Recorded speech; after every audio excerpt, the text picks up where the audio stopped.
I, for one, I'm ecstatic about this fight. How y'all feel? What's the deal? Welcome home. Welcome home.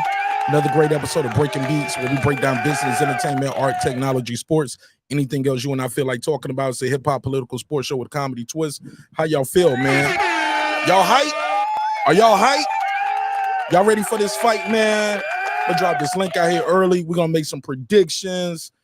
Yeah, man, we got a lot to talk about. Even at these weigh-ins was kind of a little different than what we normally expect. But yeah, man, it's going down. We got to fight. Everybody may wait, so can't wait to talk about it. Give me 5 minutes. Let's let this room populate, man. I'm going to drop the link out there. I'm going to open these phone lines up. Let me get y'all predictions. Also, we're going to do some pay-per-view predictions. Going to do, yeah, man, we just got a lot to talk about when it comes to this fight, and I'm super excited about it. Let's get it. It's your man, Marq Nash, Breaking Beats. Give me 5 minutes. I'm going to share the link out, let people know we live, because I'm late, man. I'm late. Hey, look, I'm late for the early show. How you do that, Marq Nash? Never heard of it. Never heard of it. Never heard of it. All right, let's talk about it. This is my passion. This is what I love to do. But some days, sometimes, I'm just like you, man. I hate this job. Damn, I hate this job. Damn, I hate this job. Damn, I hate my job. Damn, I hate this job. I'm just like you, like you. Damn, I hate this job. Man, I hate this job. Man, I hate my job. From a good dream I wake, sun rays on my face, planning out my day, hoping this ain't the one that I catch a case. I feel so good, I feel so straight. My manager keep calling me saying, hurry up, you late. Hurry up, you lay off. Yo, man, I hate this job. Man, I hate this job. Been trying to play it cool, but it's hard to play it off. I've been hanging on to this bullshit, cause my car still ain't paid off. I know I'm on my way up. My boy just got laid off, so y'all, man, I hate this job. Man, I hate this job. These hoes here so ratchet. These niggas here so sneaky. Y'all don't even really pay enough for y'all to only pay bi-weekly. I'm trying to double up my cash. Take this job, shove it up your ass. Yo, man, I hate this job. Sometimes I wanna say, walk in and slap my boss. This shit is getting hard. Damn, I hate this job. Gotta make it out of this struggle, bruh. And I don't really mean to take it out on you. You just a customer, but damn, I hate this job. Damn, I hate my job. Damn, I hate this job. Damn, I hate my job. Damn, I hate this job. Damn, I hate this job. Damn, I hate my job. Damn, I hate this job. We're the reason why your stockholders always stay afloat. Yet I'm asking, are they hiring? Like everywhere I go, schedule will say 9, but I think it's fine if I clock in at 9:04. I work 40 hours a week plus overtime just to be bro. So y'all, man, I hate this job. Hate that I applied. So much has transpired since the day that I was high. Told me I could advance, but you were telling me lies. Gotta give your notice before I quit, but you don't say shit right before I'm fired. Damn, man, I hate this job. Sometimes I wanna say, walk in and slap my boss. This shit is getting hard. Damn, I hate this job. Gotta make it out of this struggle, bruh. And I don't really mean to take it out on you. You just a customer, but damn, I hate this job. Damn, I hate my job. Damn, I hate this job. Damn, I hate my job. Damn, I hate this job. Damn, I hate this job. Damn, I hate my job. Damn, I hate this job. You and your procedures. You and your protocol. You and your policies. None of that shit don't apply to me. You and your quotas. You and your standards. You and your 2 sick days a year. Y'all niggas bananas. Wonder why the postman's posted with hammers. Going postal with Popo on camera. His wage got him enraged. Stressed out, it's hard to maintain. He flips the middle, grabs his. He said, if you don't get the picture, I quit, you ain't shit, mother. Man, I hate this job. Sometimes I wanna say, walk in and slap my boss. This shit is getting hard. Damn, I hate this job. Gotta make it out of this struggle, bruh. And I don't really mean to take it out on you. You just a customer, but damn, I hate this job. Damn, I hate my job. Damn, I hate this job. Damn, I hate my job. Damn, I hate this job. Damn, I hate this job. Damn, I hate my job. Damn, I hate this job. Man, I hate this job. I put my pants on one leg at a time, just like you. I'm out here trying to take care of my family. Damn, I hate this job. It's not always glamorous, for real. But I do what I gotta do for me and mine, you know? Damn, I hate this job. Damn, I hate my job. Damn, I hate this job. Damn, I hate my job. Damn, I hate this job. Damn, I hate this job. Damn, I hate my job. Damn, I hate this job. Damn, I hate this job. Damn, I hate this job. Damn, I hate my job. Damn, I hate this job. I'm just like you, nigga. Damn, I hate this job. Man, I hate this job. Man, I hate my job.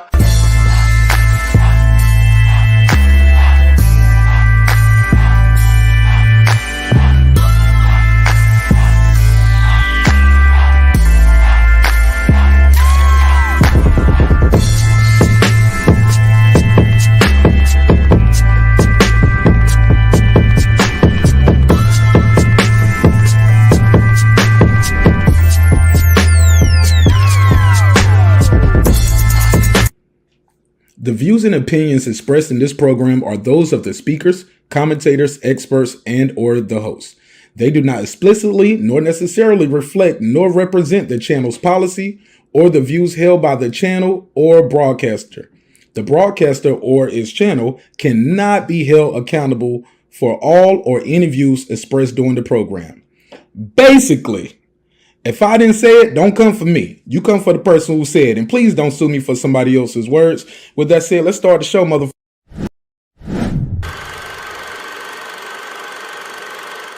This that squad side.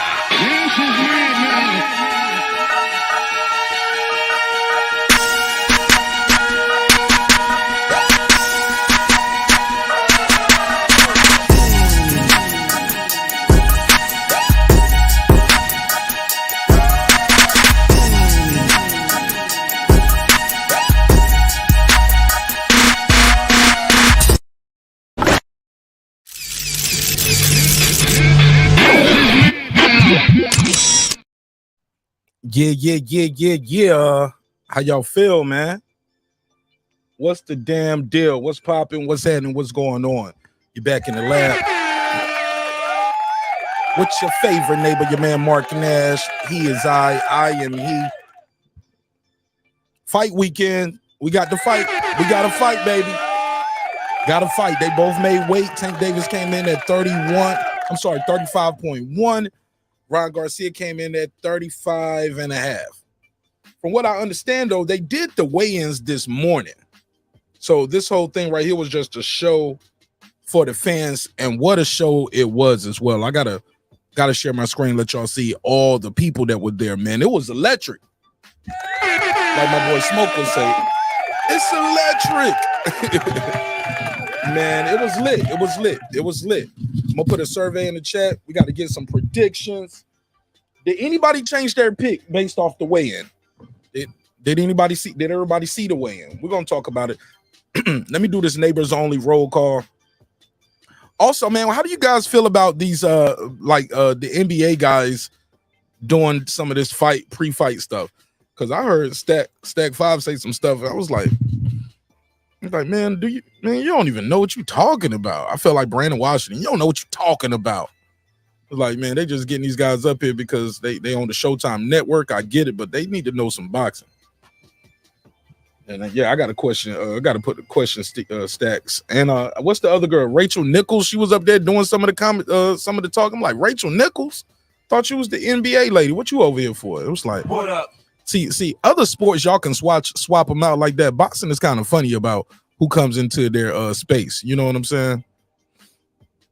Yeah. Stick to basketball. Never heard of it. Yeah, that jump was crazy. Let me do this neighbors only roll call, and we're gonna start this thing up. Transcendent Sports Channel, aka TSC, my Filipino brother from another all the way in Canada. What up, though? What up? Fistiana Fights. What's poppin', sister? What up? Jacob Sims. What up? Lady Shan Dundee season, my UK girl in London town. What up, gangsta?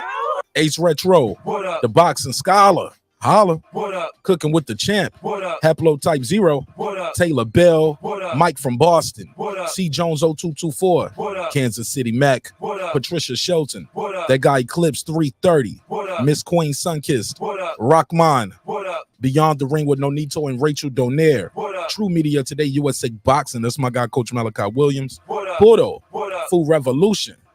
KP from KC5. Matt Wade, Karma Serene. Ill Status Boxing. Tank the Sweet Science Examiner. Beyond Above Media.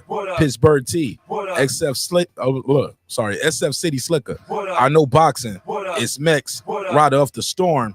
Here to There. Maddie Yoel. Cliff Bailey. Con Shawnery. Lisa Bell, she never fails. On the mic with Terrence Bailey Sr. H.L. Deasy. Cooking with Sir Sr. Brandon Washington. D. Bevel the Champ. And of course, the big fish himself, my good brother, Dear Lincoln. All right.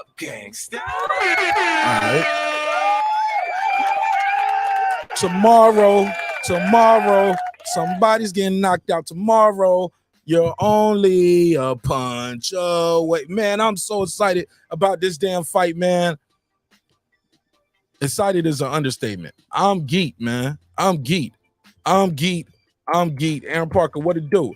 Haplotype. You said, yeah, stick to basketball, man. I was listening to Stack 5 over there talking about, yeah, I think this is going to cause all the young guys to start mixing it up. Like Lomachenko and Shakur Stevenson, they about to mix. I'm like, hold up.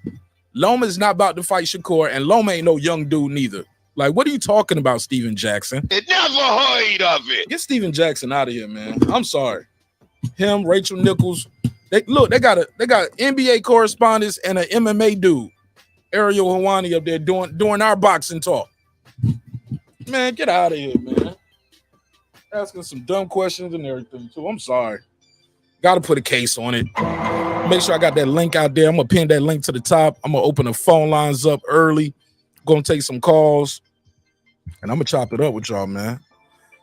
On the members only, man, I was thinking about doing a rewatch. I want to rewatch a couple of these fights. Might rewatch Tank's last two and Ryan's last two. If y'all want to do that, let me know as well. We can do that on the members only today. But I'm thinking about doing a rewatch. Oh, yeah, he do be high, Clips. Clips like, yeah, he was high. Yeah, motherfucker probably was high.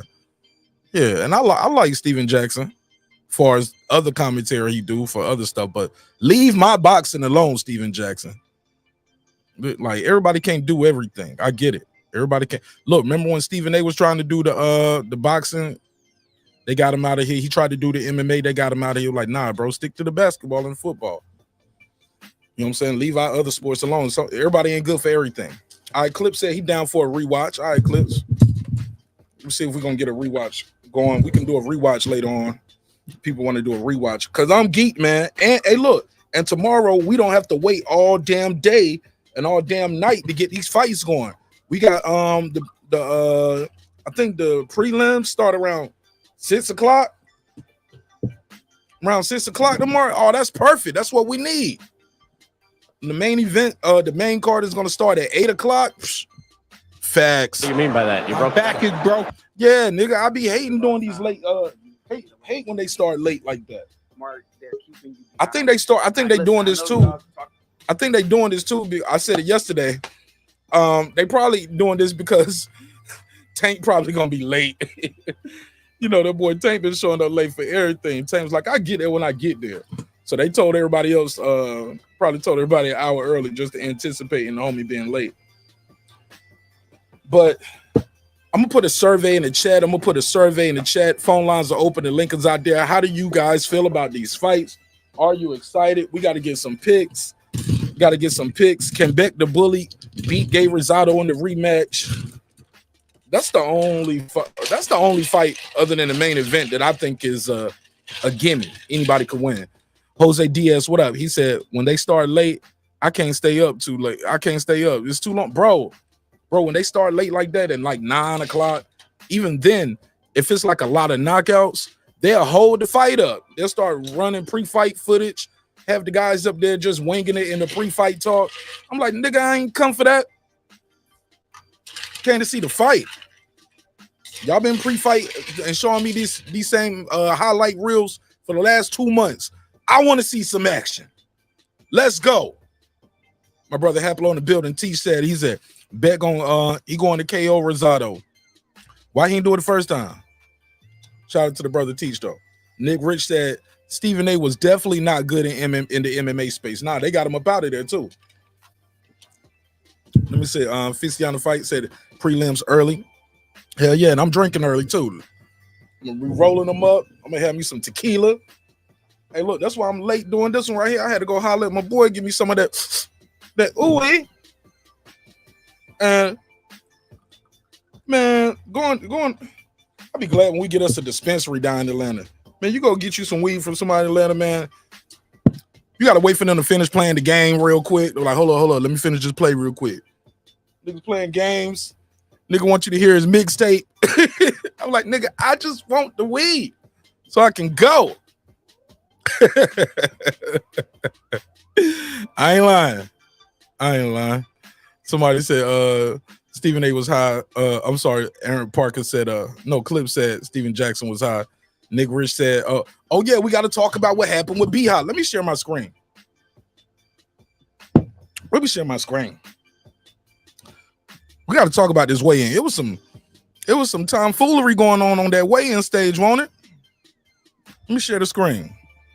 Share the screen, and shout out to Premier Boxing Champions, dazn, everybody who made this happen, man. We need this, man. We needed this.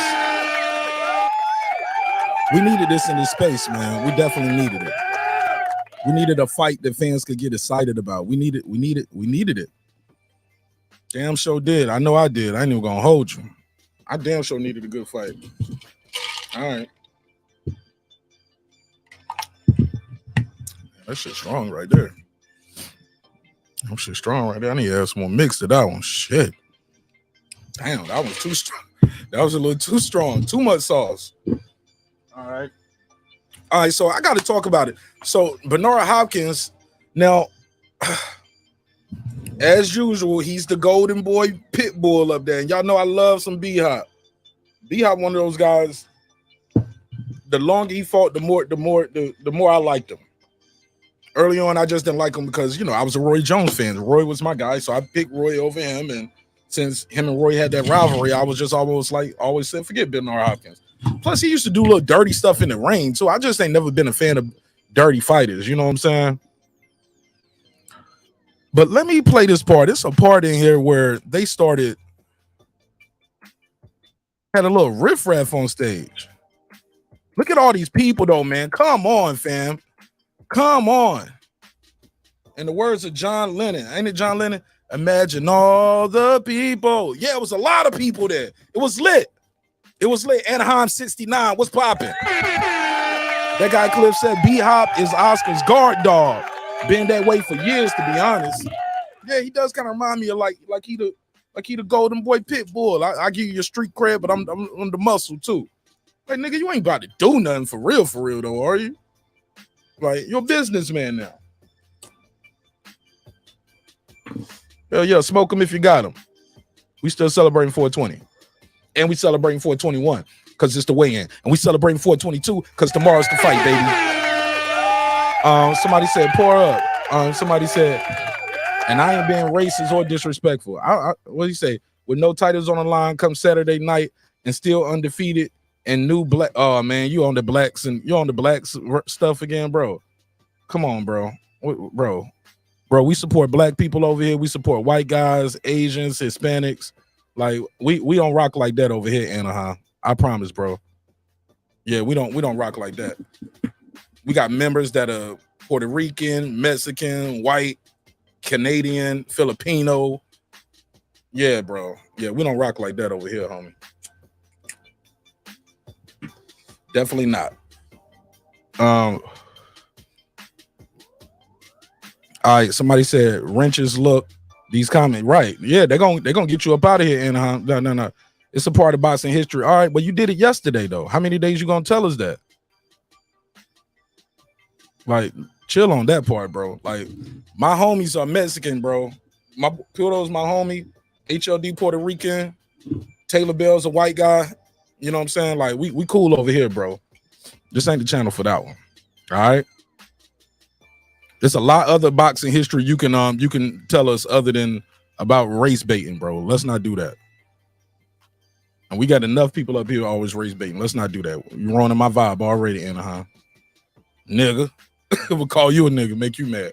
HLD said the war of the press conference is over, won by team. Ryan Garcia.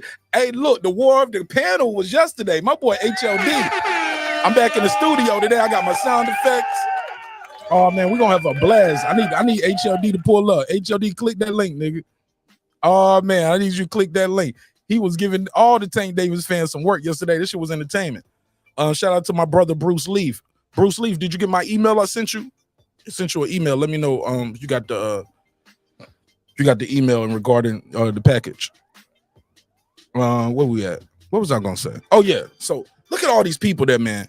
Look at all these people. But I want to show y'all the weigh-in though. Let's rewind. Look at all these people, man. Bro, if this is the weigh-in, and look how far they are from the stage, and it's a sea of people, all color people, Anaheim, all colors, all shapes and colors and creeds, different nationalities. Look at this stage, man. Man, this is what they dream of, man. This is mega. This is major. It's going down in less than 24 hours. 24.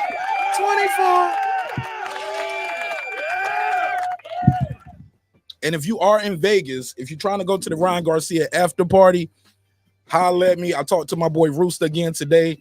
I can get you into the Ryan Garcia after party. All you got to do is text me your first and last name to the number on the screen, and I can get you added to the list. Matter of fact, now you got to call in. You're going to have to talk to me if you want to get on this Ryan Garcia VIP after party in Las Vegas. It's going down in Las Vegas.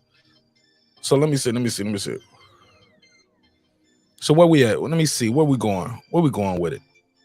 Let me play this part right here first when they make the weight. Let's show that, and then we'll show the face off. So let me bring it back. Look at time. Hey, look, somebody. Ooh. Yo, they was like, don't touch him. I was like, Tank touch everybody, man. Then can't nobody touch Tank Davis. But I get it. It's the fighters. I look at this way. Look at this stage, bro. This is huge.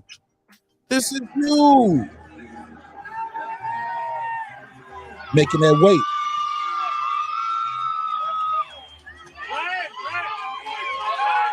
Ryan Garcia weighs in at 135.5 pounds. 135.5 pounds for King Ryan Garcia. Hey, look, if I had a plug with the Tank Davis after party, I would give y'all an invite over there too, Trey Titan. This the one, this who rock with us. You got to rock with the people that rock with you. I don't have tickets for the Tank Davis after party. Somebody said Tank was a bit emotional in my opinion. Why you say so, Nick? What you mean was emotional? Elaborate. Phone lines open too. 44692-1766.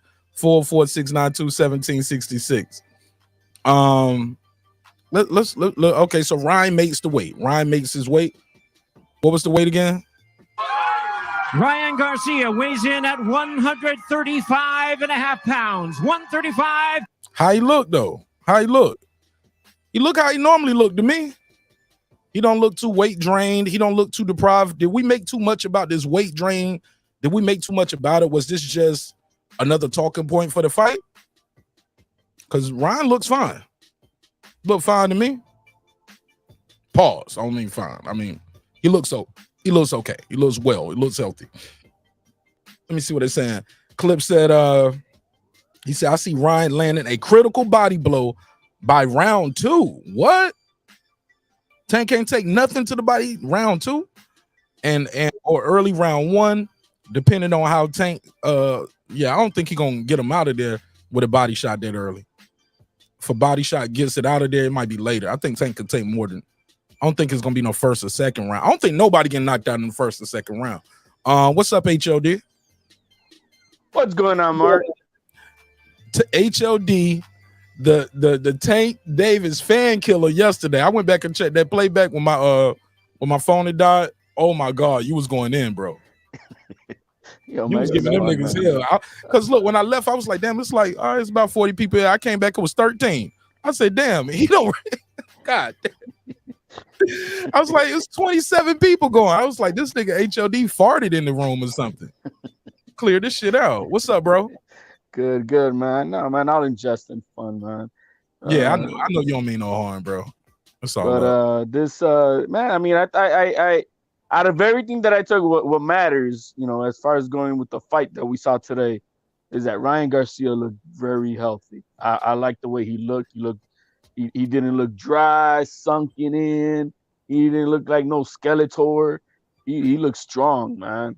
So I'm you know, that's what happens when you do proper weight cutting with the proper people around you who know what the fuck they're doing. And you know, that does take money, but you know what I mean? Yeah, he looks good, man. He looks healthy. Hell yeah. All right, let's go to Tank Davis. Let me fast forward to get Tank Davis up here. Let's see how you look on the scale to you. Gervonta. I always think it's good when I don't see the fighter look down at the scale.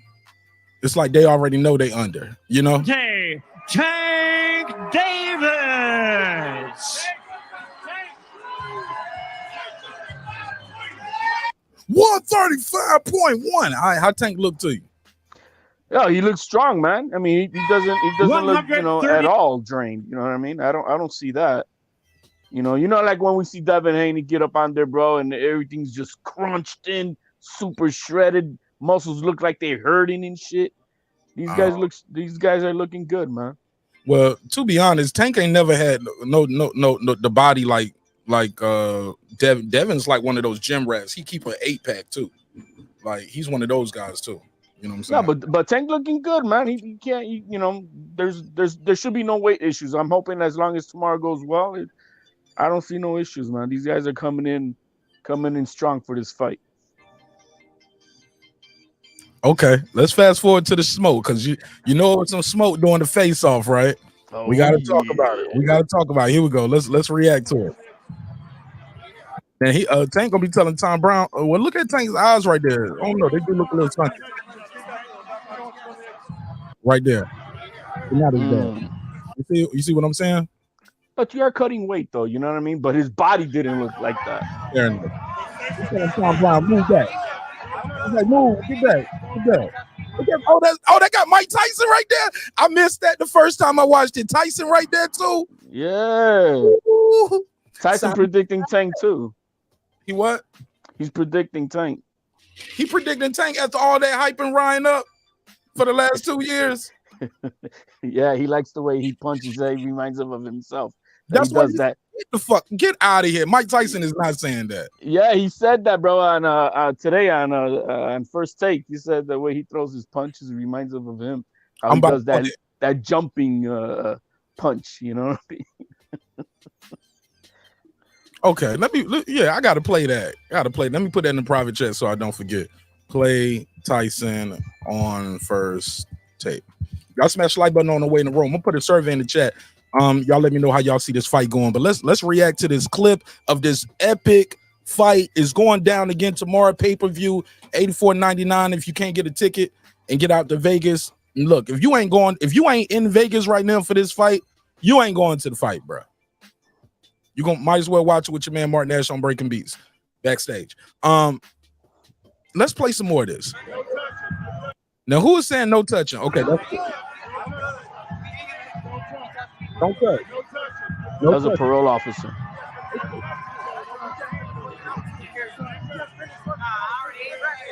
He was like, "You just finished working out." He said, "You just finished working out. You ain't even had breakfast."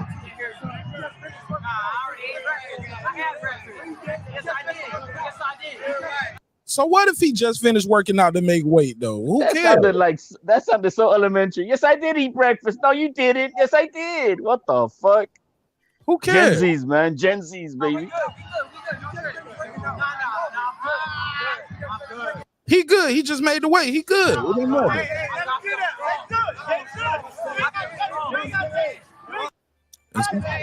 Now somebody said watch the edge.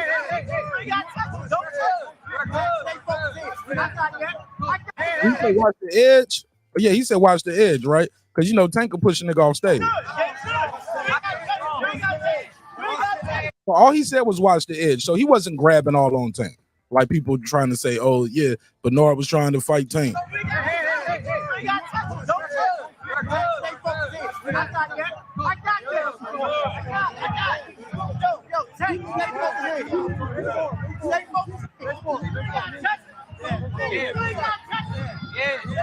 And that's Coach Calvin saying, "You ain't got to touch him."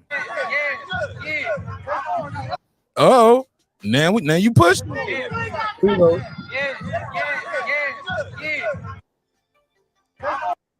All right. Tank did initiate the physical contact like we anticipated. Talk to me, HOD. Yeah, but as you saw, the master of disaster, the Jedi master of all mind games, where was he at? Poking at the bear on Team Tank's side. Look at that motherfucker, the executioner. He fucking with them, bro. He's on their side, doing his shit. What you mean he on their side? Well, on what side was B-Hop on? Oh, you mean their side of the stage? Yeah. I thought you meant like he's on their side, like he rooting for. No, I think he was there because they know that Tank be pulling this bullshit about pushing, and he's just there to make sure he can probably, be on that side to protect his fighter just in case. And as you see, Tank, he ready to grab him. He wasn't gonna get pushed. Look where his hands at already. Got you, motherfucker. Boom. And pushed him back. All right, let me play some more of this. Oh yeah, look how strong Ryan was. He pushed him back with just his ribs. Look at this. Yeah, okay. A little melee, got a little special. Woo, that's what we need. Look, somebody don't jump on stage right here. Look at this person. They don't jump on stage.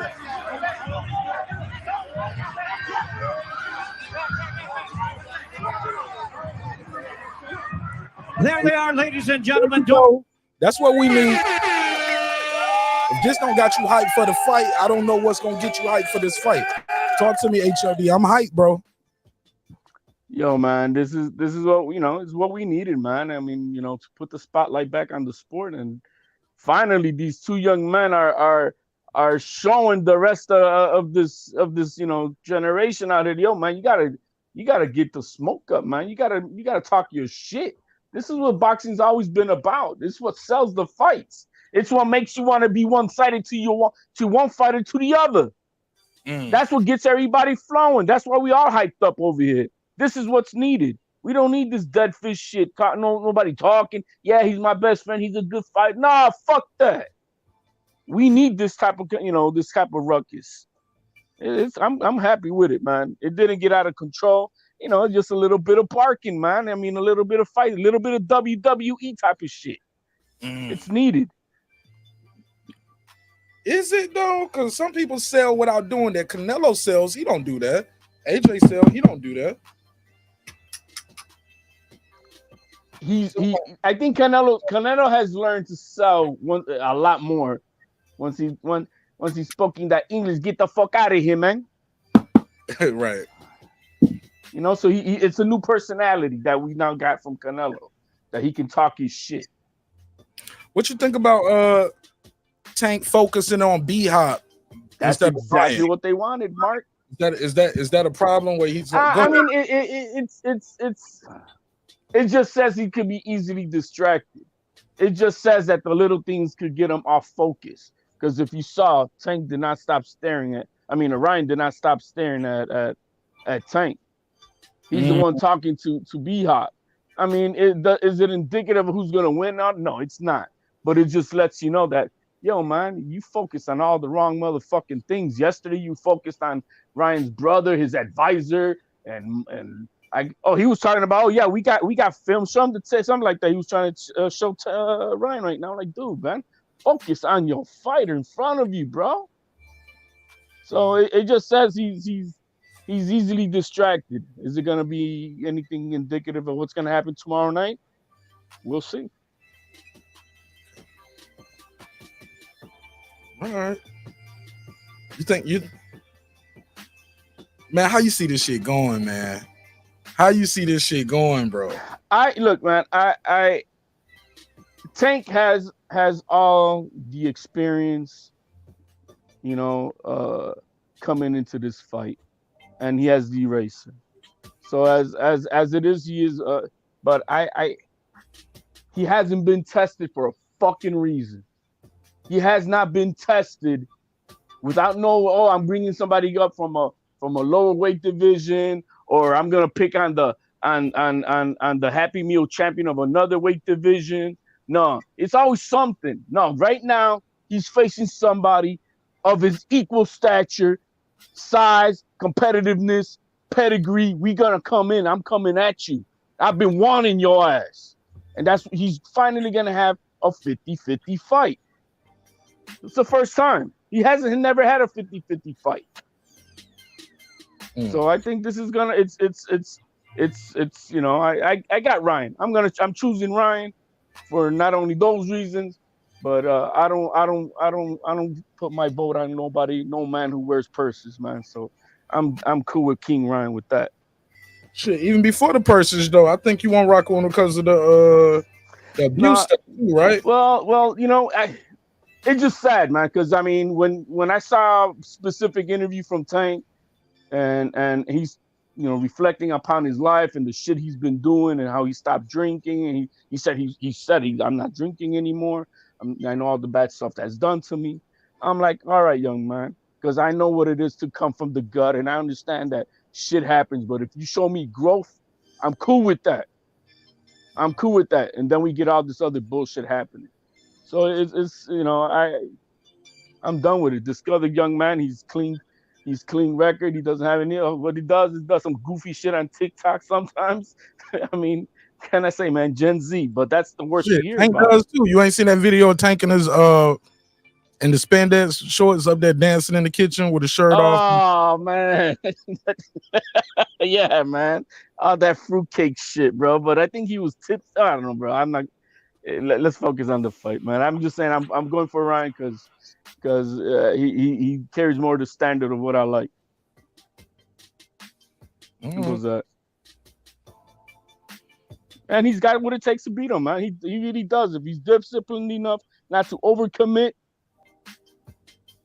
as long as he doesn't overcommit and be patient, he does have a big chance of winning this fight. So it comes down to executing tomorrow. All right, so let me find this clip. You said Mike Tyson did doing all this hyping up Ryan Garcia for the last 2 years, only to go on First Take today and say he picking Tank Davis? Yep. That's fucked up, Mike. Hey, well, you saw on what side Mike was on. I mean, well, it's a crowded stage. Like, yeah, but Ryan didn't come up with a posse. You know what I mean? It was just his small crew of his family and stuff. Yeah, I don't look at it like that because everybody's just trying to get up front to see the skill. Let me see. That's just me. I don't think nothing of it like that. No, I mean it is what it is. It's no big deal. Let me see. Now you said Mike Tyson was on First Take. You sure it was First Take? Yeah, it was on First Take. Today? Yeah, this morning. Actually, I think he had the same shirt on he had on stage. Okay, let me see. He spoke to Stephen A. Smith and Molly. Okay, let me see. I'm trying to find it. I'm gonna find it. Yeah, they gotta have that section clipped out on YouTube. Oh yeah, I was trying to find it on Twitter real quick, but I'm gonna just go to YouTube. But damn, what was something else I was gonna ask you? What about these undercards? The undercard, man. You know what? Fucking Gabe Rosado, bro. He's a warrior, bro. He's a dog, man. I mean, he was really intense in his stare down. He's like, I'm coming for this shit, bro. We ain't friends, motherfucker. We ain't friends. You saw that energy, man. And I don't think he's gonna win, but you gotta praise. I give praise to Gabe Rosado. He's a warrior. He comes to fight, and he gives it his all. So and it was 168. So I thought it was gonna be a 160 fight. I don't know why I thought that. So he came in on point. I think Beck the Bully's gonna win, but I'm rooting for my man. Hey, look, is Ryan Garcia's reach 70 inch or is it 71?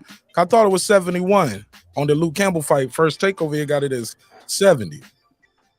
I guess we got to see what does Boxer say. All right, let me play this shit. Making tank stars power wise fight. So get that out of your delusional mind. Listen up. You don't punish nobody. So get that out of your delusional mind, bro. You're not gonna punish me in no way, no chance. You're gonna get punished. You got the lowest punch output in boxing right now. I touch that jaw, I'm telling you, you're going to sleep. When I touch anything, you're going to sleep. I promise you. Once I touch that jaw, Anything. you're going to sleep. I'll probably break your jaw. Facts. Woo! You know we have to bring in the big guns for this fight. We welcome in one of the greatest heavyweight champions of all time. Iron Mike. Of the Hot Boxing with Tyson podcast, which is hugely popular, Iron Mike. Thank you so much for being with us. This is a huge honor. What's up with this picture? They got of Mike Tyson with this sleeveless V-neck shirt with the boxing gloves on at the bottom, with his tongue out. Why they pick that? Why they pick that picture for the graphics, dog? Got him up there. His tongue out. What's up with that picture? They choose that for the graphics. Why? I don't know, man. Oh my God, I'm worried about the wrong shit. Never heard of it. Worried about the wrong shit. Somebody said that stage had 100 people on it, right? Molly ain't gonna talk too much on here because she knows if she wants to talk to Mike, because she wants to, with women on the left side, Mike was cold for that, but let's go. Hey, the honest mind. Thank you very much. Well, first of all, as always. Oh, she was about to talk then. I don't care what nobody say. Molly, the honest very mind. attractive Thank you woman. very much. Well, first of all, it's always great talking to you, my brother. Good seeing you. And by the way, that is a great podcast. I just wanted to give you a lot of props for that.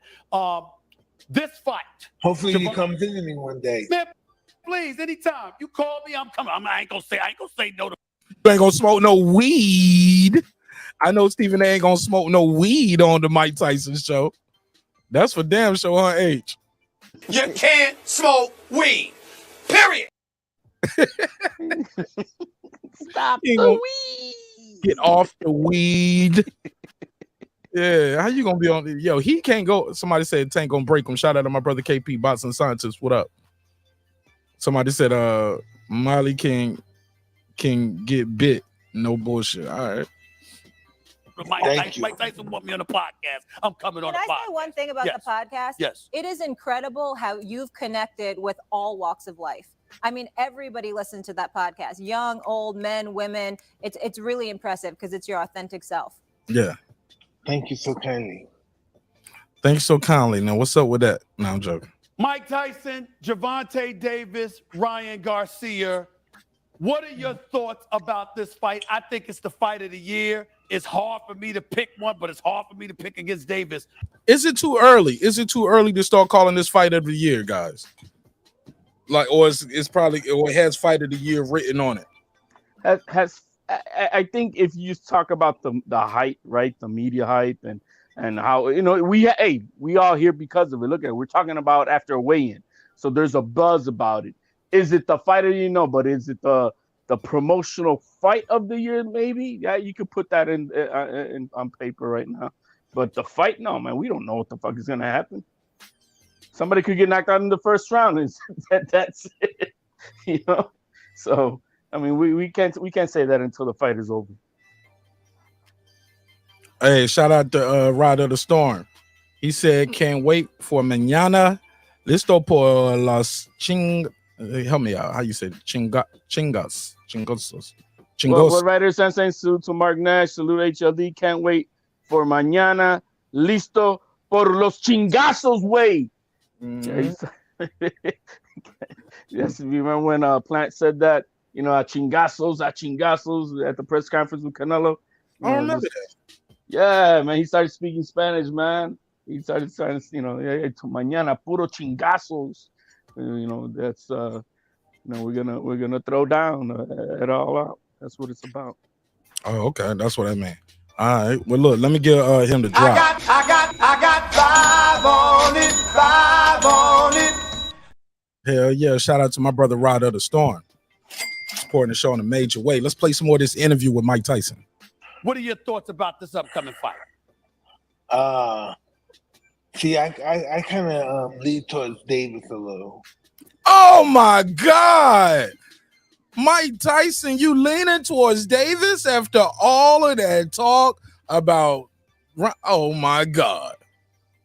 Okay, but it's fair enough. Shit, opinions change. People change as the fight get closer. Because of his style of fighting and what makes him different than most fighters that I once did is when he punches, he catapults himself in the air. And normally in the air, you're out of position, have no leverage. But for some reason, myself and Mr. Davis, our best point is when we're leaping in the air, like being catapulted. Theo does that shit too. Them jumping left hooks. Yeah, that's what he's talking about. Yeah, Roy Jones used to do that. People train you and tell you not to do that. Floyd used to do that. Motherfuckers leaving their feet. It's probably technically illegal, right? Because isn't that would be a launching punch? No, that shit ain't illegal. Shit ain't illegal at all. It's bad fundamentals to be leaping and then leaving the feet. But shit, some of these guys, it worked for them. To punch up, to leaping in the air, like being catapulted, to punch up, to punch up, because he's not much of a guy that punches down as we saw with Pitbull Cruz. So what's his name? Pitbull Cruz gave him his hardest fight, but he was a very aggressive guy, not like Ryan.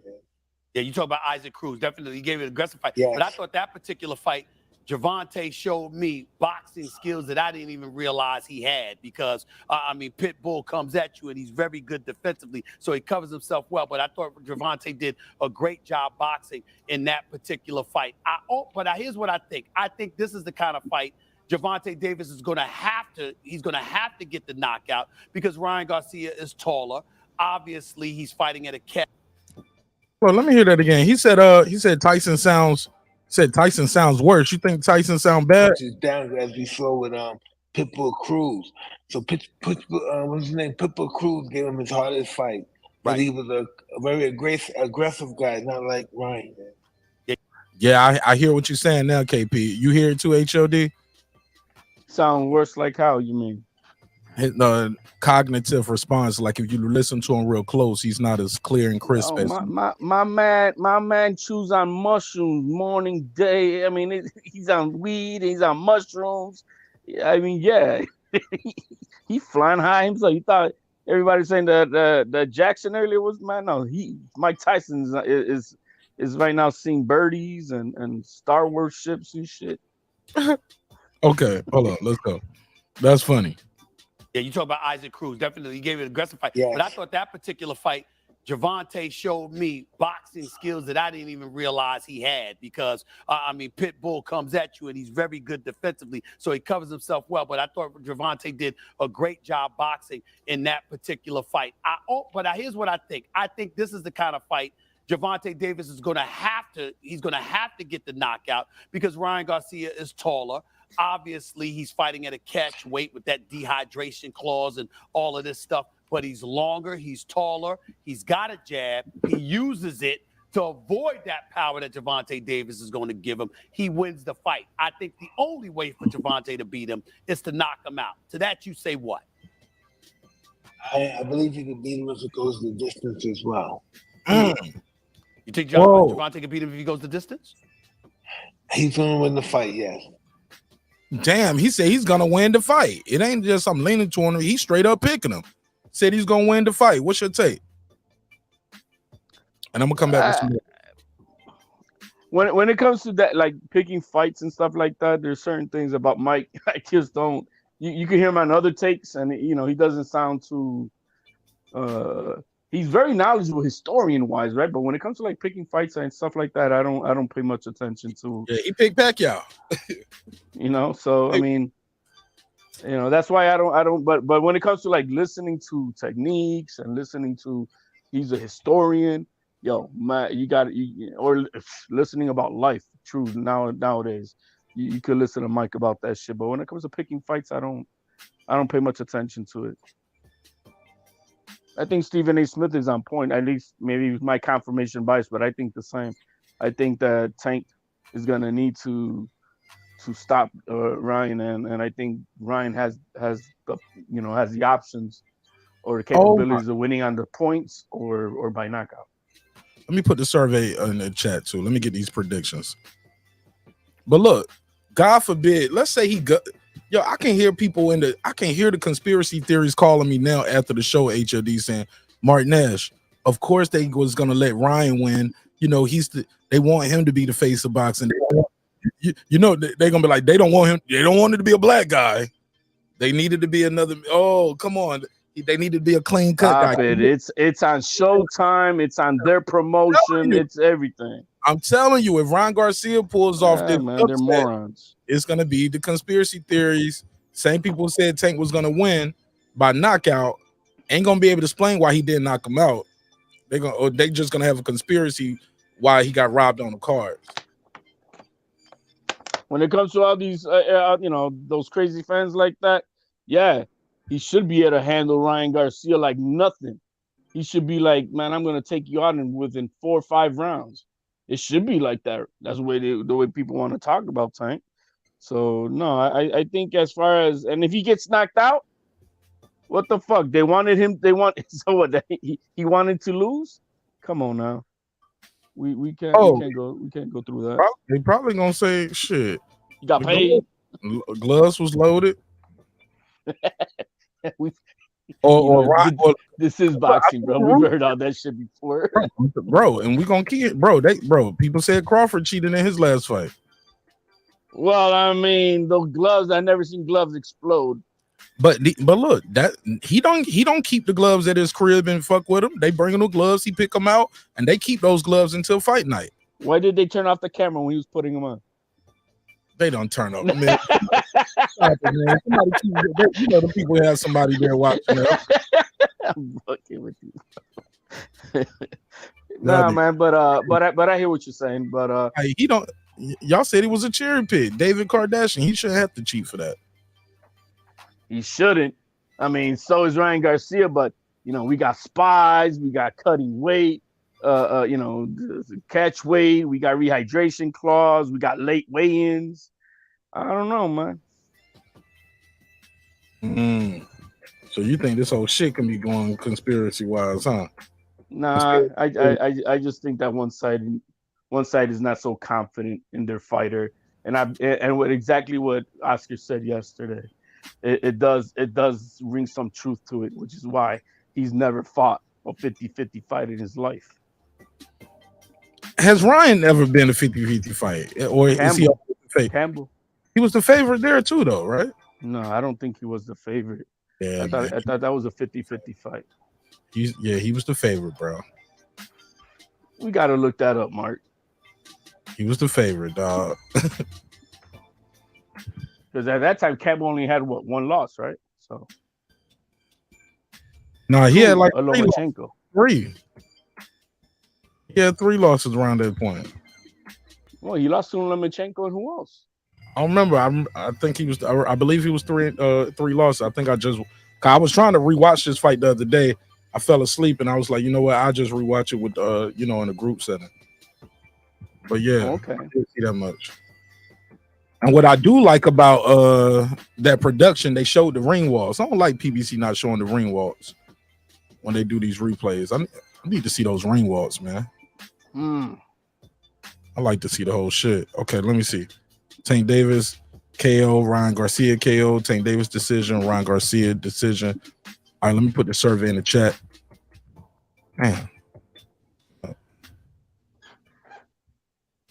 Yeah, I'm gonna put a survey in the chat and y'all tell me who y'all got, who you got.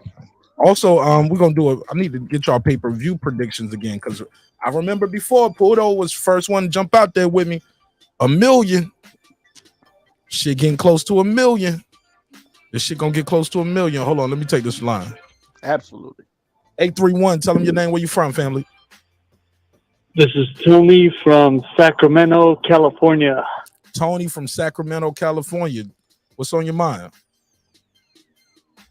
What are your thoughts on maybe these 135ers moving up to 140. I'm talking about Ryan Garcia, Devin Haney. They're draining themselves. Eventually, they're going to move up to 140. And, you know, Teofimo Lopez is up there. So do you think the 140 is going to be the new division where all the heavy hitters go? Or hell yeah. What are your thoughts? Hell yeah. And I look forward to it, too, because I think that's when you're going to really see these guys getting stronger, too.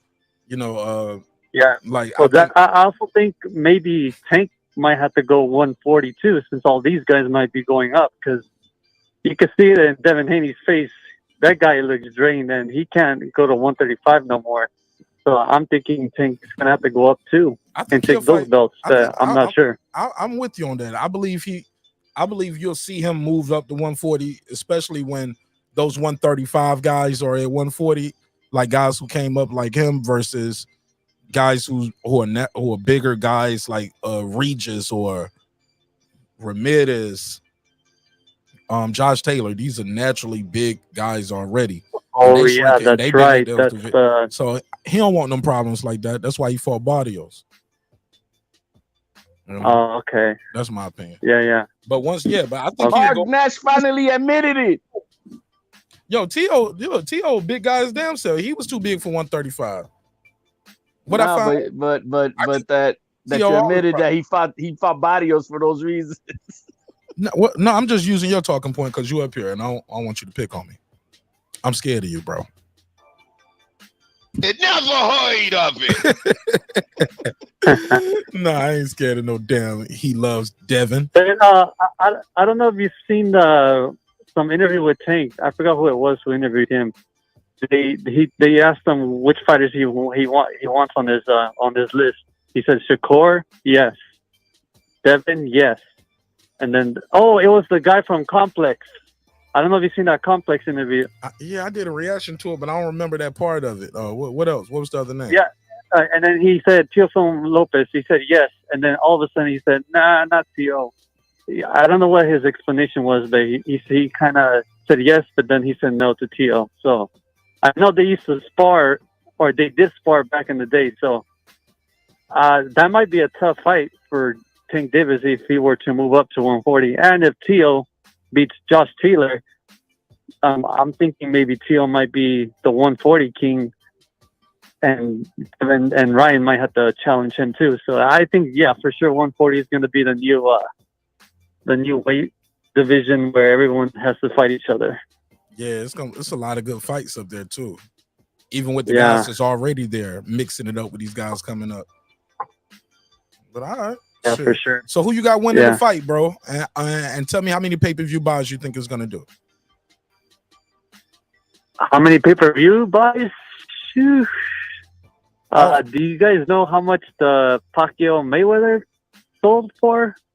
No, you talking about the price or how many buys? How many people you think is going to buy? How many buys? Yeah, you think it's for gonna... sure. I'm thinking 1,500,000, maybe 2 million. Woo! Oh, HOD.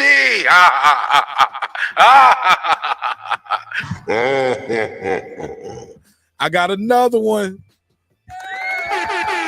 He said somebody want to bet the man, bro. Take that money, man. 1.5. We got somebody saying 1.5.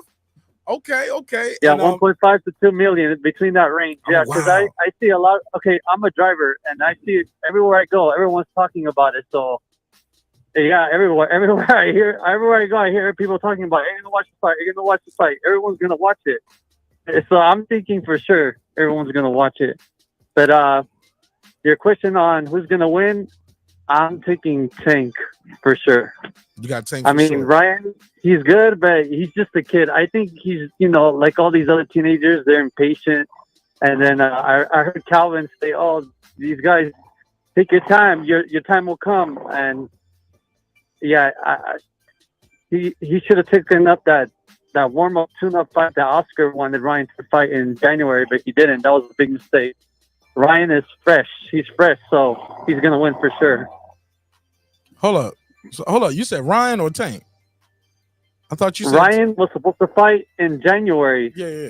And yes was disappointed. I've seen so many interviews, but I remember I thought you Oscar said. saying, "Oh yeah, I'm he sorry. should I have thought taken you that said. fight." I thought you said Tank was gonna win at first, but then at the end it sounded like you said he Ryan's is. gonna win. He's gonna win. Yeah, Tank's gonna win.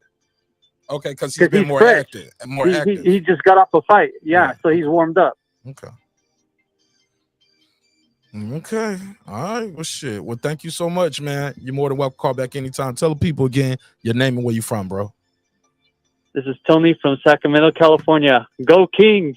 Hey, look, and right after the fight, man, I don't know where you're watching the fight, but I'm gonna do immediate reaction. So pull up and call in and tell us what you thought of the fight as soon as the fight is over. All right? Oh yeah, for sure. Yeah, for sure. I'll be there. My man. All right, guys. Peace. Have a good one. You too. Shout out to Tony from Sacramento, man. Good call, right? Hey, man, about the only thing I agree with him is what he said at the very end. Go Kings. Good call. Good call, though. Yeah. All right, let me play some more of this Mike Tyson interview. Shout out to Deadly Man that's in the building. Sam from Washington DC. KP said he got tanked by KO. All right, let's play some more Mike Tyson up here. Mike Tyson did all this talking, getting Ryan Garcia in this fight. Did the interview with him, gave him his T-shirt, his gloves, gave Ryan Garcia a whole wardrobe. And guess what? He ain't even picking him to win the fight no more. You're like, nah, I like you, guy, but you better get your ass kicked. Tank Davis didn't even give him an interview at the podcast, right? Not that I know of. Tank Davis said, I can't be around all that dope, nigga. I'm gonna hit something. Man, Mike Tyson's just streets, bro. He knows he's gotta go. He gotta go with the code, man. You know what I mean? He knows what's up. Damn, he didn't do the Mike Tyson. Damn, Tank ain't did the podcast. Shit, Eminem even did the damn podcast. Goes the distance? He's gonna win the fight, yeah. He's gonna win the fight. Why Stephen A got to make that damn face? For Gervonta to beat him, it's to knock him out. To that you say what? I believe he can Nigga got the duck lips and shit. if it goes the distance as well. You think Gervonta can beat him if he goes the distance? He's gonna win the fight, yes. He said he's gonna win the fight, yes. So you got him winning this fight? He just said it, Steven. Yes, I do. What do you like about Ryan Garcia? Dre, what up? And what do you think Gervonta Davis needs to be worried about in this fight from Ryan Garcia? What up, Reg? Well, what I've seen in Ryan Garcia that he has a really a heavy set left hook. It's like a smash type of left hook. But I believe Gervonta Davis can handle good punches. He's a real tough kid. And you got questions as to whether or not Ryan Garcia can handle a good puncher. Is that fair to say? Well, he can handle a good punch because you saw him get off the floor with Luke Campbell. But Gervonta Davis punches are a lot different than Luke Campbell's. Mm-hmm. This is the fight that a lot of people wanted to see. For me personally, and I'm definitely looking forward to this fight. I think it's going to be the fight of the year. But I've been of the mindset, I've been clamoring for Terrence Crawford versus Errol Spence Jr. Here we go. That's the fight I think everybody wants to see more than anything. Where do you stand with all of that? How much have you been clamoring? Damn, man. Hey, look, Stephen. Hey, look, we was talking about this yesterday, H. Remember on the day show? Man, I like doing these little daytime shows too. Well, this an early show, but I like doing them daytimes, man. That was fun yesterday. That shit, y'all niggas had me rolling. But remember they was talking about Terrence Crawford and Errol Spence. They ain't gonna get no first take interview. If he asking Mike Tyson about it, he gonna get that. They going on first take, bro. Well, if the fight does happen, yeah, but you know, like when they're fighting individually against. I got you. I'm sorry, bro. You said the fight. No, I'm sorry. My mic wasn't muted. What you say? No, I'm just saying that you know, if that fight does happen, I could see them, you know, doing a first take, something like that. But as far as, you know, you're not gonna see no Crawford versus Avanesian on first take. You know what I mean? You might see Errol Spence and Thurman on first take, and you will see Errol Spence and Crawford on first take. I think that those, you know, it has to be a significant of a you know, with a good name or that, you know, fight that we've been clamoring. So I see that happening. Yeah, they didn't do it. They didn't. Damn, I don't think Tank went on first take though. I think Tank did the. I know Tank did. I know Ryan went on first take. I covered the story, But you know what? They might not have a good relationship with him like that. Remember, I think they all work with Kelly Swanson. Remember, they went over there and Floyd went on the first take that time, and Kerry Champion was asking about those rape convention, not rape, but assault charges, and his history of beating on women. And Floyd didn't run from none of those. He was like, "Yeah, I knew you was gonna ask about this, but go ahead." 818, the boxing scientist. Talk to me. What's your name? Oh, well, tell them where you from, bro. Oh, from SoCal, man. All right, Southern California. Talk to me, bro. Who gonna win this fight? How many pay-per-views is gonna do? Fuck. I'm hoping Ryan wins, but he has to win by KO. That's the only way, because he's gonna get fucked by the PBC judges. Just like Rayo did. These DAZN boxers, they get robbed over there. So, the ref, they're gonna pick the ref too. So he's got to go against the ref and the judges. The ref is not going to be too much of a problem though, because both these fighters, they fight clean. They're not really like, they don't really throw low blows or do excessive clinching, or they're not really dirty. You know what I mean? But the judges is what I'm worried about. So Ryan's got to get that KO, man. And as far as the pay-per-views, man, there's a lot of hype behind this. All my casual homies, they're hyped. They're inviting me to a carne asada party and everything. So hold on. You said Corona and salsa party. What you say? Carne asada. You never had carne asada, Mark? Carne asada. Steak. Skirt steak. But I ain't never heard of a steak party. Like a barbecue. Oh, okay. Yeah, that's how it is. But it's a specific party. It's a carne asada party. Carne asada, my friend. Nigga, I said Corona and salsa, nigga. Shit. Okay. Corona and carne asada, my friend. Hell yeah, that's why it's like shit. Hey, look, I bet they're gonna have Corona and salsa at that kind of side too. Shit. Yeah. How you say kind of sorry? Like I'm kind of sorry. No, you gotta say it in flow. You gotta say it in flow, like carne asada, my friend. Asada. Yeah, nigga, I want all of it. Let's go. He rolling that R with it. hey, I've been to Mexico a few times. Me too. When I spoke English, nigga, I had the app. I had an English. Yeah, it's basically like a Mexican barbecue. You know what I mean? I love it. Shout out. Say it one more time. Carne asada.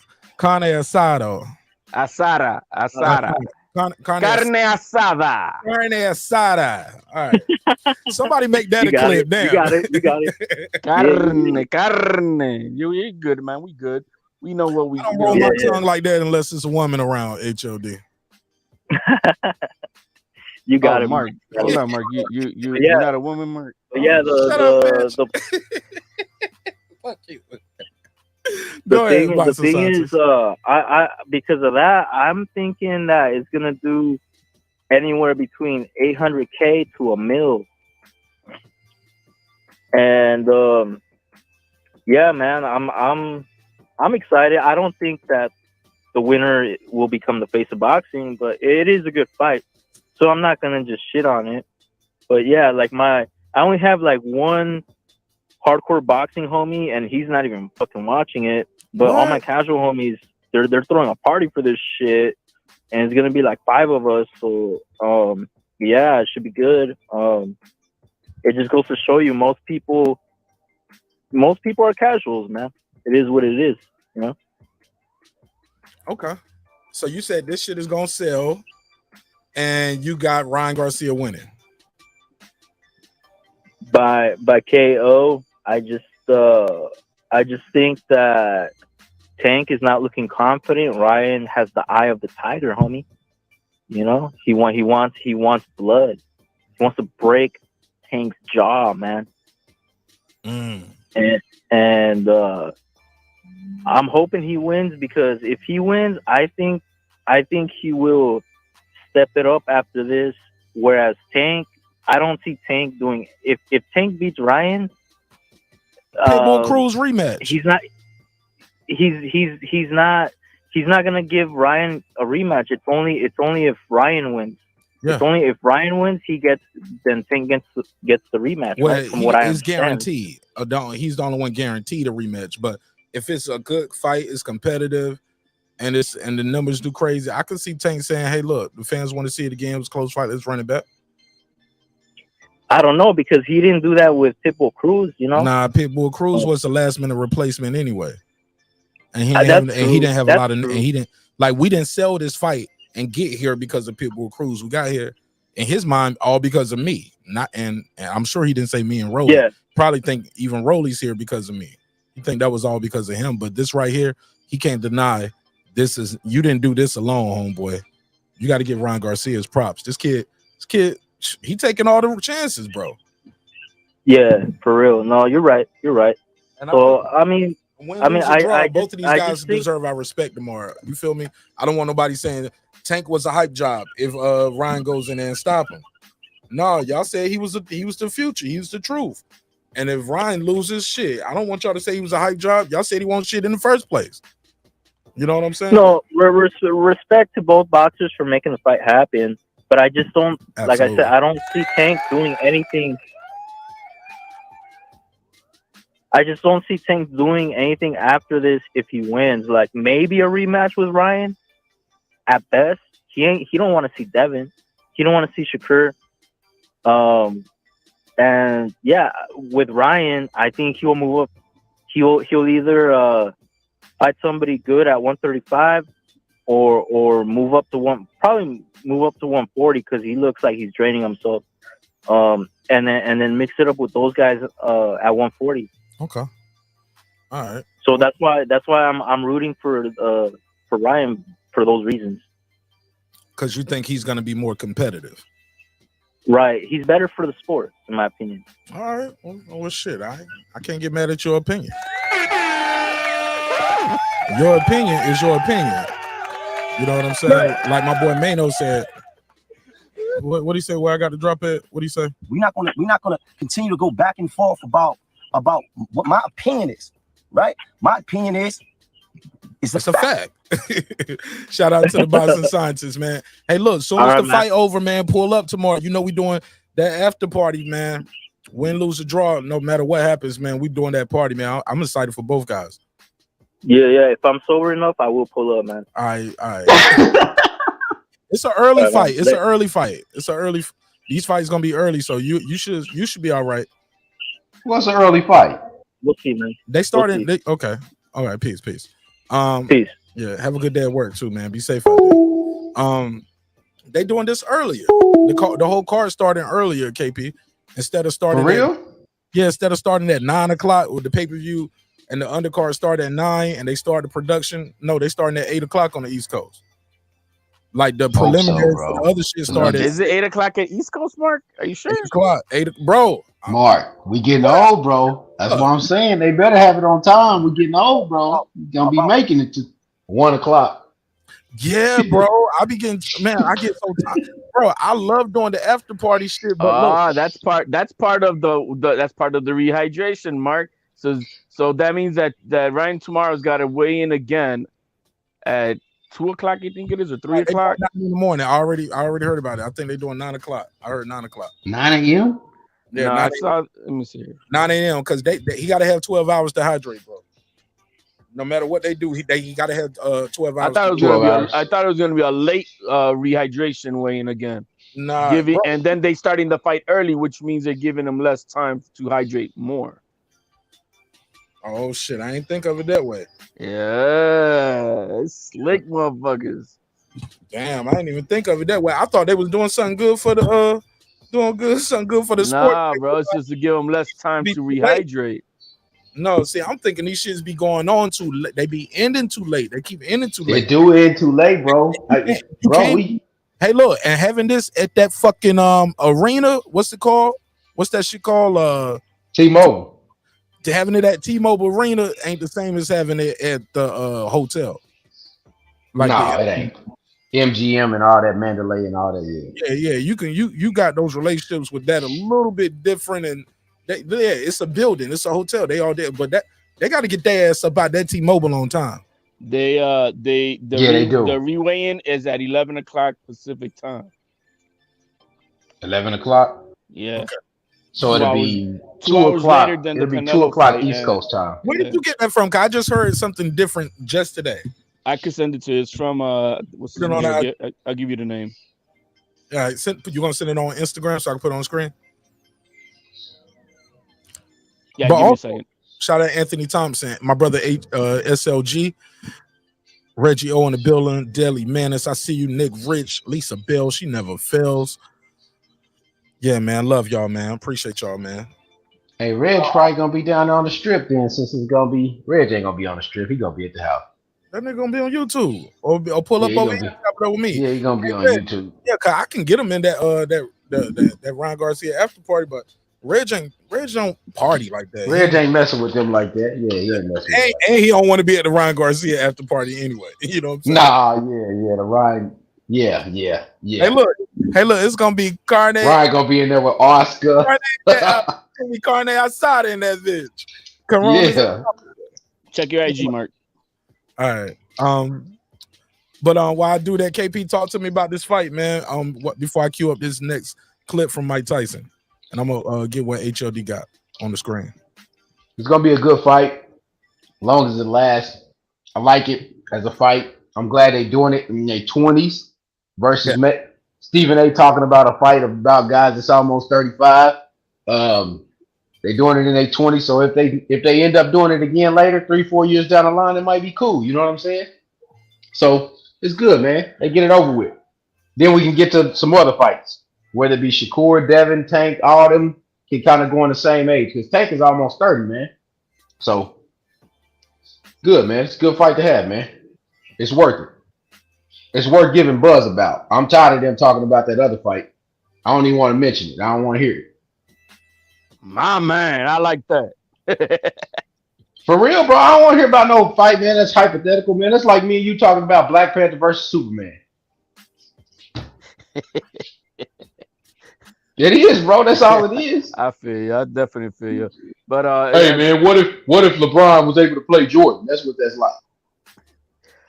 The 135 division is gonna really change because as soon as these two guys fight tomorrow, one of them is gonna go up to 140 regardless. The next fight on May 20th, I'm in agreeing with Mark and his opinion that I don't think Haney's sticking around. He's going to 140 regardless, winning or losing. I think he goes to 140. And so that leaves the 135 division to who? You know what I mean? Shakur to fight who? You know, depending if Lomachenko wins, then maybe he could fight Lomachenko. I think that's what Bob wants, Lomachenko. But it all depends, right? We got to see what happens with the landscape, depending on what the landscape is. Because if let's say Lomachenko does lose, and Haney goes up to 140, and then we got, let's say tomorrow Tank loses, and we got Ryan going up to 140. What does that leave the 135 division with? You know what I mean? It kind of vacates it, but you know what? Eventually the 35s is going to 40. But when the guys get to 40, that 7-pound jump, they ain't making that 47 jump that fast, bro. They gonna wait for a long time before they make that 47 jump. Why you say that? Just because the 7-pound weight difference, everything changes at 47, man. Them dudes got a lot of advantages at 35 and 40. Especially Ryan and Devin. No, I'm just saying a lot of it depends on the opportunity there and who's there for you to beat. You get what I'm saying? Because look at AB. Well, how long do you think Boots gonna be there then, bro? At 47 then? Not that long. I think Boots just there to get the title. He want to be a champion at 147 before he goes to 54. But yeah, Boots might end his career at 60, bro. Yeah, he gonna end it at 60 or 68. If the same guys keep on moving up together, then we'll see those fights. But like right now, as a hypothetical, let's say any of these guys decide to go up to 147. Any of them, do you think any of them are gonna beat Ortiz or Boots? No. Right. I mean, it's a huge size difference. That's what I'm saying, bro. They can't mess with them two. Now, if it's the same group guys of the 5'7s, the 5'8 guys, but then 5'10s and up, hold on. See, those guys are going to be fighting the Regis and the Josh Taylors of the world. Those going to be the guys they're going to fight. Oh, you said they're gonna catch them. Yeah, they're gonna catch them. Yeah, coming up. 47 and fighting those guys. You get what I'm Yeah, saying? they're gonna catch them coming up. I get you. Like being in school, or niggas got classes, and you already you know early on when y'all kids and in the Olympics and shit like that. Yeah, you sizing them up. Yeah. That's what I'm saying, Mark. It all depends on who's up there at that time. Because if we say as of today, and look, and then some people get into a spot where they stay too. Now you'll get a career 154 like Jamel Charlo saying, "I'm gonna be here my whole career. I'm gonna finish one. Or you'll get a Sean Porter. Yeah, he fought a guy named Boo Boo when they was kids, but yeah, he couldn't fight it that way when he got in pros. Hell no. Boo Boo is at 168. Sean Porter's retired. It didn't go no higher than 147. You get to a spot where, hey, look, this is your peak right here. And hey, then Marq. Like, I don't feel strong no more trying to make this weight. Like Terrence Crawford, those knockouts picked up once he moved out of 135. Once he got to 140, they start going. Once he got 47, he stopped everybody. You get what I'm saying? Hey. Who knows what happened at 54? So you get to a point where you like, I peaked and I'm this is as strong as I'm going, you know what I'm saying? But you don't know until you do it. Yeah, I remember Sean Porter. I remember first seeing Sean Porter when he fought, I think it was like Julio Diaz. Remember, he lost. He had a draw against Julio Diaz at one time, I think. And he had to fight him again. That's how long ago that was. That's wild, bro. HLD. So you sent me this screenshot. I'm gonna put it on the screen. Set it up. Tell people what we're looking at right here. Who is this? He's one of the boxing writers. I think he's for Ring Magazine, if I'm not mistaken. Boxing Scene. Or Boxing Scene. Yeah, Boxing Scene. Exactly. He is the executive guy for Boxing Scene. And he's just letting us know what the weigh-ins are for, that was for today and what's going to be in for the weigh-in tomorrow. We already know today, but for tomorrow, the weigh-ins is set for 11 a.m. Pacific time, I guess. That's what that is, right? Daytime. Yep, tomorrow. Mm-hmm. All right, so that's good. Which is, but they're saying it's 2 hours later typically than what the IBF, when you're fighting with the IBF only for the IBF title, they also have a rehydration clause for their fights, which is a 10-pound, but their rehydration is at 9 a.m. And for Tank, they pushed it 2 hours more for 11. Yeah, I see it. And you see, so that's to give Ryan even less time to rehydrate because they starting the fights earlier tomorrow too. So it's kind of slick. I feel them. They nervous. Man, I thought this was something good for us as boxing fans on the East Coast. I thought it had arena. Go ahead. It's good for us because we getting older, bro. They're 12 and 1 o'clock start time, bro. I can't do it, bro. It's killing me, bro. You stop lying, bro. Hey, soon as you shut your eyes, that baby be waking you up, dog. Like, man, come on, bro. Fam. Like they bro, they want to start the fight at 12:30. Bro, I have to get a nap. I missed the prelims or something because I'm usually up late to y'all niggas on a Friday. I remember one night we was talking so crazy and so long on a Friday. I looked up, I said, because we be so hype about the fight. It's like kids on Christmas. Like, man, we up all night. That's why I was like, I'm starting early tonight, nigga. I told my wife, I said, I'm doing 24 hours of boxing. I will see you and my baby on Sunday. Don't bother me. I'm going away. I'm going in this man game and I'm locking in. She said, you coming out for a shower? I said, bitch, I got baby wipes. I said, I'm locked in. I ain't going nowhere. I'm ordering pizza, hot wings, cheating on my diet. I ain't doing no running, no curling, no nothing. I ain't got to make weight.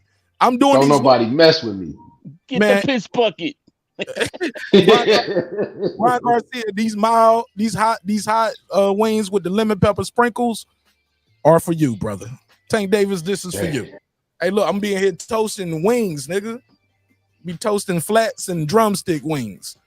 Taking shots. Rider of the storm, bro. Don't ask questions like that. We all take naps. You need a nap when you get in your 30s. You gonna learn, you gonna learn. Yeah, I take naps.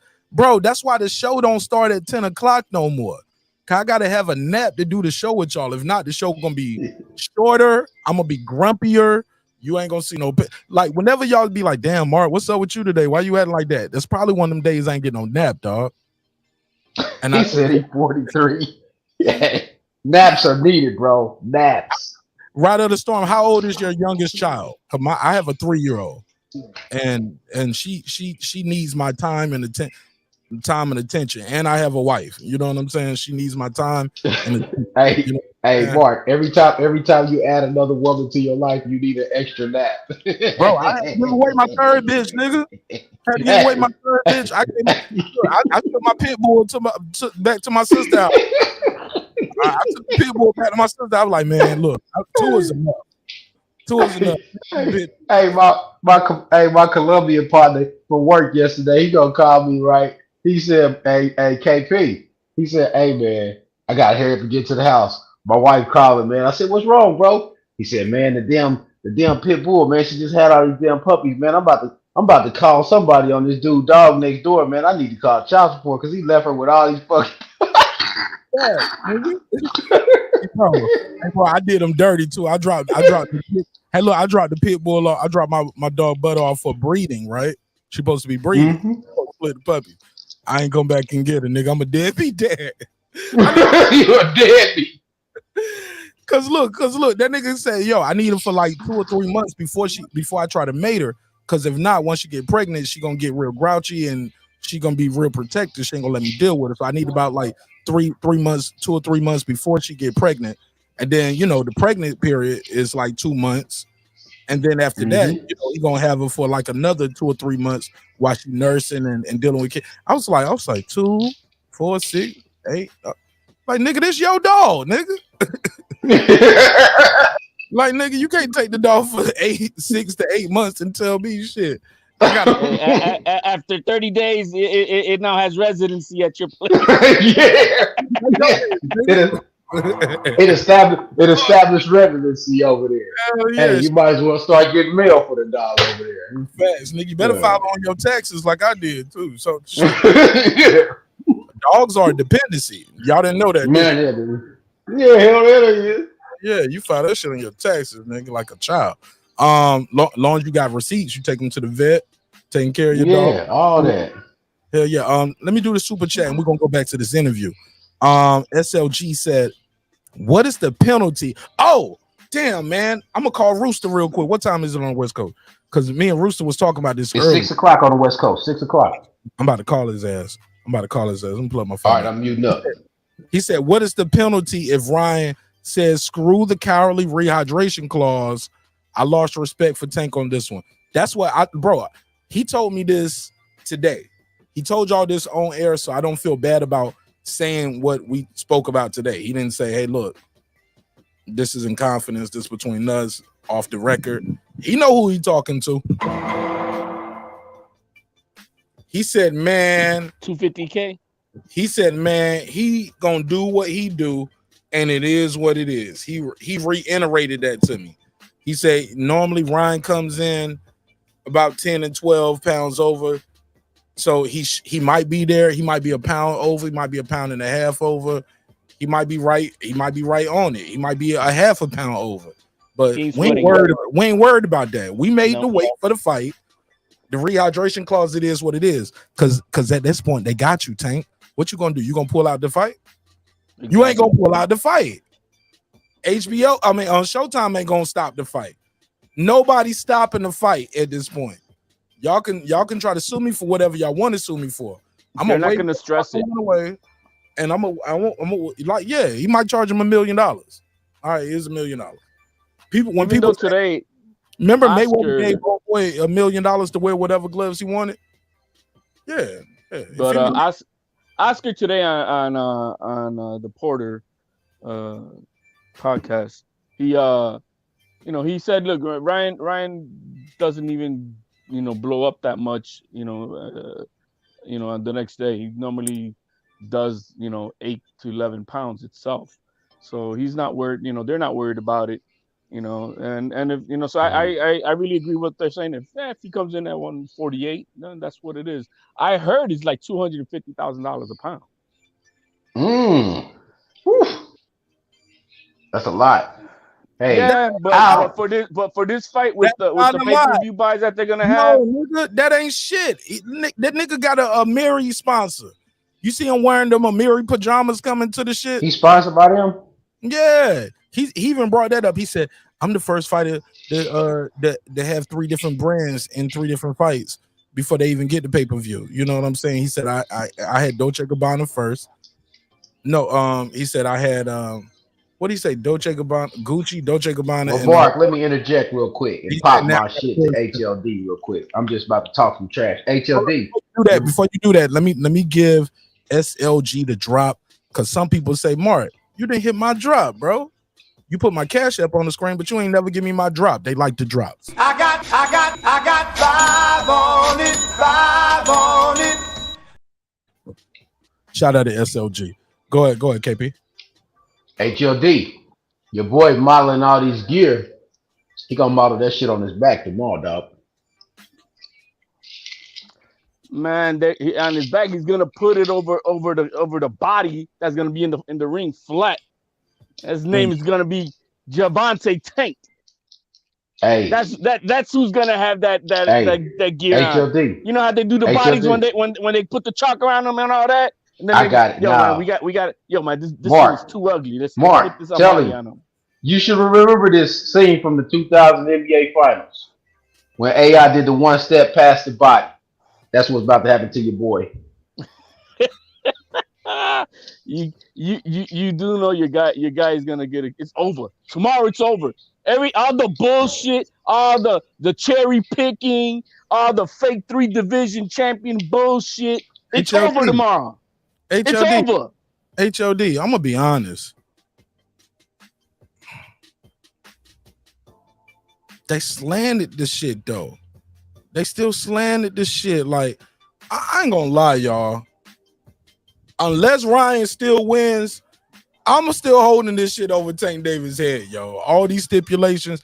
So I'm on the record already. I don't like it. I don't like the stipulations though, bro. I don't. I would have told Ryan Garcia. Let me look at the odds real quick. Let me mute it. I would have told Ryan Garcia, fuck that. But I get it. This is your biggest fight too. And this is, hey, look, and if you're Ryan Garcia, this is how you break your way into pay-per-view. Tank Davis been on pay-per-view before. His shit ain't never did this, and they never looked like this. The energy ain't never been like this. The press conference. Like, so you can't say this is all Tank Davis. Like, you got to give this young man respect. Damn, KP, I can see your face. Oh shit, KP, you look like one of my homies, man, that I just saw right now, bro. He played the guitar. This dude is dope. Your mic muted. He said, I am one of your homies. I'm about to flip this cam so you can see these odds. What you trying to say, Mark? You see one black man, you seen them all, man? What the fuck, bro?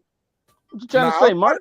I was gonna say something else, and I tell him off what he looked like, but yo, man, what I told you, it's what I said yesterday. When it comes to the spirit of competition, go ahead, KP. Competition is foul play, man. Oh yeah, we gotta talk. Even the moles and spies. I know somebody yesterday told me that was cap. That was showing more. My brother showed more, but I told him. Hey, this is what I got on it. Hey, this is what I got on the odds right now for round 1 for Tank. I'm betting on plus Ryan. 20. Plus 2,200 for Tank round 1 and 2. Round 3 plus 1,800. Round 4 16. Round 5 14. And round 6 through 9 is plus 1,200. Damn. So no what, bro? Just spending $100 on Tank Davis, you can make some money if you got 400 money. No, even if you spread them, even if you have $500 to spread out, you can spread that $500 out. Hold on, give me those odds again. Yeah, and you still can make about $1,000. Okay, here you go. Let's just say if you bet $10 on the round 6 through 9, right? Each round, $10 a piece. You can win $120 for each round. Right? 6 through 9, that's only 4 rounds. So that's $40, right? If you just bet $10 on each round, right? 6 through 9, right? If he knocks him out in one of those rounds, you win $120, so you won $80, right? Okay. You lost. You see what I'm saying? So you won that money back. Okay. If you do plus 2,200 though, woo! And you bet 10 on that, you bet 10. What's you win 220. What's the plus 200 for the $10? Which one is that? Yeah, let me explain it to you. So if you win plus 200, that means if you bet 10, you win 200. KP, I got beard envy, bro. I'm sorry, I can't get over seeing your face now. Now I got beard envy, bro. Like, it'll grow, man. It'll grow. Take time, man. I got three kids, man. You only got one, man. Catch up. Man. Oh. You gotta go to work, man. Put the work in. Bro, I'm getting the work. I'm putting the work in. I'm getting more salt and pepper before I get more feelings. Yeah, I got the salt. I got the you salt. Gotta get the needle. You gotta get the needle roller, Marq. Fuck you, man. Go ahead.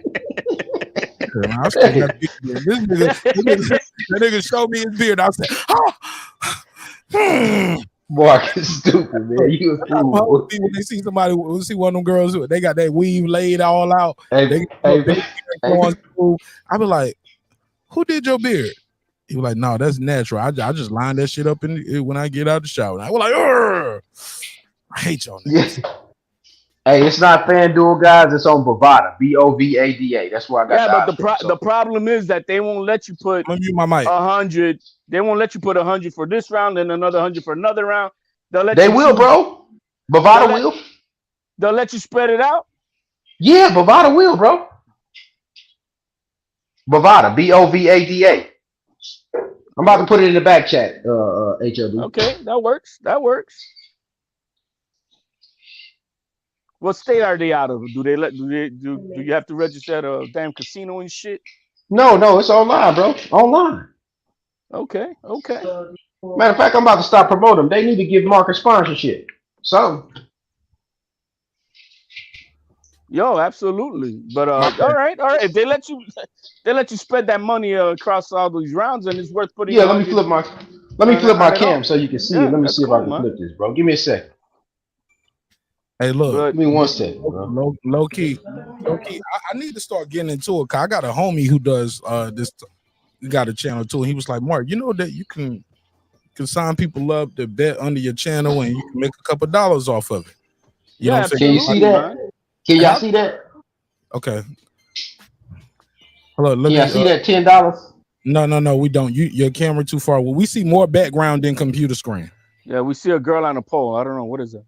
All right, now put the camera down a little bit. Put the camera down a little bit. Come on, old nigga. Put the camera down a little bit. Down. There you go. Your other down. All right, now. All right. You got that? Then you got to slant it. Then get a little closer to the screen. Just put the phone a little closer to the screen and bring it down again. Bring it down again. Your other down. There you go. Right there. Now I see $20. All right, $20. Go down a little bit on the screen a little bit more. It's blurry as hell. All right, there you go. So we see $20. Now, all right. Now from right there, just move the super down. chat up so the folks can see. Oh yeah, okay. Hold on, let me take the super chat. Hold on 1 second. Let me take the super chat off the screen real quick. And I'm gonna start that there so I don't lose my spot. Now you got the call now. Now I got the call now on the screen. and now it's hey look, low key, this is what sex is gonna be like after you've been married for like 15 years. I'm almost 15 in, man. Shut up, cuz. Like, go down. Up, down. No, not right there, damn it. You know that hurts. No, not tonight. This ain't your birthday. Hey man, shut up. Hey man, you have to have this is when you have to have your kids do it, man. Shut up. Like, it ain't your birthday, nigga. No, not right there. Hey, Marq, when you pull off that dark, and she's like, man, get the hell on. All right, but basically, I can go. I go to Bovada, and I do that. Tell me, but you can tell me like how much you expected to gain from a $20 bet because it looked like you spent $20, right? Okay, no, what I was showing you. So, like, let's say if I bet $20 on the plus 220, right? The plus 2200, right? If I bet 20 on that, I win 440. If he does it in the first or second round, if I pick those two rounds as props, and you pick 20, and you put 20 on that. If I put 20 on it, yeah, I can win 440 because it's plus 2200. 22 times the 20. That's how you get that math on that plus. 22 times 2 is 44. Okay. All day, bro. That's how that plus minus work. That minus, yeah. Change the favor. But when you picking rounds, you win money. I'm gonna show the odds. Hey, look. I know a lot of people be into this shit too. They keep telling me, Mark Nash, you need to do a betting show. Do a whole episode about betting on these boxing shits, man.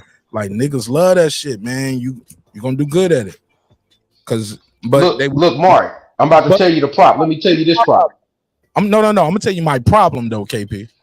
Okay, go ahead. I love the sport too much. I love both fighters. I know one thing can change. Yeah, don't mess with it then. Don't mess with it, bro.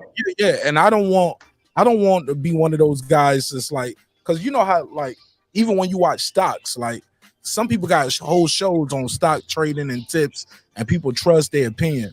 I don't want nobody to get mad at me because some shit went the wrong way, and they bet. Well, then you don't choose, Mark. You don't. All you do is you announce the odds.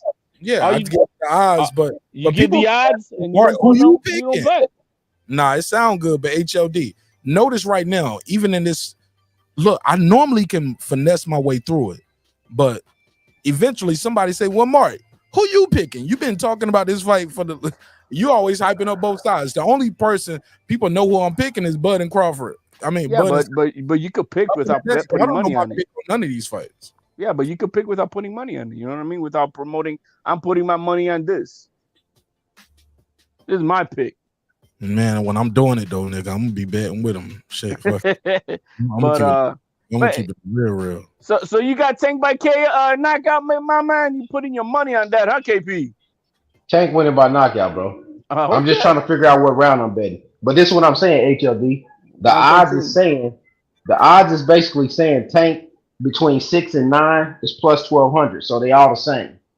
So if I pick 6, 7, 8, or 9, let's just say if I put $10 on each one.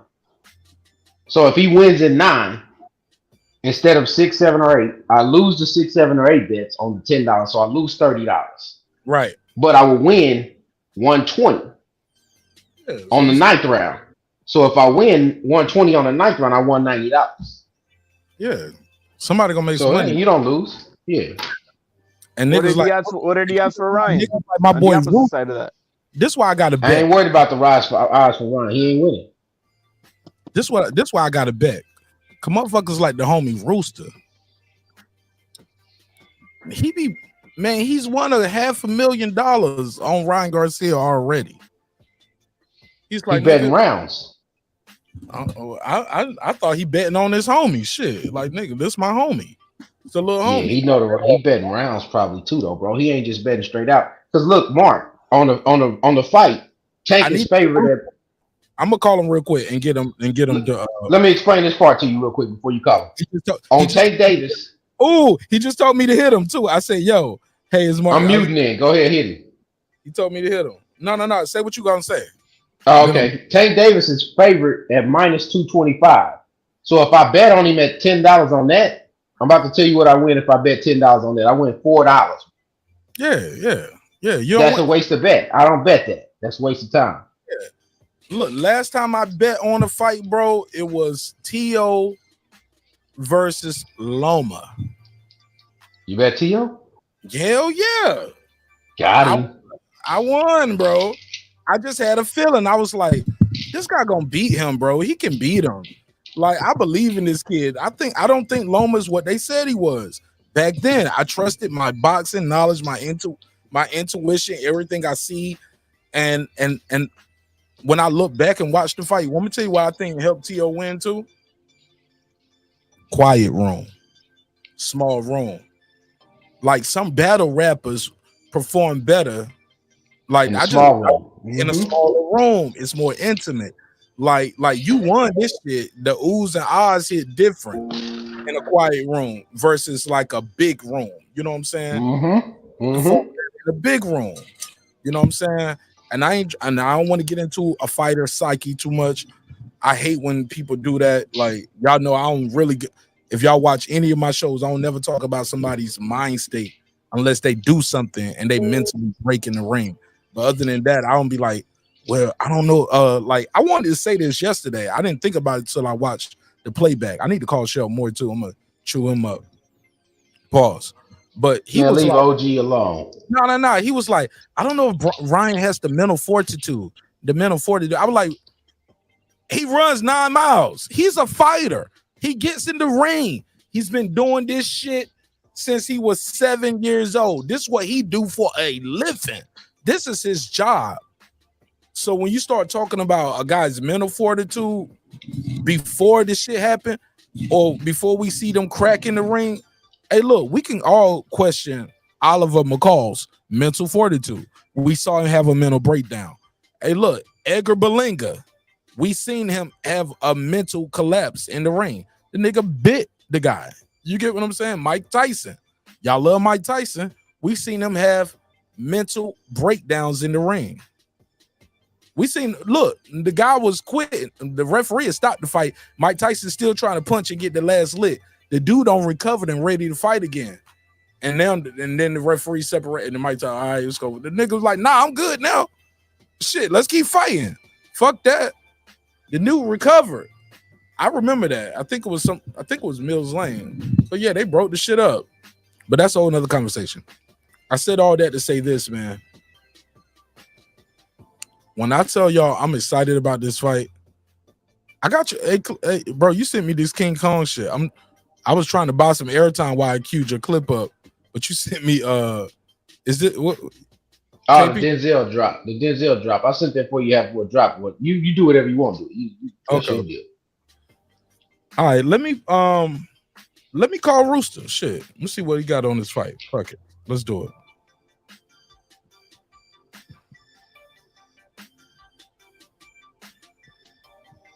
This nigga gonna pick up the phone.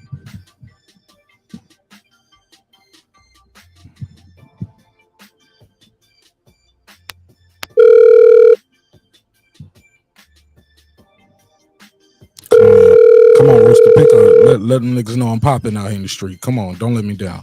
You popping.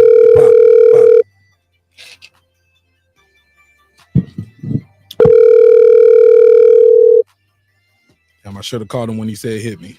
Please leave your message for.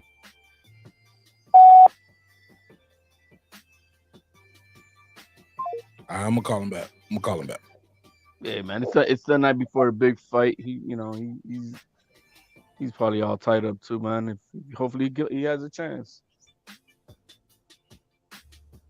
Nah, I'm gonna text him. I'm gonna text him again. I ain't letting it go.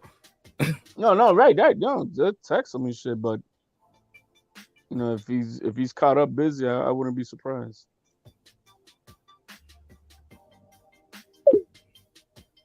All right, shout out to my bro Kareem. Pull up, bro. Kareem, click the link. That's my guy right here. I fuck with Kareem, man. Kareem's a younger guy too, man. I love talking to the younger guys, talking about it, because a lot of times when we talk about boxing, we get caught up thinking everybody sees the fight game the way we see it, because we are a certain age and we think, you know what I'm saying?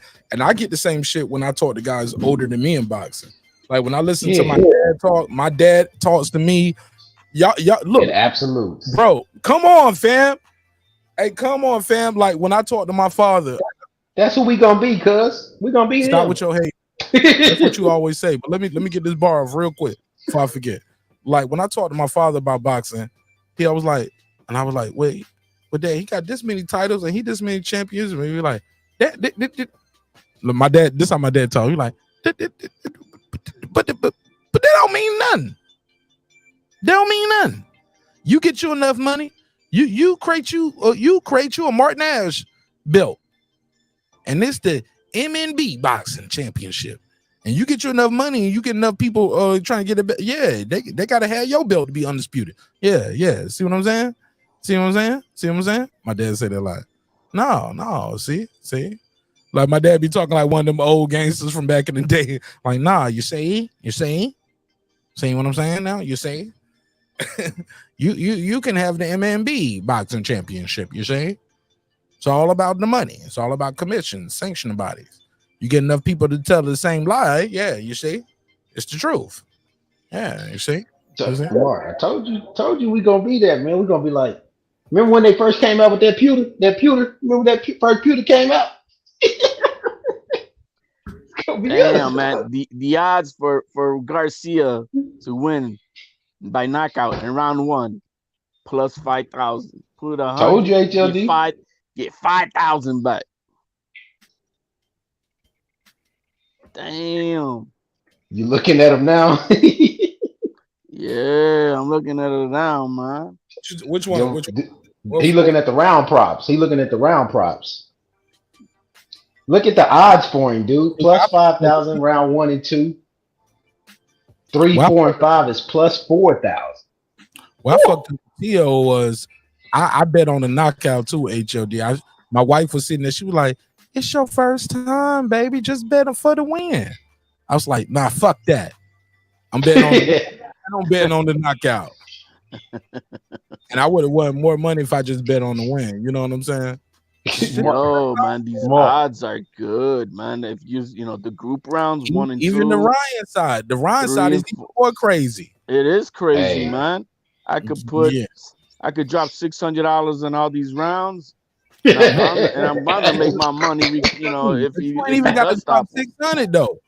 Hey, Mark, you can break 100 pack up real quick. Mark, he gonna be gone. He gonna be gone like Lady Heroin in the wind. I ain't never coming back. I don't know his life. Like $600 is a lot of money for poor people like I ain't betting 600, bro. Man, how much did I put on? I'm a regular man, homie. Look, I'm out here. Fucking Tyrone Woodley fucked me up, man. So I can get paid. Click the like button, share. I need somebody to super chat, by the way. Refresh the super chat. I need y'all to refresh the super chat. Everybody's saying $1, which is a real thing. Mark, I told you gotta play the Umar drop. I said you gotta play that for him, man. They don't know. No. What I need to do is this. This gonna be my new shit. If you want to kick Brandon Washington, HLD, or KP off the panel, you can send a donation for that.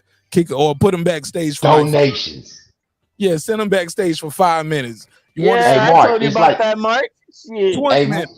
Hey, Mark, it's like they, you know how you never get to mute the pastor. So mute him. You get to mute him. Mute anybody on the panel. You shut the fuck up for 20 minutes with the right donation shit. I'm like, donations. And every time they do it, Mark, play the Umar drop. Man. Donations. Deuce Time gonna donate just to hear Brandon Washington. He gonna spend his whole check. He was like, I want to hear Brandon Washington talk for 20 minutes uninterrupted. $20. Yeah, $20. Brandon Washington ain't even gonna know what to do with that shit. He's like, well, where do I start? I'm gonna get the sweethearts to pay up to make me a made man. Can never be kicked off, man. Put a G up and I'll be a made man for life. Yeah, you put a G up, you can't never kick him off. I can't never kick him off. Yeah, can't never mute his mic. Like he get to tell me shut the fuck up for a minute. Like Mark Nash, I'm a made man. I'm like, yes, sir. Hey, Mark, what that fool Ray Liotta say? He gotta count Paulie's money every week. That's fucked up. HLD, you might well go on sip my $50 now. We ain't even gotta wait. Just go on sip.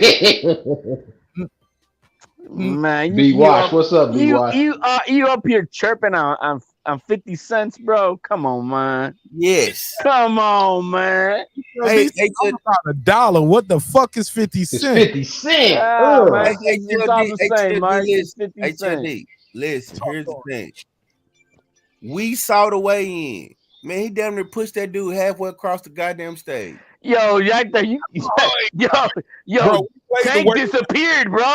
Tank disappeared when Ryan grabbed them. Yeah, Tank leaned back like Homer Simpson in the bushes, dog. He withered, bro. I was hoping somebody was gonna take off on Bernard though. Yo, man, he did the Jedi. Man, I thought you was non-violent, B-Wash. Come on, B-Wash. Hey, look. Cliff said 1K for untouchable status. 13 said, what about 500 for untouchable? No, so see, we can still need to be it really needs to be 12. Your pause. It need to be 12. It need to be shut up, bitch. He said, what about untouchable? That means he want to be touched. No, you need 1,000, not untouchable. 500 to still get you touched. Yeah. That's a discount. That's a discount. Because you can get untouchable for one. Yeah. Because I can break that down because the untouchable for the year for a K. Yeah, that's 1K for a year, man. You untouchable. Because the YouTube minimum for monthly payouts is $100. If you don't make $100, you ain't made no money. You know what I'm saying? That's what YouTube tell you. Yo, man, let me ask you something, guys. What happened to Santa Claus in that mayhem, bro? He wasn't gonna get up to B-Hop, was he? What happened to Santa Claus? Leonard. His arthritis was kicking in, bro. He ain't got time for that, bro. Yo, He shout had to out take to a I'm not a fighter. Kareem. I'm a lover. He had to take a bathroom break. He better be, cause Oscar still beat his ass. I don't care what none of y'all niggas say. Oscar Shit, B-Hop and Oscar will beat his ass in fishnets and heels. I got Team No, I Garcia don't believe that. against everybody on that side, bro. I heard a dog barking. Somebody got their own. I did too. One of y'all. It's my damn dog. What kind of dog you got, B? Okay. That's a big ass. I got a. You got a Shih Tzu. That nigga got a Cane Corso or something. That shit, that's a big bark. Man, I got a bully pit. Come on, HOD. We live in the South. I would never have a dog that can't take care, that can't protect me. The fuck I'm gonna feed something that can't. Wait, how you need a Shih Tzu, bro? I would never have a dog that can protect me, bro. I seen them clips. Them dogs be fucking up the owners too, bro. Hold on, let me do this quick drop though. Shout out to my brother Kareem Boston News for refreshing the super chat, man. On God, swear to God, we need that. I'll give you the $2. You give him the $2. All right, pay him the $2. Oh, pay the $2. Out of the storm, he said Fury versus Andy Ruiz for July 22nd. Is that breaking news? Yeah, that's what I was hearing, Marq. I'll give you the $2. You give him the $2. All right, pay him the $2. Oh, pay the $2. Oh, I need to get my pen and pad so I can start time stamping this episode. I don't think I'm it's looking totally it up. I'm official, looking it though. up. Give me a I think second, it's between bro. Zhang Keep going. and Ruiz. Go ahead, but look, let me get Brandon Washington take on this fight. I already know you're going for the black guy, but Tank Davis. But talk to me, man. What do you think is going to happen with these pay-per-view buys? I don't know if you saw the weigh-in, but that looked like an epic weigh-in. That looked like one of them Floyd joints. Bro, I was scrolling around on YouTube at different people. I went to PBC. You said the right thing. You was trolling a little bit That was too. hilarious. PBC had 41,000 watching. Showtime had 34,000 watching. And so you could tell this gonna be epic. You know what I mean?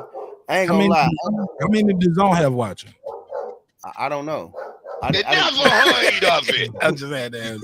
I know you didn't give a damn about the song, but go ahead. But yeah, man, I'm excited for this fight. You know what I mean? He said, "Fuck the song." Yeah, I'm And not. he said, "Bro, don't abuse the dog. The dog barking don't bother me that bad. Don't beat my the dog, bad, bro. Brandon. Please." I Go mean, ahead, he's go ahead. barking at the damn vacuum cleaner. I'm scared. Don't be out there, Mike Vicky, cuz. Don't be Mike Vicky, cuz. Let me get Rod of the Storm the $2 drop real quick. Appreciate the homie for supporting the show in a major way. But look, that refresh super chat shit is the real thing. Cause I sent K out the truth for super chat, and my shit didn't show up on the screen, and I was like, "Oh shit, it happened to me. It's a real thing." I sent him $2 though. You know, I hit him with the $2. I'll give you the $2. You give him the $2. All right, pay him the $2. Oh, pay the $2. And my super chat did not show up. I was like, "Oh, this nigga Blue Blood won't lying." He was not lying. That time. It was funny though. The term itself, refresh, the super chat is funny. That nigga Reggie killed that shit. He was like, I wish I could tell my job, hey, the bank didn't clear my check. I need you to refresh my paycheck. Shout out to the homie Reggie. Tony Boswell in the building as well. Nick Rich. I appreciate y'all sticking around, man. Yeah, we're gonna be here for a little bit, man, chopping it up with the homies. Because I think we're gonna get to a point where my regular show's supposed to start and people gonna look up, they'll be like, "Oh shit, you already going? You've been going for 2 hours." Man, I'm hyped. I'm hype about this fight. Brandon Washington, Hey, KP Marq. from KC5 is here as well. HLD. You know, he loves Devin. Never heard of it. That's what the HLD stand for. He loves Devin. Them cats done got off work and went to the liquor store, bro. They All ain't right. at home yet. Never mind. They ain't home yet. HLD, where your boy at? I had to look at my shit real quick. I was How like, you damn, did my internet disconnect? I was like, damn. did How he you dial man here? looking HLD? All right. Let me play some more of this Mike Tyson interview then while we got a little downtime, because I definitely was trying to get want to get Brandon Washington's pay-per-view prediction of how many buys do we think is gonna sell, because this shit look epic. KP, I want you to give me yours again for the people just pulling up. But let me play some of this Mike Tyson. for that fight? Well, I believe that they took too long to have fights. I think my opinion only, I think they don't fight enough. I think a fighter, especially a champion, should fight at least 4, but at least 3 times a year. And I think with Mr. Crawford, especially, he's not active enough. Even though. Okay, let me rewind. This is him talking about Terrence Crawford versus Errol Spence. My opinion only, I think they don't fight enough. I think a fighter, especially a champion, should fight at least 4, but at least 3 times a year. And I think with Mr. Crawford, especially, he's not active enough. Even though I've seen him fight without going through a process of any fights, he's just a wonderful fighter. He can still beat you, even when he's looking back. He doesn't even look like he could beat a guy like, what was his name again? Sean Porter, but he demolished Sean Porter, yes. Yeah. I thought we talk about Errol Spence. That was going to be a competitive fight. I was wrong. Yeah. Yeah, you was wrong. You thought it was going to be a competitive fight. Yeah, he don't even know which fight he's talking about. Yeah. I thought that was going to be a competitive fight. I was wrong. It was. I Mike got to tell Tyson. you this, man. You and I have this in common because I love me some David Benavidez. Oh, he just he just moved right along. He know Tyson high as fuck. Show more over there with the y'all caught that too. Mushrooms, man. Mike Tyson was talking about the wrong fighter. He said I don't think he active enough, and Mike Tyson forgot his original pick, but it's okay. Then he says, I don't think he active enough. I don't think he can compete with a guy like Sean Porter. Sean Porter retired, Mike. We talking about Spence and Crawford. Mike don't know. But Spence, Stephen A. Smith is such a skilled orator and such a skilled host. He saved Mike Tyson right there. You caught that too, KP? He's eating mushrooms not to kill nobody, man. About the wrong fight. It's always good to have Mike need a nephew, bro. He need a nephew around, man. Mike need a little help. He probably smoked him. Yeah. He probably fucked him already too. Oh man! Don't do Mike like that, cuz. Come on, man. I ain't doing Mike like that. I don't do Mike. Well, I know you do Mike like that. On camera threatening people with rape. like that's his go-to. Y'all, beat your ass. Did you see the one? Did you see the one where he interviewed with the black dude and the black dude started asking him about his old case? He was about to beat him up on stage. I did a YouTube short about it, bro. I don't even think I released it yet, but I did chop it up. I did do a reaction to it. When he was like, yeah, you a piece of shit. He was promoting his play. But let me jump to OG Shelton more, because I was gonna call you a little bit earlier, OG. How you feel, young man? Your mic is muted. You take your insurance, Shelton? You take your insurance? Oh, Sherman Moore. He called you Sherman. He said I think I got it. There you go. I think I got it. What's going on, fellas? What's good, man? I'm good, man. Just watched the Atlanta. Somebody said just watched Atlanta pull one out. Somebody said Leonard Elder trying to copy your look with the gray hair and shit, with the salt and pepper goatee. He did. Yeah, he might be. I'm just glad that Leonard stopped using. I'm just glad that Leonard stopped using it just for men, bro. Hilarious. That's all I'm happy about. He stopped using it just for men, painting that beard black. That was good. That was good shit, man. Sponsorship, man. But he said, yeah, maybe so. That's some good shit though. Maybe so. But yeah, I mean. I've been surfing a little today in between taking care of my business. I was surfing a little bit today, and everybody is going off and on and on and on about this fucking catch weight. This shit's not gonna mean nothing tomorrow night. Both them dudes will come in about 147, 148, and it's gonna be a decent fight for as long as it lasts. My only question is that I believe that Ryan has the attributes to beat Tank. I just don't believe Ryan has the IQ and mental fortitude to implement the game plan and stick to it. Because in my opinion, the only way Ryan can win this fight is he has to keep in the center of the ring, keep Tank at distance, and catch him coming in with uppercuts and hooks. But I think Ryan's gonna leave that lazy jab out there, let Tank get inside, and Tank gonna catch him and sleep him. It never heard of it. Bruh. Why do you keep saying he don't have the mental fortitude? Look, you was in the you a veteran such as myself.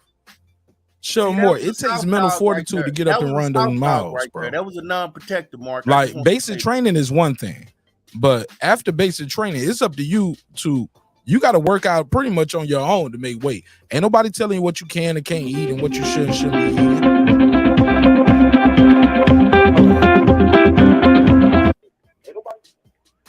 Hold on, let me get to the home. Hold on, Jerry, real quick before you respond. I want before you jump in, Jerry, the Terror, aka Reggie the Roach Killer Tasker. Before you jump in, let me let Show More reply to my, because I was gonna call you earlier. Show More, keep talking about the guy's mental fortitude. It takes mental fortitude to get in that ring. It takes mental fortitude to run the miles, to make the weight, to sustain from eating these things. It takes consistent look, you got to do the right thing when nobody's watching. That's integrity. Like, you don't think Ryan has integrity? I haven't seen him have to. I haven't seen him stick to a game plan in any fight. The only game plan I've seen Ryan implement is go in there and catch somebody with the left hook and knock him out. You know what I'm saying? And against Tank Davis, I don't think that's going to be enough, because Tank has fought taller guys his entire career. So can he keep Tank on the outside? Can he use his jab? When has he done that? We saw Ryan get off the canvas. If anything, we never seen Tank Davis stick to a game plan. Ryan get off the canvas against Luke Campbell. Okay. If Tank would, does Luke Campbell, in your opinion, does Luke Campbell? Sir, we talking about adverse. Hold on, we were talking about. No, I'm asking you a question. Let me ask the question. Answer yours, or you answer mine. In your opinion, does Luke Campbell hit as hard as Tank Davis? In your opinion, does what? No, I don't work for you. I'm the host. So now I don't give a fuck. I asked you a question. Third time. Hell, never heard. Never heard of it. You got me. Well played. So he got up. If Tank catches him with that left hook, like Luke Campbell called him with, you think he's gonna get up? That's a different question, though. That's a different argument. Shit, I don't think if Tank Davis catch anybody clean, they getting up. Okay. All right. So like I said, I don't believe. It's just my opinion, bro. It's not a fact. It's just my opinion. You moved away from the phone. I don't know what you're doing, but you away from the phone. I said it's just my opinion. It's not a fact. I don't believe that Ryan Garcia can stick to a game plan and implement it. He has the attributes to beat Tank. The question is, can he stick to a game plan to use those attributes and beat Tank Davis? I don't think he can, but it remains to be seen. That's why they are fighting.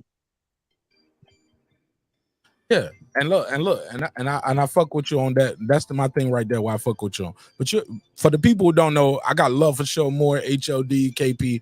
I talk to these dudes even when we ain't live all the time, and we just be talking shit. But that's not true in the words of Pittsburgh T, because you changed the narrative right there. But let me go to Jerry in Baltimore, because Baltimore, my whole point of that saying to you was, when you start saying words like mental fortitude, words mean things, and I got to challenge you on that, because it takes a hell of a lot of mental fortitude just to step in there. And I think that's one thing that sometimes, and I know you respect that because you're a student of the game. You box yourself. You love the sport. And I hate the verbiage of that, because people will run with that and be like, well, they're just taking somewhere else. And I'm like, man, it takes mental fortitude to get up and run these miles. It takes mental fortitude to step in this ring. The kid been doing this since 7 years old. As far as I know, this is his only job. This is all he ever did. You know what I'm saying? So that is so and taking care of his whole family. You know what I'm saying? And yeah, I just think that takes a lot of tremendous pressure of his own. But who knows? Let's go to Jerry, and I'll come right back to you, Showmore. Let's go to Jerry in Baltimore. Jerry in Baltimore, talk to me. Hey, what's up, everybody? I think that's a good point. You know, I do agree with what you say. Just getting to this point takes a tremendous amount of mental fortitude. It's just getting to this point. It's not like he's been fighting in front of 10 people. That fight against the Englishman where he got knocked down, that place was packed in there. There was a lot of people in there. Plus, in the amateurs, you know, fighters go through all the mental discipline stuff in the amateurs. That's where they form their mental discipline. But to Shelton's point, as a pro, outside of that knockdown, we haven't really seen him have to deal with a lot of adversity, but the same can be said about Tank. Tank has not been hurt or put in a place in a fight where he has to reach down deep. So maybe we get those questions answered about both tomorrow night. But I'm going to tell you this. I've been thinking about the fight like everybody else, and Ryan, in my opinion, his best chance to win the fight is to go out and jump on Tank right away. He's got to try to catch him cold. Tank is not the fastest starter, so go out there and see if you can't land that hook and get him hurt, because this does more than just a physical hurt. It speaks to the point that you guys are making. When you get hurt in a fight, even if you can recover from the physical hurt, you still got the mental part to deal with. Like, oh my God, this guy just hurt me badly. And so whatever I thought about him, I just found out differently. So if Ryan can catch him and hurt him early, he needs to take a play out of Ray Leonard's book. Don't go in for the kill loading up on big power shots that you're going to miss on and possibly give up your fundamentals and get squared up and get knocked out yourself. If you get him hurt and you got him where you want him, go in and take a page from Leonard's book and just throw rapid fire combinations, kind of like the way Oscar De La Hoya did against Fernando Vargas, and that'll get you to stoppage. If he can't do that, as the fight wears on, Tank is definitely going to get to him at some point. I don't believe Ryan has a bad chin, but I know you don't have to have a bad chin against Tank. You can have a great chin and still get knocked out. So Ryan keeps saying it's second round KO, and I like that talk. To me, that's what he's got to do. He's got to try to get him out quick, because as the fight goes on, especially if he's anywhere dehydrated, his chances go way, way down as the fight goes each round. I don't know what I'm thinking. I agree with Jerry. I agree with Jerry 100% on that. Go ahead, show and elaborate. Yeah, I don't think he's gonna win a boxing match with Tank Davis. I mean, Ryan Garcia has fast hands, but he has slow feet. His defense is not that great. So, like Jerry said, a boxing match is probably not in his best interest. He needs to jump on this guy early, hurt this guy, back this guy up, show this guy that he got popped, make Tank think. Because if you don't make Tank think and you allow Tank to do what Tank does, Tank gonna work his way inside. Eventually, he's gonna catch you. And eventually, he's gonna stop you. How is it that Ryan Garcia doesn't have a good defense, but Tank is the one who's been tagged up throughout all these last few fights that we've all seen? We've never seen Garcia hurt. When's the last time you seen Tank on his back? Nah, fuck that. Nah, hey, look, that's a whole different trainer too. Like, when the last time you seen Tank on his back? We seen Ryan on his back. When the last time I ever seen Tank in a 50-50 fight? How about that? Never. In my opinion, never. Well, let me say something to that other part. I forgot. Damn, my niggas cut me off. You ain't never seen it. He's never been in on 50-50 The bottom line fight. is that it's so weird that we talk about defense when Tank has got a shitty defense. HOD, I'm gonna say this. This is what I see, guys. Let me tell you what. Not that good. Hold on, Jerry. Give me a second, Jerry. Let me get this out. Show and hey, look, if y'all not talking, mute your mic, man, so we don't get all the background noise. Cool. Can you hear me? All right, this is what I'm saying. I think this is a 50-50 fight as far as what we see on paper, but Tank Davis is a slight favorite because he's proven more against the better competition, so to speak. He's had the Mario Barrios, maybe Isaac Cruz, Santa Cruz, He had better guys so far in his career, but he's a little bit older. So this is kind of like watching the I don't know, by the time Trinidad and De La Hoya fight, they had a better resume. But that's kind of what we're watching, like a kind of guys at the same stage. They were both 26 years old, my man.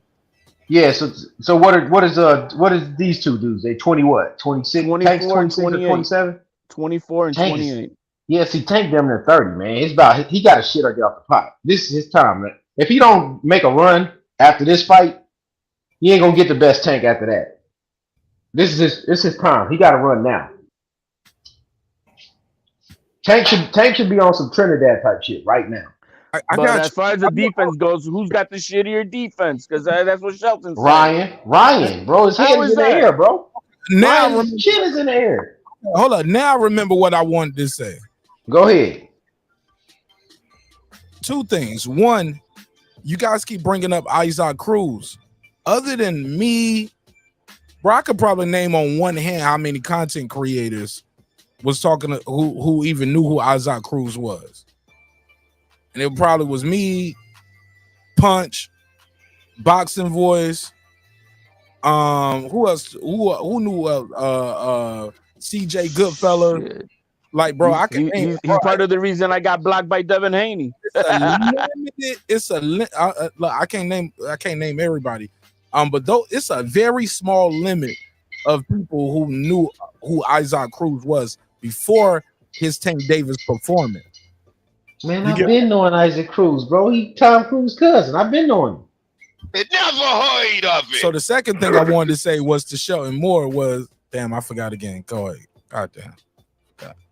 Yeah, I gotta write shit down. Mark, you better get a pen and paper, my man. Yeah, I got it right here. I just be trusting it. You forget to use it. I be trusting my memory, man. And hey, look, niggas ad lib, niggas cut it in a little bit, and I was like, shit, nigga, y'all know I'm on that tequila tonight, nigga. I'm ready. You got the mental fortitude. Do you got the mental fortitude? We talked about that tequila, Mark. We talked about that yesterday. No, it was something somebody just said, man. It was, godly, man. It was about Tank getting marked up. We see Tank marked up by sparring partners that we don't even know who they are. Tank show up at the press conferences, face marked up. You know what I'm saying? Bro, Tank got gym wars. He got more gym wars probably and that we know of fights. He better get it right now, Mark. Like I said, bro, he better get it now. That motherfucker got gym wars, bro. He got glory stories in the fucking gym. Niggas be leaving it all in the gym. So Tank gets hit, bro. Remember, and no, hey, look, anybody else, y'all would have been talking about it. But your YouTube daddy didn't put that on the docket. It never heard of it. But anybody else, like if I was a fuck nigga for real, bro, I would have made a whole issue about that shit. Like, why Tank Davis already got a black eye in the press conference? You know what I'm saying? Like, who beating him up? Like, you get what I'm saying? Like, I could have made a whole issue about it. Cause Tank, every time you see him, he damn near got a black eye. I was like, was it a sparring partner? Was it one of the bitches? Was he fighting over a purse? Mark, because the fact is that we saw Leo Santa Cruz put hands on him.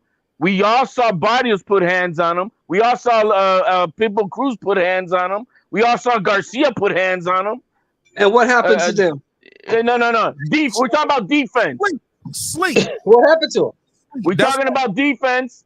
It didn't matter about defense. Are you wrong about his defense? Defense was. Are you wrong about his defense? HLD. They lost. Are you wrong about his defense? They lost. They lost. Are you? No. You said about you. You pointed out that one guy's got better defense than the other.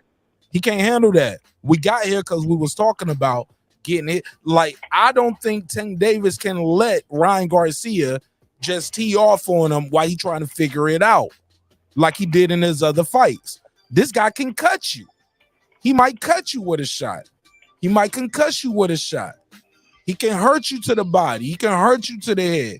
He can make you do the electric slide, the stanky leg, the and that's why Jerry and I agree on that point. That's why I think Ryan got to jump on him early. He got to jump on him quick. Back him up.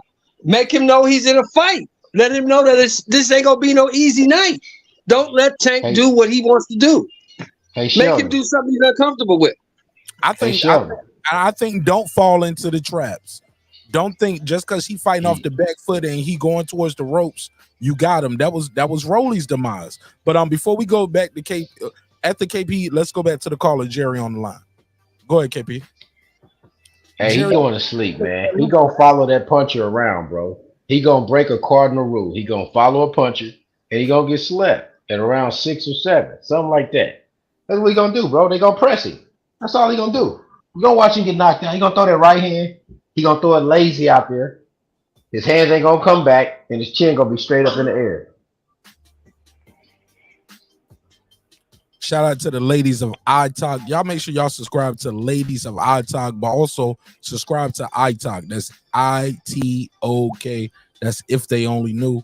Like if y'all like my show and like when I do all those different topics about relationship, gender equality, like game night, all of that shit. If y'all love those type of episodes, y'all gonna love iTalk and the Ladies of iTalk.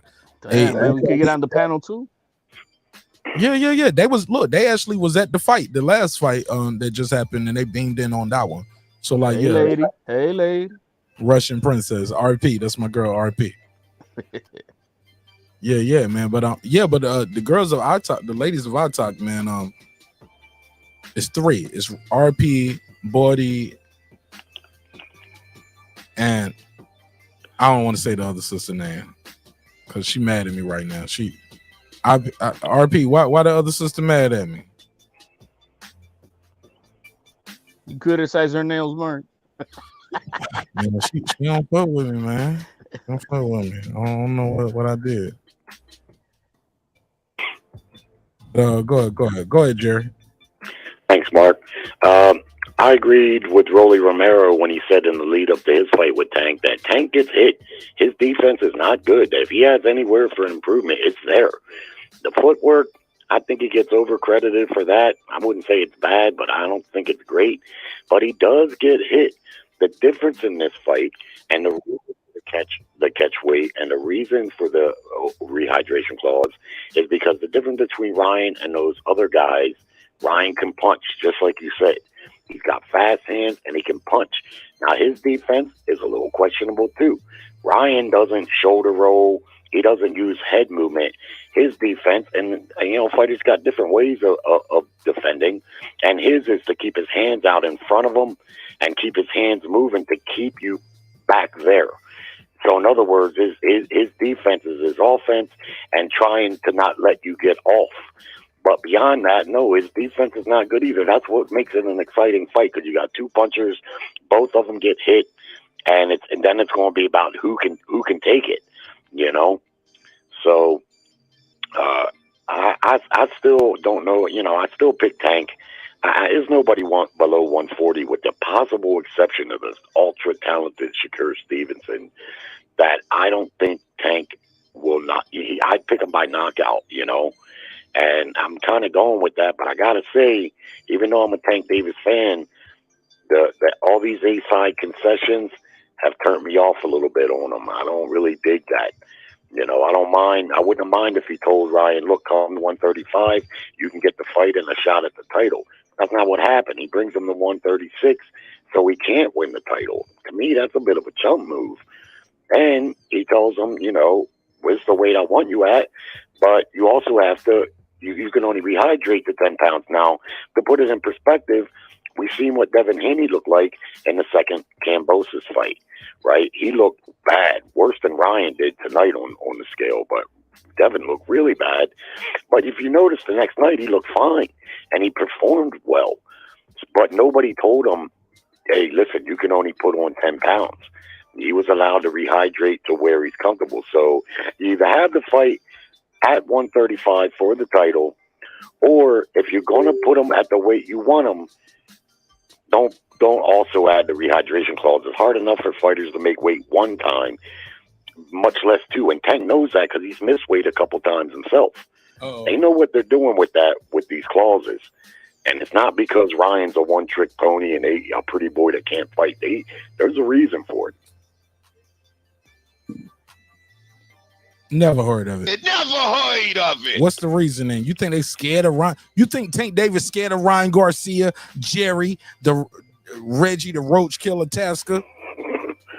No, I'm not saying that he's scared, but they're obviously recognizing things that a lot of people know already, but a lot of people don't know. They see Ryan's pretty face. They don't realize that he had 240 amateur fights. He beat Virgil Ortiz in the amateurs. He beat Devin Haney in the amateurs. Stop. Yeah, well, it's all factual. Okay. Well, look. You know, they split 3-3, Devin and Ryan. Yeah, they split 3-3. Okay, do people know the ages they were? Do you know the ages they were on those 3 fights? I don't know. Okay, well, let's just start here. The first one, they was 10 years old. Okay. One was 9, one was 10. Jerry, the person who beat your ass at 9 and 10 years old, can they beat you when you was 27, 28 years old? Well, what were the other 5? You missing the point, Jerry. They weren't 27, 28. They was kids. Okay, like they that's start. fair. It starts at 9 and 10 years old. Bro, the next one might have been 12 and 13. The next one might have been 15 and 16. That is not who you are when you 26, 27, 28.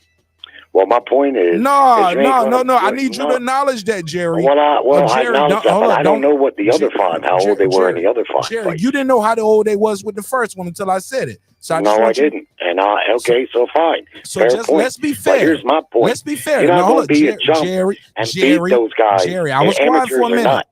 I was quiet for a minute. I just want you to give me a little props for that. Like, we gotta agree on that, right?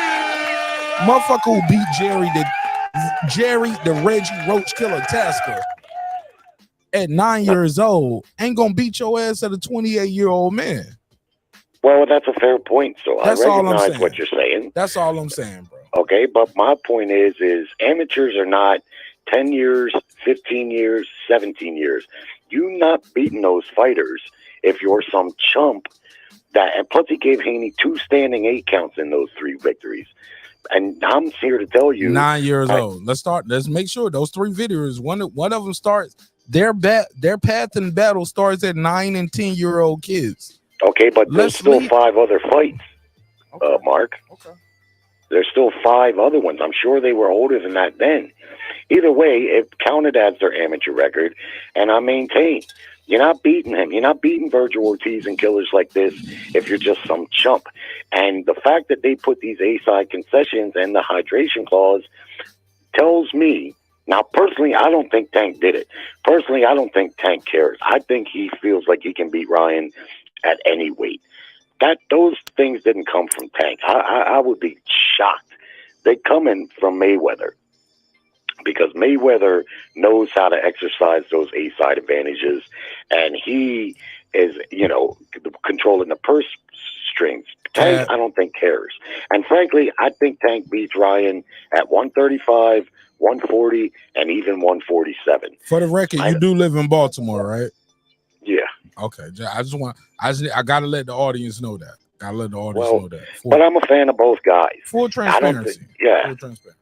Yeah, and I just hope for a good fight with a fair outcome. I don't want to see anybody get robbed or anybody get stopped too soon and controversial.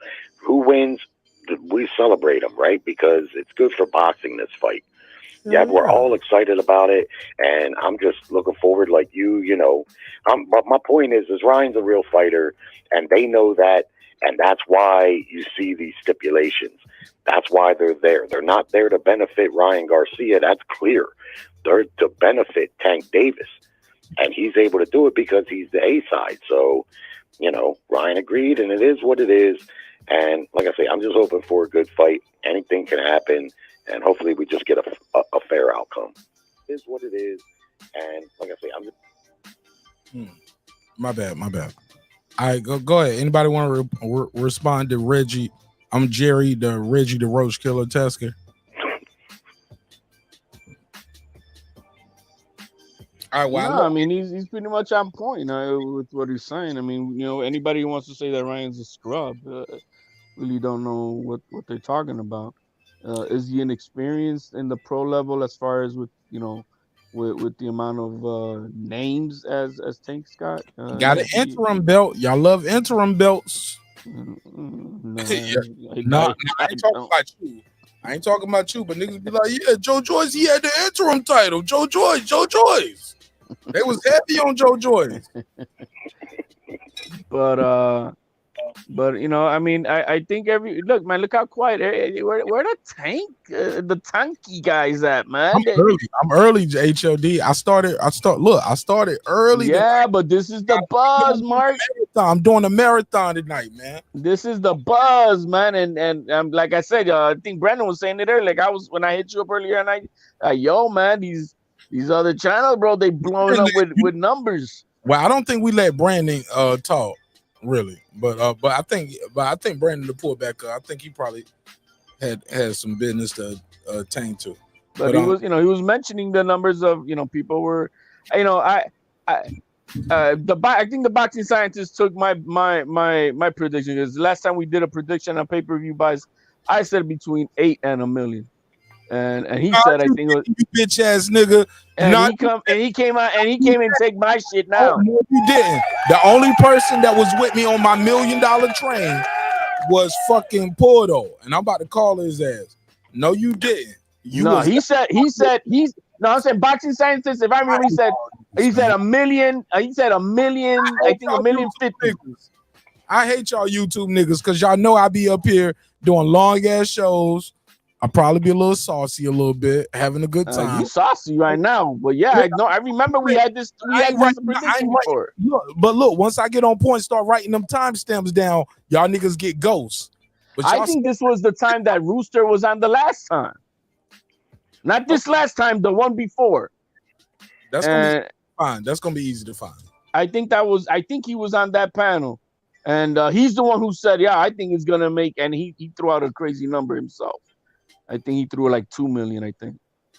But I wouldn't be surprised that it does. Canelo Plant numbers. Between 8 and 1 million. Man, I'm about to call. What time is it on West Coast? Shit, I'm about to call Stitch Duran. Let me see if he pick up the phone. California, what is it? Nigga, I'm calling Stitch Duran. Fuck it. I'm gonna see if he gonna pick up my call, nigga. I'm bucking. Let's go. Is he working the fight? He ain't working the fight. Y'all don't say shit. Don't say shit. Mute your mic. Let me see something.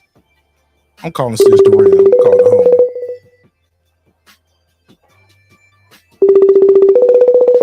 Ain't nobody picking up my calls tonight. If not.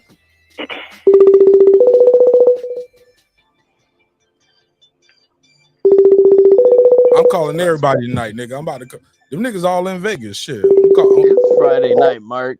And if they're in Vegas, you think they're gonna be picking up right now? I don't know. We're gonna see who love me. Shit, I'm calling everybody, nigga. I'm about to call. Shit, bro.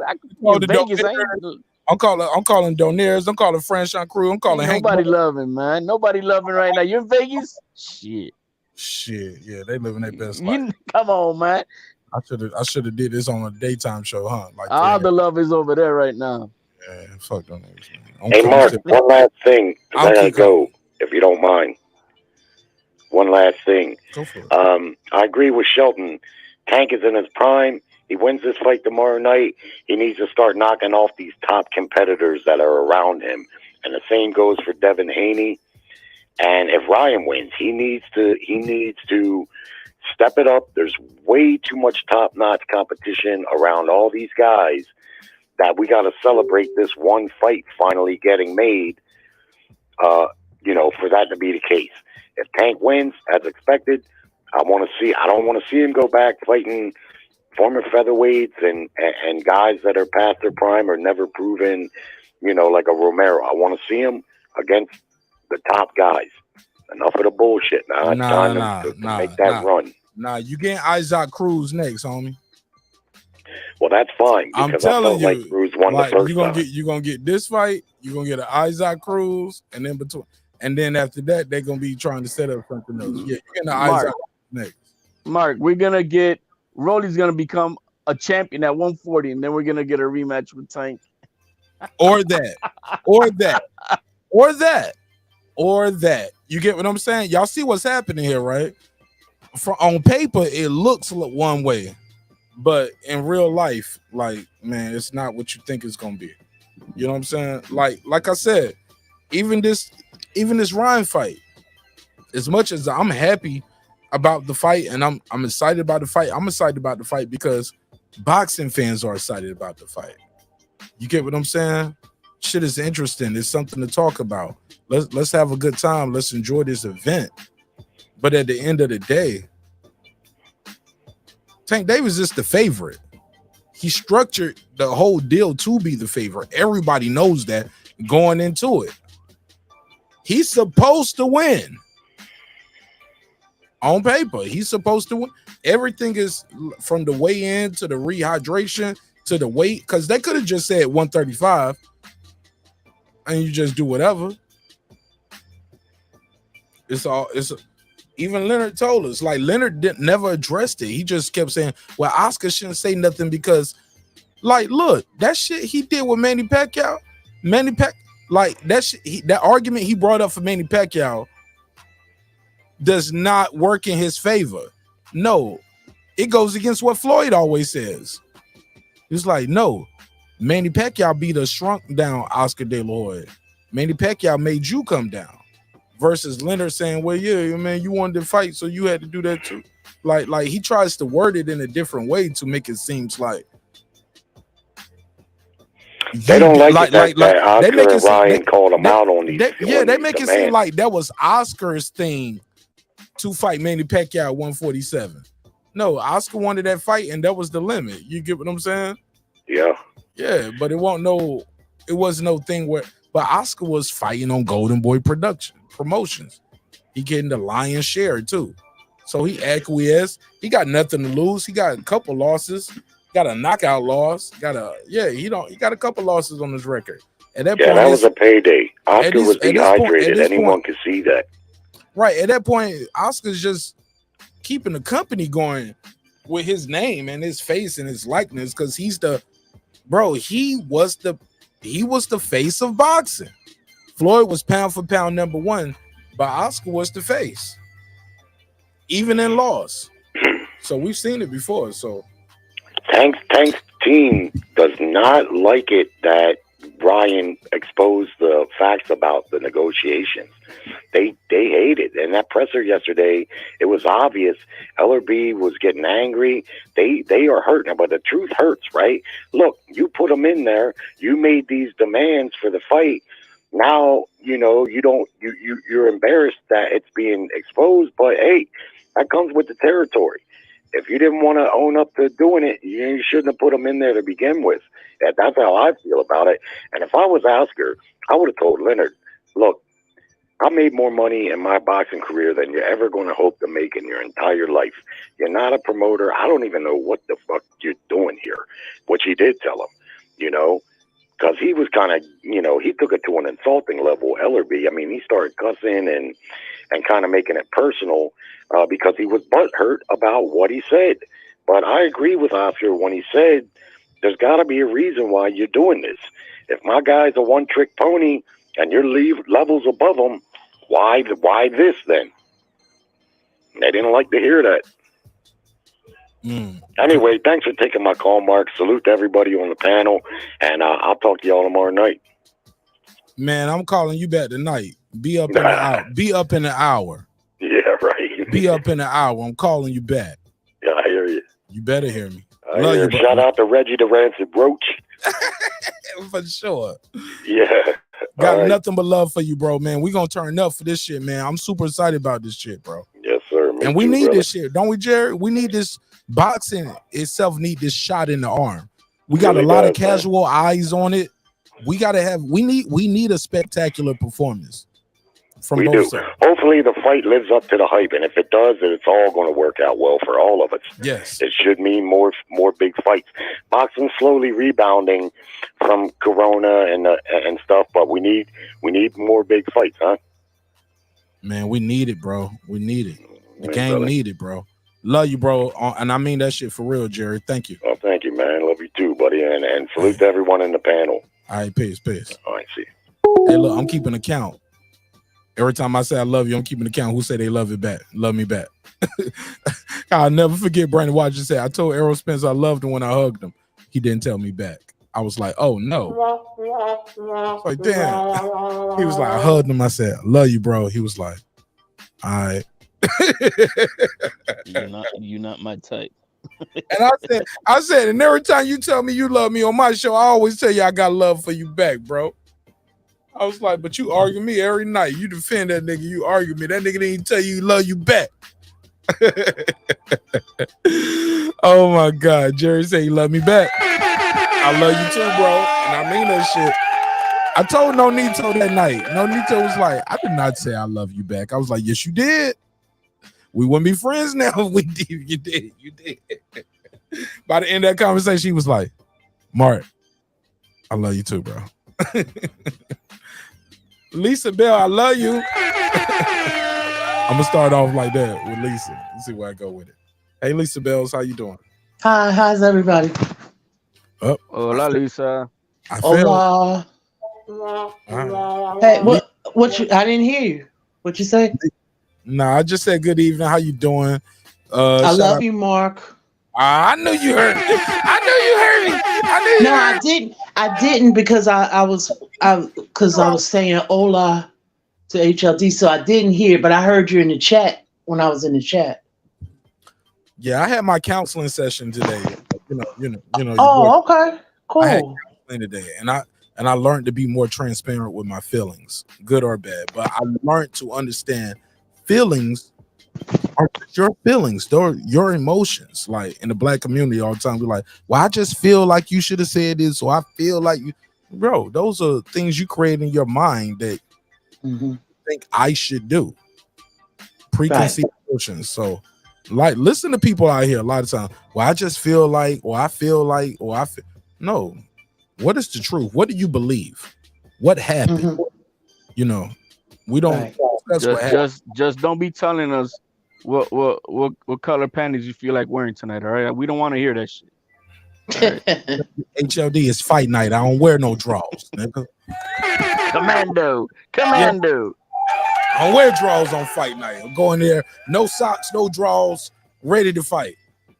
But I ain't gonna show y'all my waistline or my ankles like my boy that guy Clips though. Put a case on him for his battle.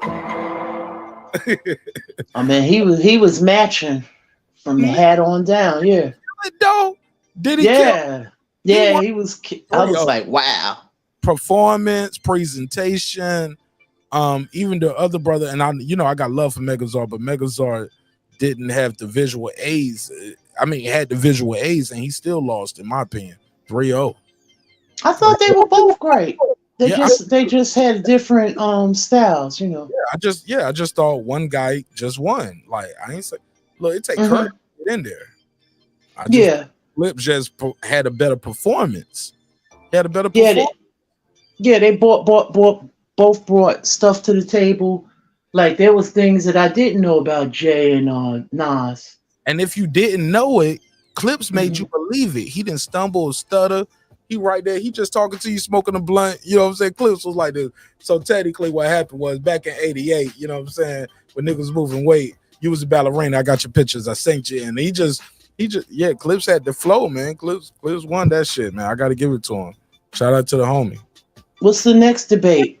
Shit, man. I don't be on that shit like that. Like niggas on it, they on it. I've been focused on this fight, Lisa Bell. And this fight is big. Yeah, it's in the boxing game that I want to interview. I want to interview Tierra Brown, man. I think she's super dope. She's undefeated. She just got jumped over in the rankings from somebody who literally just started boxing last year. Tierra Brown, I never seen her. Yo, she be on in the ring with Christine. And yeah, okay, I know what you're talking about. Yeah, 12-0, 10 knockouts, no losses. She dope, yo. Wow. But guess who had a press conference today? But I don't think nobody saw it. Talk to me. Clarissa Shields. I missed it, bro. I saw it the other day, right? Didn't she have one like a little mini press conference? Yeah. See what you little mini press conference. Lisa Bell, see how you described it? You don't even mean to do it that way. Well, I don't know if it was like a full one, but it was the announcement of the fight. I'm gonna reach out to the queen, man, because you know what I'm saying? Like, I just feel like she can have more people behind her. You know what I'm saying? I don't know if she got a bad time. mouth from people not rocking with her before, or the media itself. Because sometimes she don't get no buzz, man. I'm saying, but she's dope though, and why don't she get that buzz? You know what I'm saying? Is she? I'm gonna reach out to her to see if she just say no or I don't get a response. Maybe it's the management. Don't control her shit with the IG and the Twitter. But I'm gonna reach out to Clarissa Shields Sunday. I'll do it Sunday. All right? And we'll put the clock on it because I think. Go ahead. No, I was gonna say this one is on dazn, I think, but the last one when she was in, yeah, but when she was in England, that was a pretty big fight with all the girls.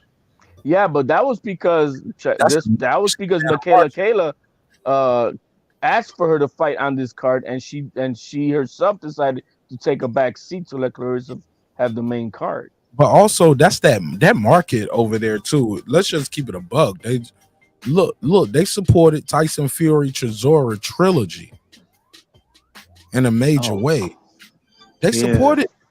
So over here, when I talk about Dillian White fighting AJ for a second time, people are like, "Never hoid of it, Mark Nash. I don't want to see that."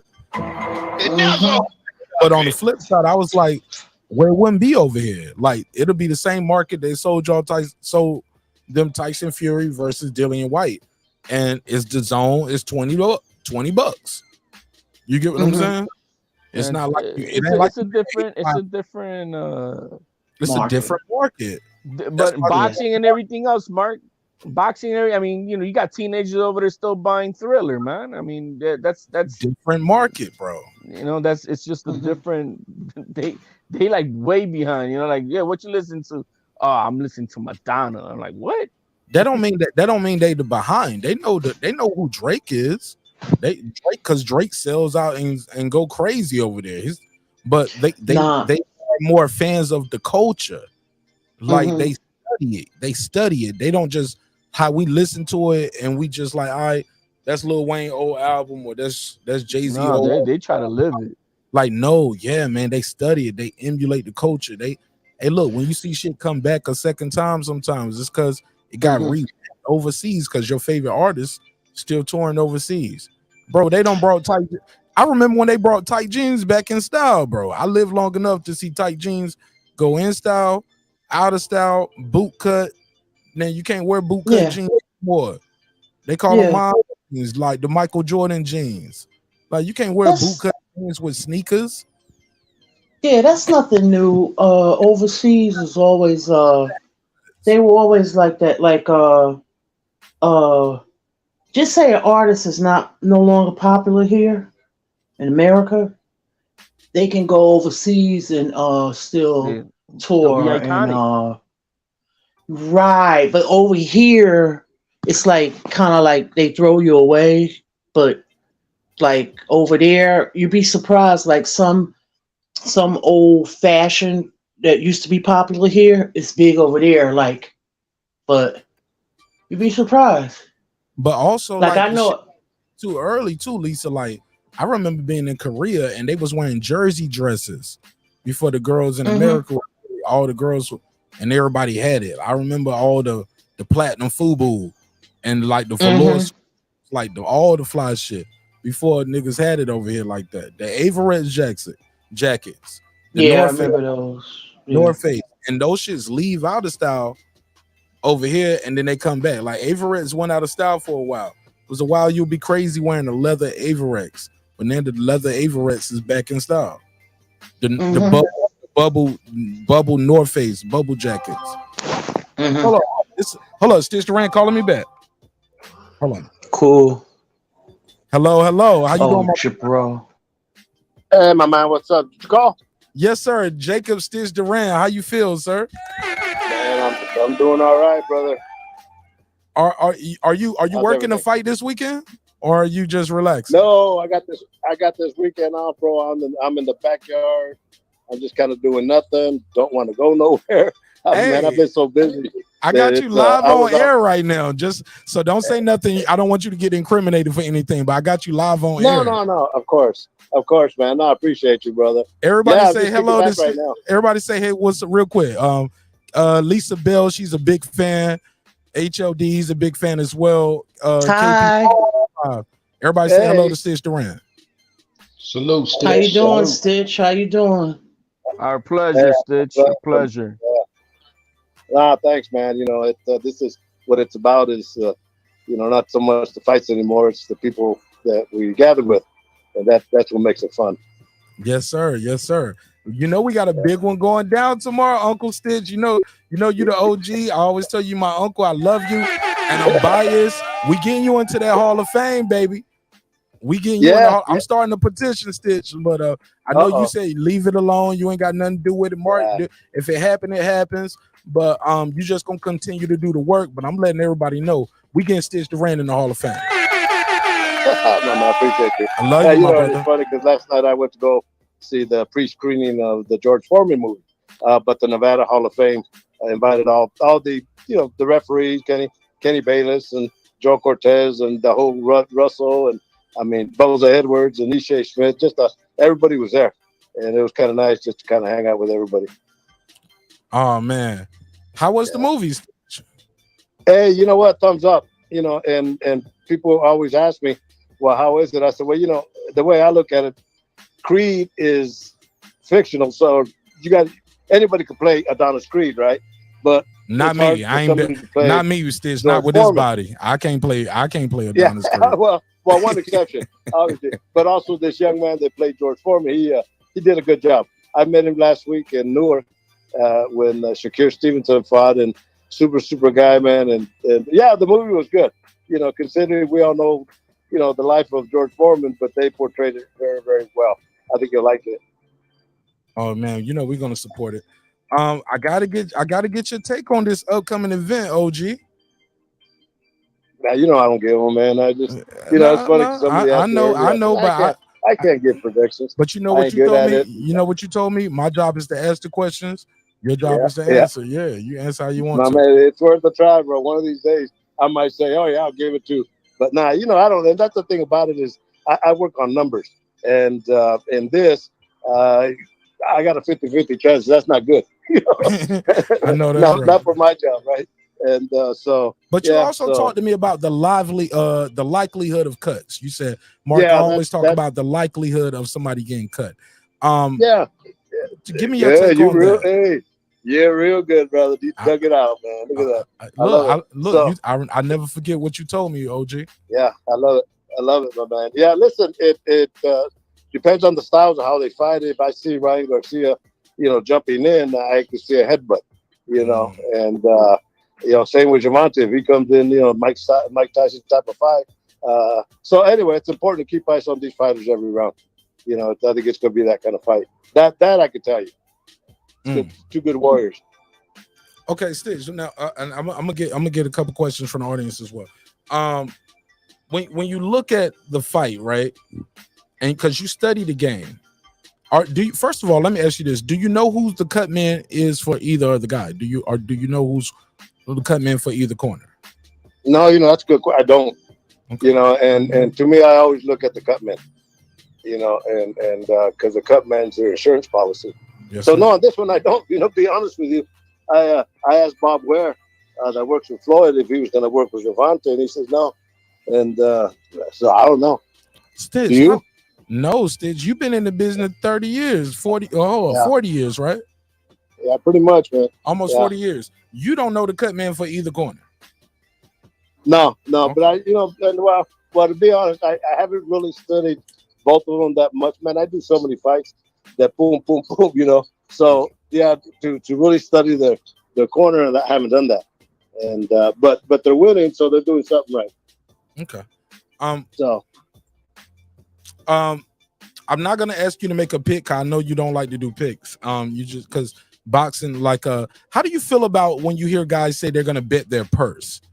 Do you think that's a little cap and we got to put a case on it?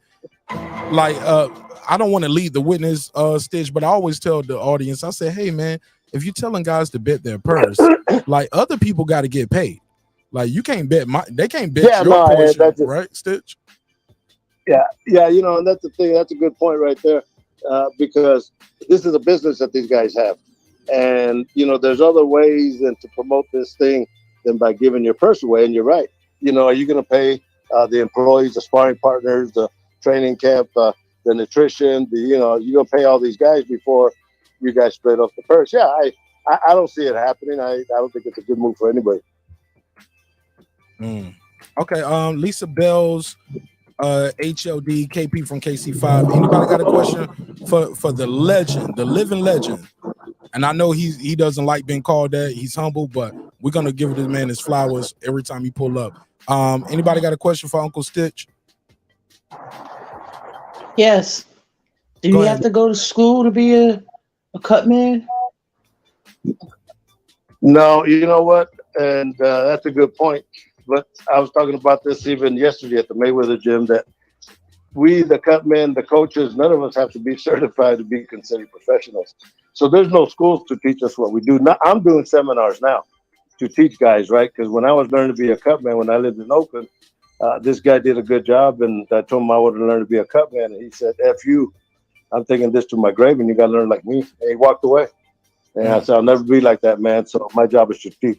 So now it's getting better and better. And if you notice the cut men, that's a good point.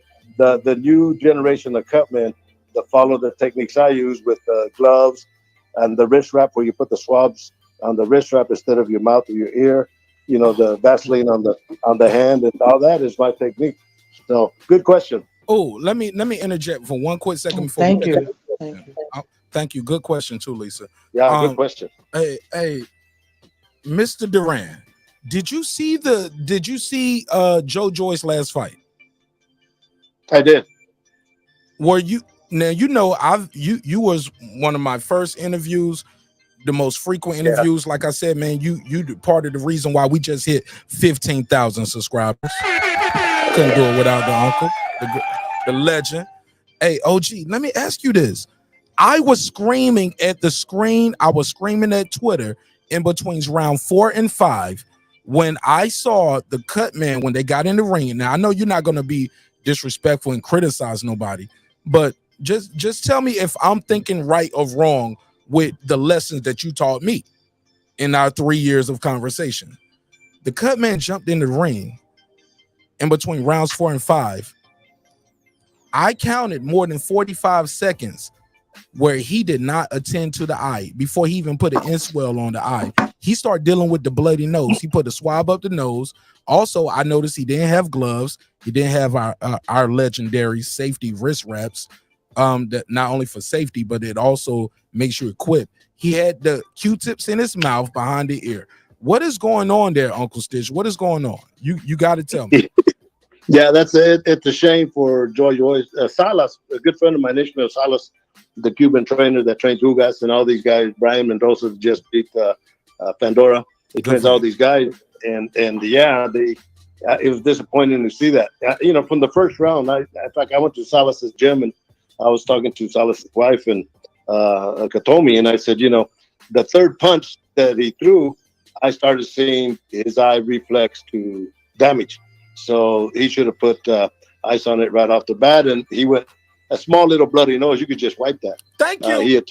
He attended to that and left the eye alone. So, yeah, man, just because, like I say, none of us have to be certified, but that's a good point. Stitch, I tweeted it out. It's still out there. I said the cut man. I said between round 4 and 5, the cut man is spending more time dealing with the bloody nose than the eye. The bloody nose ain't what's about to stop the fight. That eye is gonna stop the fight. No. And then not at all. And then between round 5 and 6, the eye really needed some damage. He put the inswell on the eye, and I'm sitting there because the camera is watching it because they want to see what you guys are gonna do. Sure. This is Stitch Duran is where you became famous. Like what you do and what is he gonna do? And the guy, and I was so angry at the commentary team. I was like, they should say this. Somebody should vocalize this. Nobody's vocalizing this. He is not attending to the eye, Stitch. You get what I'm saying? No, I understand. It's not the first one that I've seen like that. and that's what makes it a shame. And you know, I tell these young fighters, and I mention it to people. I said, look, you know, you ask this cut man, if you're going to get a cut man, number one, if you put the swab in his mouth or his ear, get somebody else. But also ask him, the medication that's used pretty much worldwide is adrenaline chloride 1000. And that's a medication that we use on the swab and you put on the cut. Well, that's a vessel constrictor. So if that guy tells you that it's a coagulant, get another guy because he don't know what he's talking about. So that's what the adrenaline chloride 1000 is. When you put it on the cut, on the, you see, I always squeeze it and I get that blood out of the little veins. Mm-hmm. Then I'll put the swab that's loaded up with the adrenaline, and it absorbs into the little blood vessels and it closes them up just like you know, that's how you stop them. But he missed the And boat you on apply that pressure. I seen you leap into the ring. Like before the guys sit down, sometimes you have already leaped into the ring and then you're standing. You tell the trainer, like, look, I need to get in there. How does that work with the process of where you dealing over the ropes, dealing with the cut, or like, yo, I need to get in front of them. Like I need to be in there. How does that work? Man, I'm giving you behind the scenes stuff, bro. You got to read my book. No, I'm just kidding. No, you know, that's we're gonna promote the book too. No, listen. No. Here's what I do is every time, because I work with so many new guys now that I'm working with Top Rank, right? And but I'll sit down with them. I said, look, man, I'll talk to the fighter. I said, look, depending on your style of fighting, I'll probably keep ice on you every round. My job is for you to walk out like you walk in. And then the father or the guys at the corner, I said, look, give me the right side of the ring. I'll go in that way. And just give me his face, and you guys do everything else. And that's simple instructions. And if something happens where me and the coach have to rotate, we've already decided that just let him know. So yeah, all that's already established. But a good point. Okay, let's go to HLD. KP from KC5. Y'all got a question from the veteran OG legend Stitch Duran. Stitch Duran, this is HLD. It's an honor to speak with you. I can say I feel like I've known you all my life. I grew up watching you. People wonder how I do it. Like if there's 10 of me, you know. Yo, I know you've been working your butt off the last few weeks, as you were in like every fight we were seeing on TV. So we were talking, man. He's up. Me and Marq. I was telling Marq, yo, he's racking them up. They pocket if I may, a very simple question, very generic question. Yeah, that's this weekend. I'm home by myself. I don't, you know, I had a chance to go to the weigh-ins. I didn't want to go to the weigh-ins, and they asked, "Are you going to go to the fights?" I said, "Nope, not even going to watch it. I'm just going to chill out." I've been gone, man, doing so much traveling, and it's nice just to kick back. Are you going to buy the fight? Hold on, real quick. Let me ask you: are you buying this fight, Stitch? No, I'll just read about it. You know? I'm gonna send you. And then what? I'm gonna send you. I'm gonna send. I gotta send Stitch the link. Look. You want to watch the fight with me and Nonito Donaire? Oh yeah, sure. All right, I'm gonna send you. I'm gonna send you the link. You can watch with me, Nonito Donaire in the game. All right. Like I sent you the link. Like I sent you the link to join the show.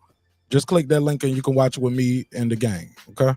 All right. Private, in a private setting. I'm gonna send you the link when it starts. They starting at 8 o'clock your time, so we're gonna have all the fights on. You can click on whenever you want to watch. I'll save you a seat. Oh my man, I appreciate you. Thanks. All right, man. All right, go ahead, HOD. Ask your question for the legend. Very generic question, maybe a little bit. What would be your number one tool that you need to bring to a corner? Would it be Inswell? Would it be the Vaseline? Or would it be the adrenaline? If you only had to pick one of those three, what are you bringing to the corner? I would probably say a bag of ice. The ice, yeah, all right. Yeah, because keep in mind, this good point, man. Nobody's ever asked that. But the adrenaline chloride is used on a cut to close the wound, right? And right.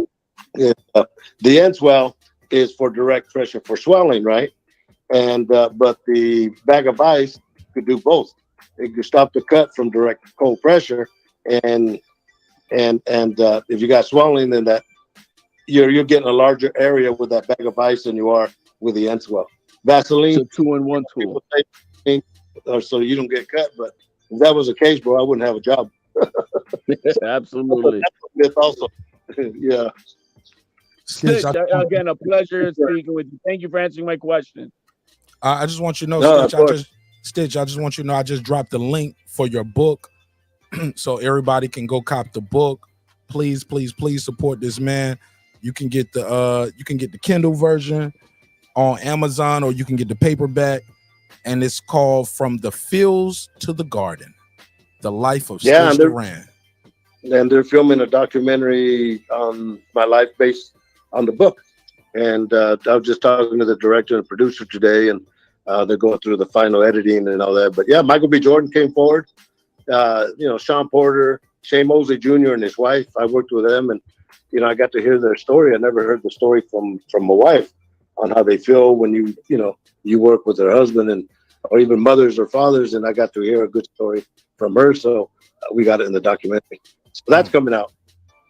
So yeah, a lot of good things are happening. That's gonna be fire. That's gonna be fire. Yeah. How do we support that? Well, you know what? Now here's what let's change the channel, because that's so. Yeah, I'll let you guys know as we go. Okay, take your time. Take your time. But yeah, we're gonna be here, Stitch. But better here. Now listen, here you go, Mark. I'll give you a mission, bro. If you really want to go for fair practices in this game, about 23 years ago, I knew nothing about film, but I always wanted to educate. Wrapping hands, videos on wrapping hands and cuts and all that, right? Yes, well, sir. this young kid, John Barnhouse, that graduated from the American Film Institute, read an article where I wanted to do those videos.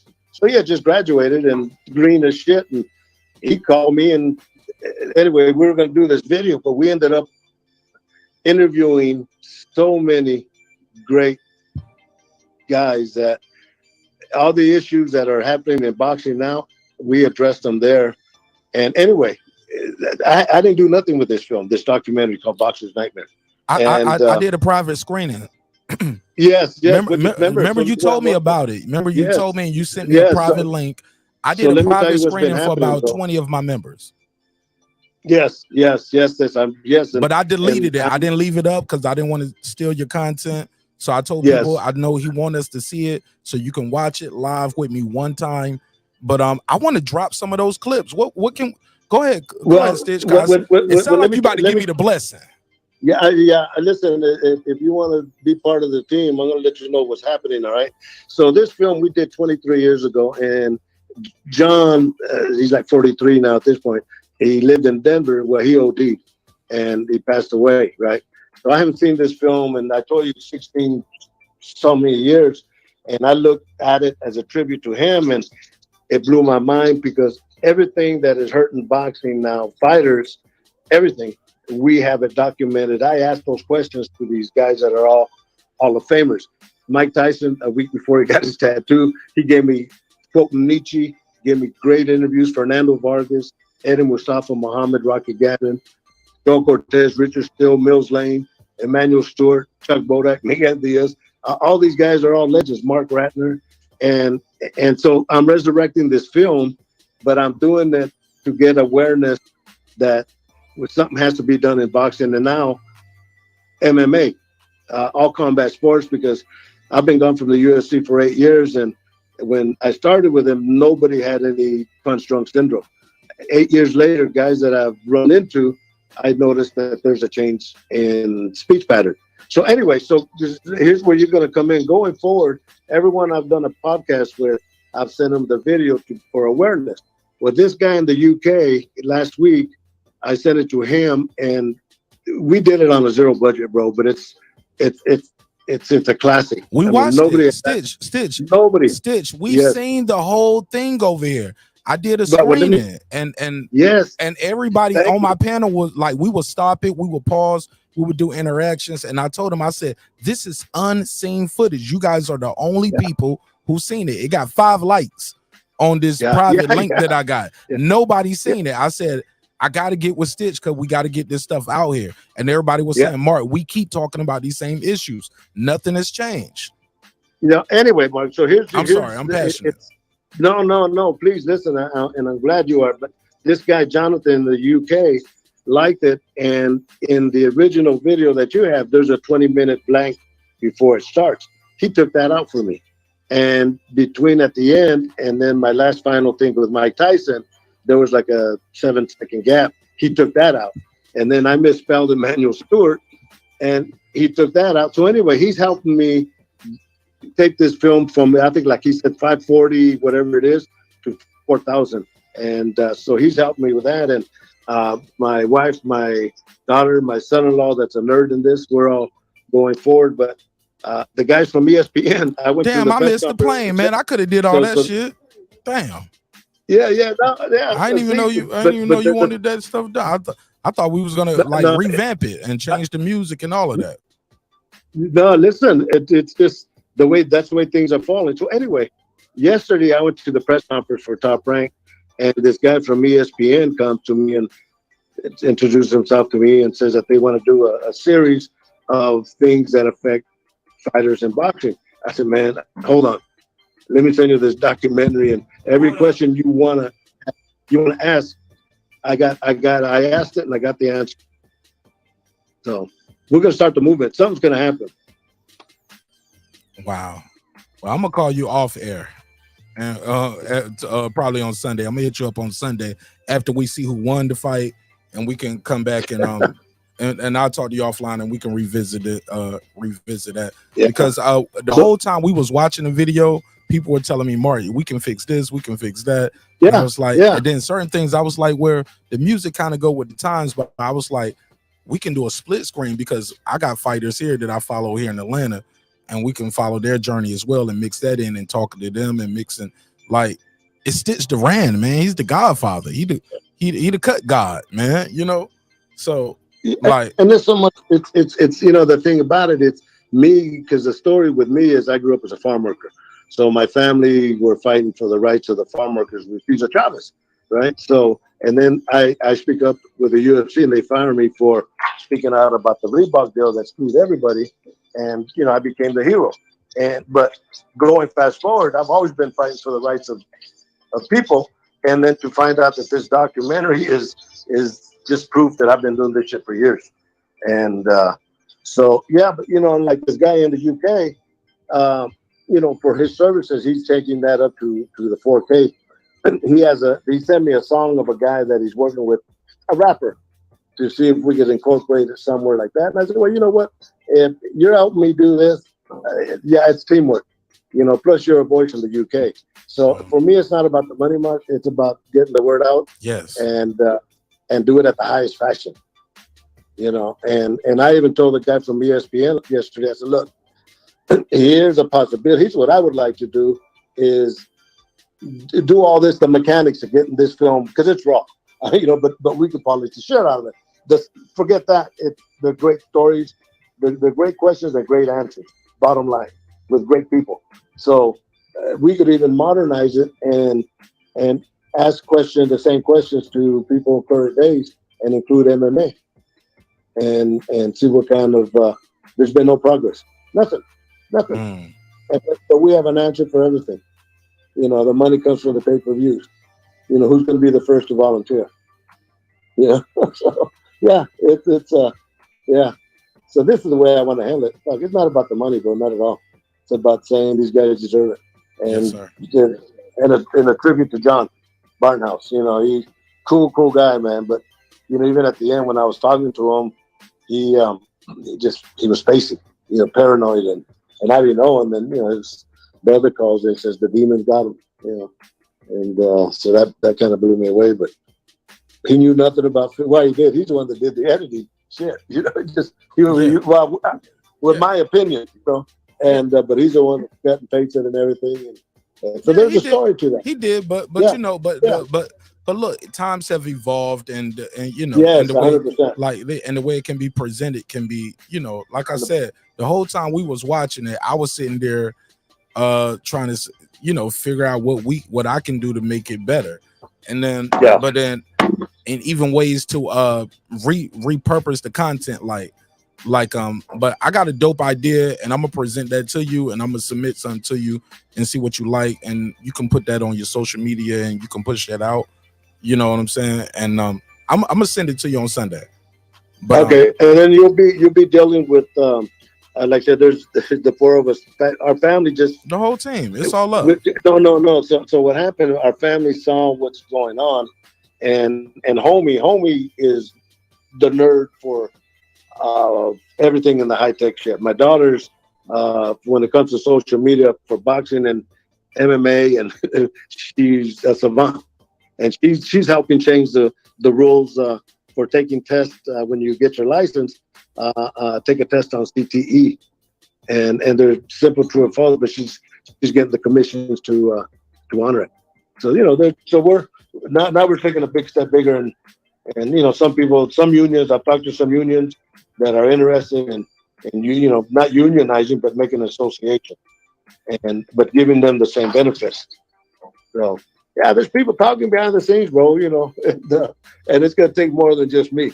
I understand. I'm happy for you, my brother. That's the way my life works. I think HLD got one more thing he want to say before he drop off. Go ahead, H. Yes, because he is a member to the channel. No. No, not at all, man. Just again, man, an honor that you joined the panel. We appreciate your time. You know, it's invaluable information, valuable knowledge from a man who's been in the business for more than half his life. And I can only say thank you, and thank you for all the work you've done. Yeah, no, I appreciate it. It's just warming up, brother. Absolutely. My man, you have a good evening there. Thank you. All right, man. I appreciate you. God bless. God bless. All right, let me go to my guy KP from KC5. Talk to me, KP. You want to speak to the legend, Stitch Duran? I actually don't got no questions, man. You did a pretty good job answering all the questions, man. Salute to Stitch, man. He did a good job in the movies too, man. I just seen him in that Creed 3. Yeah, thanks, babe, man. It's a blessing. Let me tell you the story of this. So I've done all three of them, right? But every day I wrap Michael B. Jordan's hands, just him and I in his dressing room, and we're talking, and I guide him on the boxing side and all that. But in the second one, I'm telling him how proud I am of him and Ryan Coogler and Tessa and Thompson and Steve Capel, the directors. And as I'm wrapping his hands, he looks at me, he says, Stitch, I'm directing Creed 3, and you're with me as long as you want. So I'm part of the Creed family, bro. Yeah, that's perfect, man. Yeah. My nephew loved those films, man. Yeah, it was great. And Michael's such a good kid.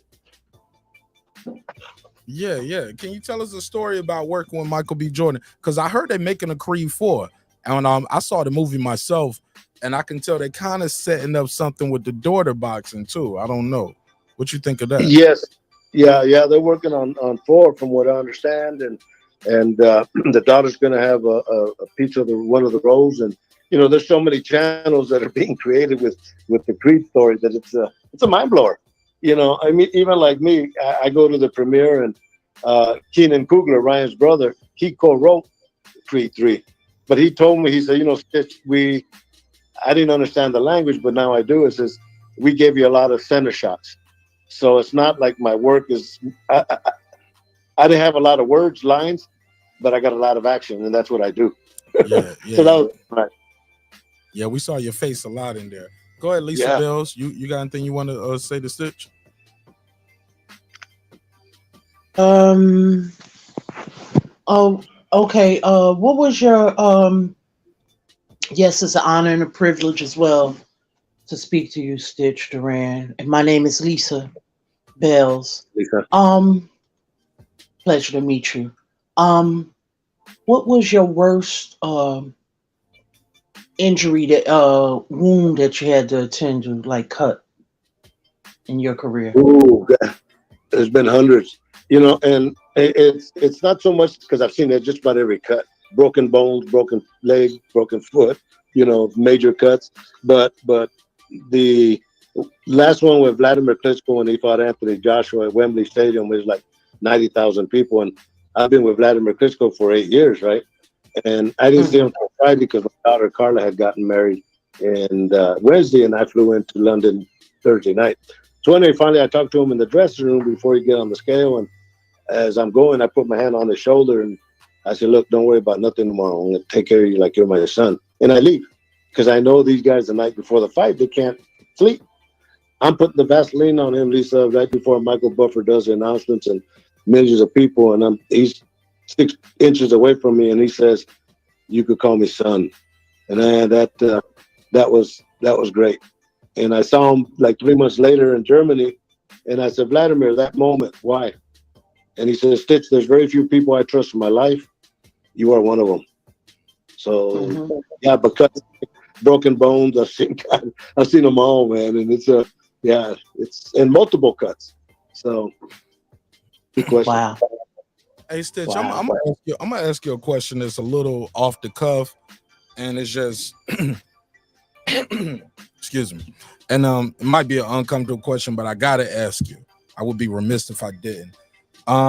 Your guy Jonathan Majors that you work with in that movie been under pressure lately. He has some allegations for violence against a woman. Some other things that came out lately after that she was partying after that before she went to the hospital. Are you familiar with the case? What's your opinion on that with Jonathan Majors and anything that's going on with the case? Do you have an opinion about it? Are you familiar with the story? Well, yeah, just only what everybody's read, and man, I work with so many people that I don't give opinion. You treat me right, I'm gonna treat you right, and I don't care. I mean, what is going to happen? But in the times I spent with Jonathan, I wrapped his hands every time he had fight scenes, and he talked about he had a 7-movie deal with Marvel and graduated from Yale and just a super guy. So yeah, I don't get involved in that, but I got a lot of problems, and those ain't one of them. But I hope he's okay. I hope he does well because he's a super guy and a great actor, tremendous actor. Fair enough. I had to ask. Yeah, sure. Yeah. When I think about Jonathan, man, I think he's a super talented guy too. I just think, man, when you talk about timing and how things can get bad, let me ask you this: how do you keep your name out of the headlines?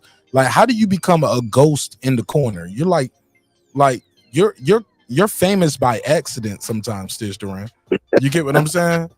Yeah. Well, I just do like I said. I got a lot of problems, but yours ain't one of them. And so yeah, it's none of my business, bro. And I always try to, people I'm with, I always try to give them 150%. So, but yeah, don't get involved. But being successful in Las Vegas for so long, how do you stay out of trouble? Because it can be easy, like it's so easy for you to get caught in so much mess. Like you're a successful guy, like you're in the top 1% in the world at what you do. You get what I'm saying?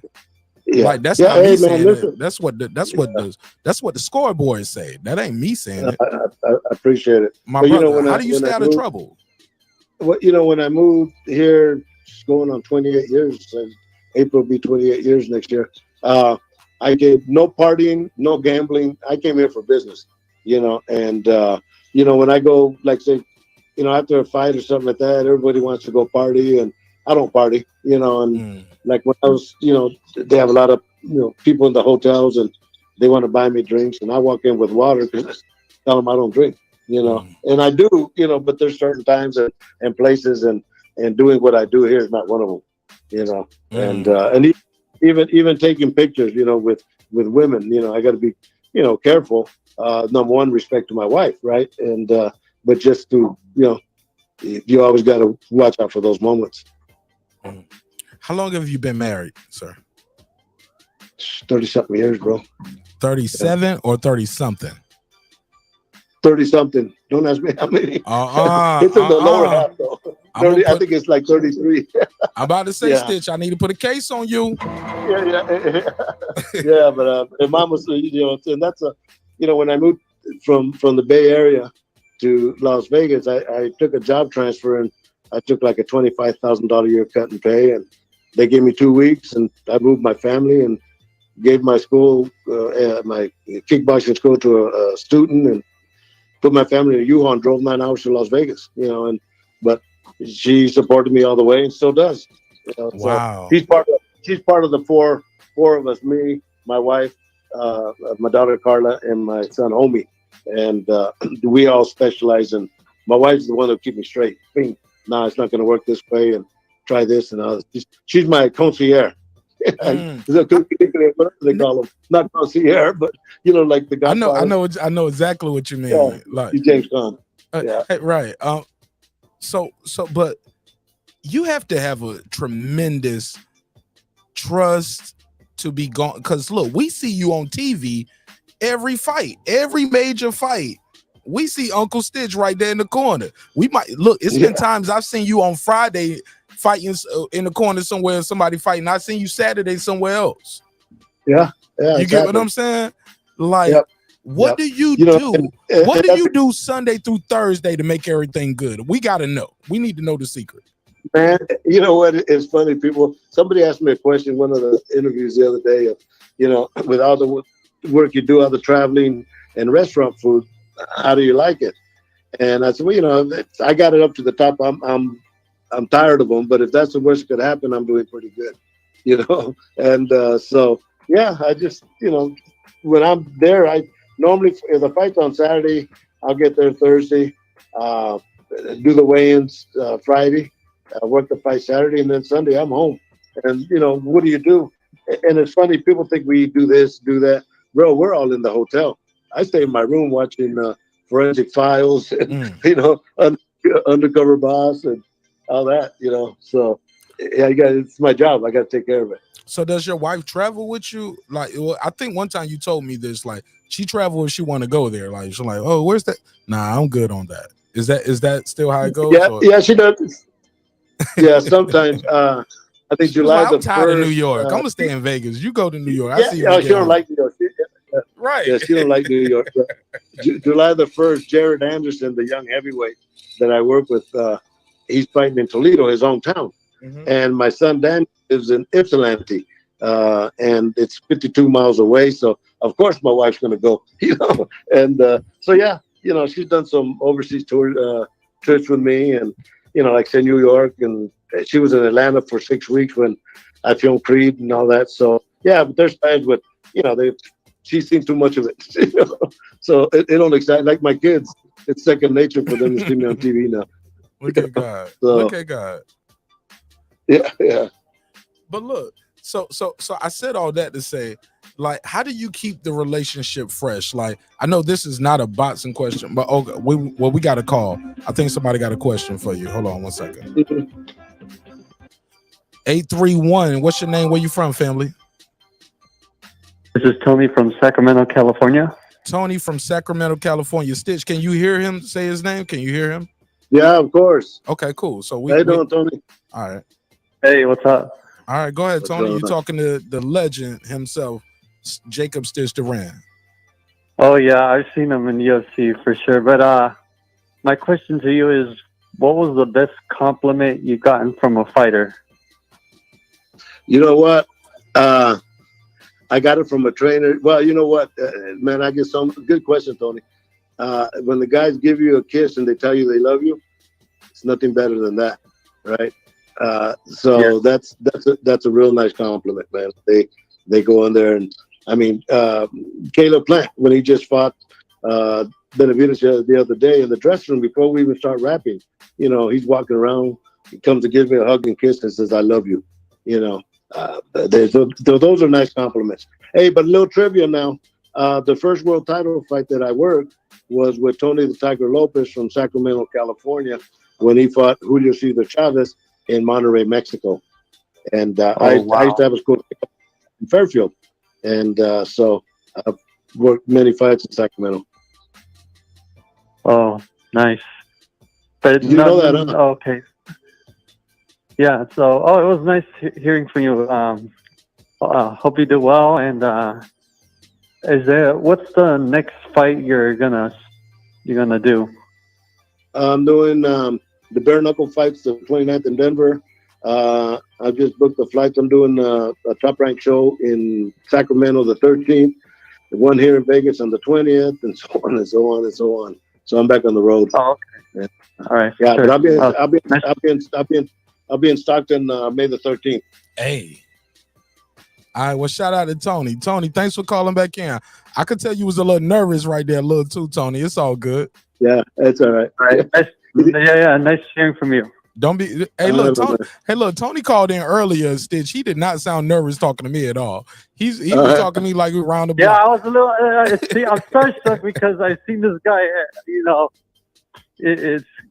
That's basically it. Man, he a living legend. I keep telling him that. Yeah, but I'm from that area, man. I'm from Tony's area. Absolutely. Oh no! Wow. Oh, okay. Tony, if Stitch All right. can do it, you can do it too, bro. Yep. Oh yeah, for sure. Absolutely. He's a brother. Once again, nice hearing from you, and I hope you do well. Thank you. Man, Thank he's you. doing great, man. He going to the Hall of Fame, baby. It's my brother, Stitch Duran, the uncle, the OG, the cut father, the godfather. Living legend, man. Damn, Stitch, he sounded like he was about to cry right then, Stitch. I don't know if you could tell, right? Could you tell? Yeah, that was good. Yeah, he was a little Yeah, I nervous. could He was tell. a little nervous. there. Yeah, he was a little nervous. But good call. I got another call for you right now. Oh, they calling in now. Sure. All it takes is one. Then everybody start calling. 330, you got the flow. Tell them your name, where you from, family. Yo, this is that guy you put broadcasting live from Youngstown, Ohio. How's everybody doing?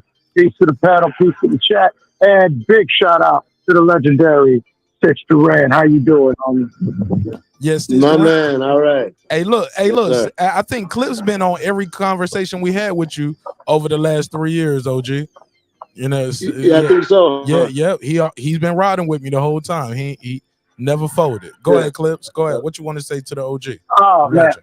Well, one, I wanted to thank, thank him for his presence within the sport. He doesn't know how invaluable the integrity he's brought to the sport. And we kind of glaze over it, but listen to this man's story. Again, everybody, he's taken upon himself not just to try to elevate his status. He elevated his status by trying to elevate the integrity of the sport and advocating for safety for his fighters. And that's how he elevated himself, by making it about Stitch Duran, by making Stitch Duran a voice for the people who need to have people look at what's going on with them. These fighters are doing a lot, and they're under a lot, and somebody needs to speak up. And it's like Stitch said, like these are things, the things we talk about now, these are things that's been going on since the times of Ali. And it's about time that we had a voice that'll really, really call out the bad actors and the bad practices within the business. And I thank you so much for that, Stitch.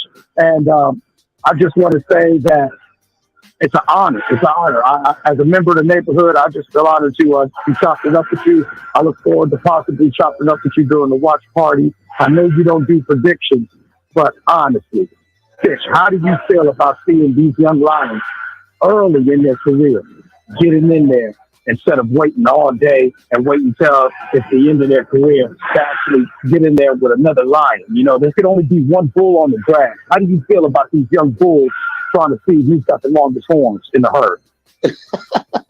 That's a nice way of saying. Hey, Mark. Now, first of all, if you could give me a piece of this recording that we just went through, because I would like to use the beginning of what you said about what I'm doing as a motivation to people to listen to if I can.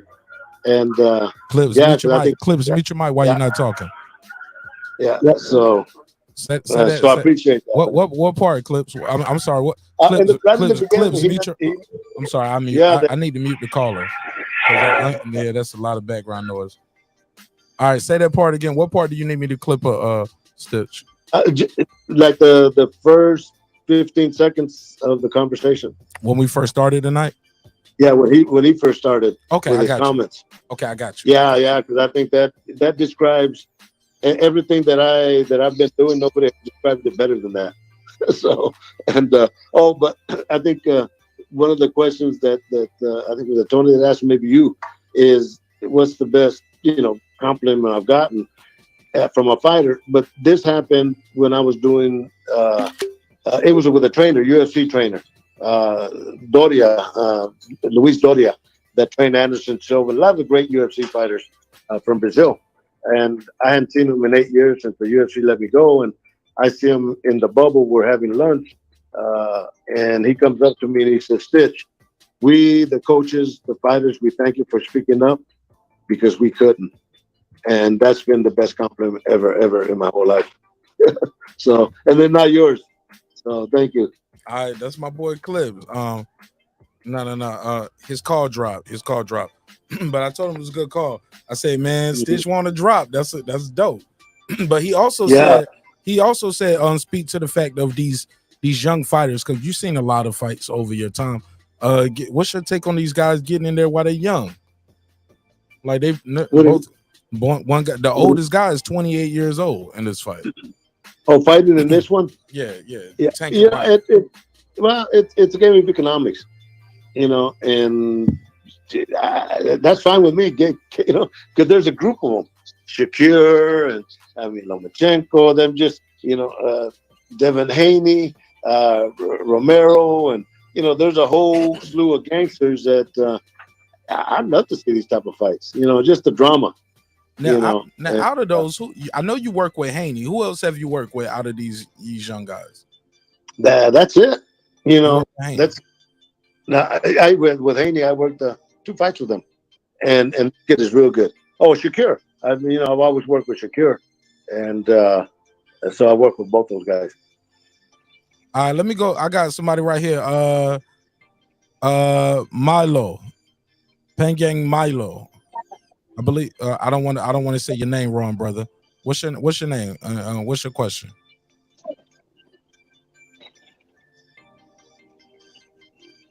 Pangang Milo. All right. Going once, going twice. I believe he's Filipino. I didn't want to mess it up. Pickless Payton. Pikeless Payton. What's your name? Where you from? Unmute your mic. I think he's your Facebook user. Mr. Payton. Mr. Payton. Going once, going twice. All right. I was trying to get him in. I tried. I think Pickless, he said Florida. Okay. So I was trying to get him in. Oh, they think the fight is happening now. I think maybe they in the Philippines and they think the fight is happening now. No. Okay. You still got time. Yeah, you still got time. Yeah, you still got time. What Stitch? I don't want to take too much of your time. I appreciate your time, your energy. I got nothing but love and respect for you over here, and we're gonna keep supporting you. Can you tell people again how they can support you, how they can follow you, anything you got going on that you're working on? But also, I'm gonna paste the link again for your book, and I'm gonna tell people again to support this book as well. But anything you want to tell people how they can reach you and follow you, sir? Yeah, I'm all thanks. I appreciate it. You always do a good show, man. And I picked up. I was out there just kicking back, and I picked up. So let me call my man. He did such a good job. My but brother. at Stitch Duran, very simple, And I always try to return messages, and I do. Just to me, communication is number one. Yes, sir. Yeah, conversation rule the nation. Well, look, we're gonna keep the show going tonight. I'm gonna try to call some more of my celebrity friends, but at the end of the day, I will reach out to you Sunday. Okay. We're gonna do a reaction to the fight, but also I'm gonna reach out to you tomorrow, and I'm gonna send you a link so you can watch the fight with me and the family over here. Just how you join the panel and watch the show, just click that link and you can watch the fight right there with me. Okay. All right. I appreciate you. No, I appreciate you more, brother. Thank you so much. And I'll see you. Now, do you send it to my email? I can send it to your email and I can send it to your Instagram. Yeah, email. I got you. Yeah, I'm not good with Instagram. I got you, my brother. I got you. That's why I got my family helping. I got you. I'm starting early too. I'm watching all the fights. So as soon as the first thing starts, I'm gonna be right there. I'm gonna be calling the fights, watching the fights, and I want your opinion on as the fight going on. This is all behind the scenes stuff, exclusive. Yeah. It's not going to be broadcast to the world. No, and as we're watching it, I'm going to ask you, and I want you to be raw, Stitch. I don't want political, Stitch. I don't want that, because I'm going to be raw. I'm like, why is he not on the cut right now? Why is he working on the nosebleed? Oh, yeah. No. I don't want you to be like, well, maybe he think the nose is broken and he just think that's so important.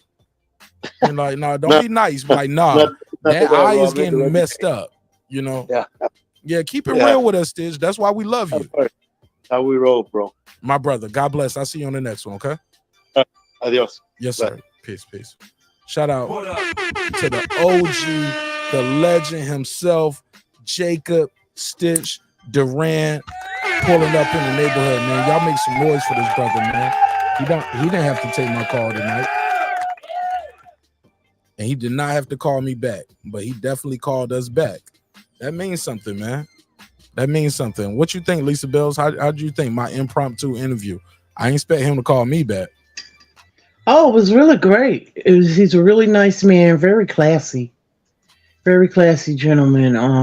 I enjoyed the interview, and he's a stand-up dude, and I love the way he carries himself with grace and integrity, And I enjoyed the interview, and I'm looking forward to seeing more from the legendary Mr. Stitch Duran, and want to know more about him, and looking forward to the documentary, and the book, and et cetera, et cetera. I'm looking forward to the Stitch Duran Academy as well. Yes. Speaking into existence. Hell yeah, Yeah. man. I'm speaking him getting to that Hall of Fame. He deserve it, man. Oh, yeah, that too, yeah. He deserve it. Definitely that, yeah. Definitely, yeah. 30 years in the game, yeah, you can't beat that. 40, almost 40 years in the game. Oh, 40, yeah. Almost 40, and he revolutionized the sport. When you see those people wear those wristbands, that's because he made it famous, made it available. He branded it. Yeah, you can't beat that, yeah. And he took it to another level, Like, I didn't invent it, but I made it available to everybody. I branded it. Like he saw, he always talk about the cut man that he saw with it. He was like, man, we need to use this and brand. And he said, I do the branding, I do the marketing, and he made that shit popping. He made that shit available. Cut man, go buy it now. That's part of your cut man kit. So when I see, Joe Joyce cut man with the damn no gloves, Q-tips in his mouth, behind his ear, I was like, nigga, what decade are you? Never heard of like, what era are you in? Where you think it on your mouth gonna fit? Come on, man. Your hands are dirty. Wear the gloves. Like, it ain't about like, well, I trust him and he trusts me. So yeah, we blood in, blood out. No, nigga. Your hands are dirty. You touching your face during the fight. You rubbing your pants legs. Like, put some gloves on. Get the Q-tips from behind your nappy ass ears, or your dandruff ass ears, or man, get the Q-tips out your mouth. Stitch Duran, the reason why we don't do that. That's what do you call it? Cross contamination. It's worse than. Am I correct? Nah, cross contamination is you take the spoon out the damn beans and put it into the macaroni and cheese. You get what I'm saying? Yeah. No. Right here is just straight contamination. It's just straight contamination. It's dirty. It's a non-clean field. It's not even cross contaminated. It's just contamination in this motherfucker. You know what I'm saying? Yeah, I can dig it. Dirty. Yeah, I can dig it. Dirty. Wow. Yeah, damn, man. Yeah, but that shit was epic. Yeah, and I'm looking forward to, the projects that he's. I'm about to call some more of my boxer friends. See, they're gonna pick up. What's up, D-Ray? What's happening, Marq Nash? How you do, bro? Man, I'm glad you did. D-Ray, how you doing? Joining my panel. You the reason why we have a phone line. I know, bro. I couldn't get through. Welcome home, my brother. What's up, D-Ray? Miss you, dog. Miss you over here, man. Hey, man. Likewise, bro. And we're gonna be back at it though, bro. But that's great content right there, man. That's something to get excited about with the sport, I mean, the documentary, I didn't get to see it, but I'm real interested in it, and then being able to add to it, bro. I just think that'd be great though, man. Yeah. Man, I'm glad he extended the olive branch. I was so excited while he was talking about it. I'm thinking back, I was like, damn, I overtalked him too much. You know what I'm saying? But I was just so excited. I was Hey man, you do that to everybody, man. But that's who you is, though, bro. Keep it authentic. Go ahead, though. Look, I'm just playing. you keeping it a buck, shit. Hey, look, he been rocking with me since when I had like 1,500 subscribers. He was like my third interview ever, third or fourth. But he's the most consistent one. Like he always call, check on me, vice versa. Like we stay in touch. You know what I'm saying? And I always tell him I don't want to bother him because I know he's busy so much. Plus, like I had to ask him, like, how you keep your relationship together and you gone every weekend? And he did he answer that one, man? Because I missed it when I was trying to debate on if I should click or not, bro. Make all of that shit. I'm about to chop that up in some clips. Uncle Stitch gave us some. Hey, basically, and you know the one gym that I apologize, bro. I'm be quiet, but I just want to say the one gym though that he dropped though is even though he traveled the world, he be home on Sunday, bro. Talk to him, man. Go ahead, bro. Oh yeah, that's what he said. And if she want to go, she can go. Like a lot of times, if she don't go, it's because she don't want to go. She was like, "Nah, I don't like New York," or "Nah, I don't want to go here," or "Hey, we're going to Ohio." Oh yeah. I'm gonna go visit our son while we're there. You know. So she go when she want to go. Shout out to Rod of the Storm. He said, "Great interview." Hey man, I freestyled that shit, man. I didn't expect him to call back. I'll give you the $2. You give him the $2. All right, pay him the $2. Oh, pay the $2. Yeah, man. Hey, but Mark, but I apologize again, bro. But I just want to say, what'd you tell him? He said, man, I could have updated that for you, right? You know what I'm saying? You didn't have to go to the UK for that. Keep it in the fam, huh? I didn't even know what we could do with it because, to be honest, like the way it was presented to me when he told me, I knew he had he owns it, but I didn't know what he wanted to do with it as far as the channel that it was on. I didn't want to take away from the channel. I know he didn't have his own channel, but man, don't worry, I got it. I got it now. I know what needs to be done. I know my powers. Yeah. We're gonna square Uncle Stitch away. He about to have his own YouTube channel and everything. We're gonna be doing live fireside conversation with Stitch Duran on Sundays. Yeah. Like, hey man, and I want that live theme song. Look, I'm gonna get on one day a week. I'm gonna see if I get on one day a week. Like Stitch, what happened? Hell yeah. Like, look, you ain't even got to do a long episode. You ain't got to do an hour, 30 minutes, 15, 20 minutes. Shit, I just need answer the phone. What happened this weekend? What did it feel like in the corner? What was the atmosphere like? Was it packed? Was it empty? Like, yeah, man. We're gonna boost Uncle Stitch social media presence out here too, because we gotta get him in the Hall of Fame, dog. D-Ray. Oh, man, bro. And see, and that's another thing that's wrong with the sport, bro, because he a living Hall of Famer. Living legend, bro. Like he created that one more round, man. Like, I'm gonna give you one more round out here, man. Made it famous. Hey, bro. Hey, but check it out. And you're right. And I put that in the chat. But I also wanted to say this though, bro. I think you created one tonight too, man. Which one? You know what you called him? You know what you called him? What the I call cut God. Oh yeah, I've been calling him cut God. Yeah. The cut God, bro. I'm telling you, that shit was hard, bro. I said, oh shit, right there. Yeah, he the cut God, nigga. He gonna save you. He would have saved Joe Joyce. Joe Joyce would have had at least 2 more rounds. I swear to God, man. Joe Joyce would have had 2 more rounds. Like, Stitch is too nice. That's why I said I want to watch the fight with him, and I want to chop it up with him, and I want y'all to hear how we talk when we're not live on air, because you're gonna get some gems. Like I said, like it's gonna be members only. It's definitely gonna be members only. And yeah, man, he gonna give you the real for real, but he's just so respectful. He's so humble, like, and he ain't trying to shit on nobody. You know what I'm saying? And I'm like, nah, it ain't shitting on him. Like, just tell me I'm right or wrong. Tell me I'm tripping then, because I'm gonna tell him what you've been telling me for the last 3 years. You get what I'm saying? What we talking about? What I see you do. You get what I'm saying? I seen you leap in the ring before the stool even get down sometimes, and you get to work on the injury at hand. It's a triage system. I'm a combat medic, so I already know what he's doing. When I'm talking to Stitch, I know what he's coming from. I know what he's doing. So I get what he's coming from.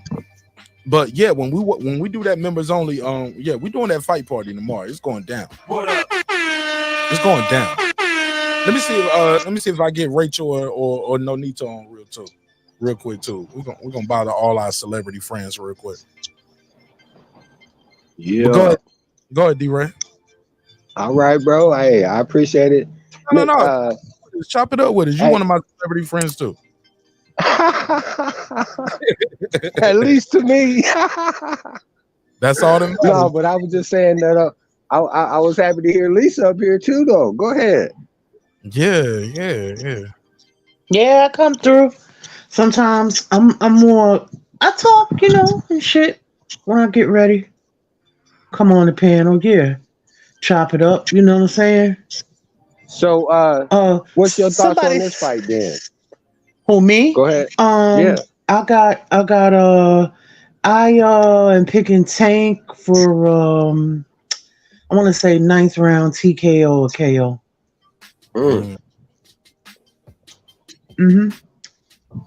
She going with the majority. He gonna knock him out like to the headshot, body shot. He gonna sleep him, or is it like the corner gonna stop him? What's your take? I don't know. It depends. He's really good with the uppercuts, very good. And it plays into his Ryan being so upright. Also he does body work. I just see like an uppercut or Tank never knocked anybody out body shot, has he? Not Ryan has, probably though. not. Ryan has though.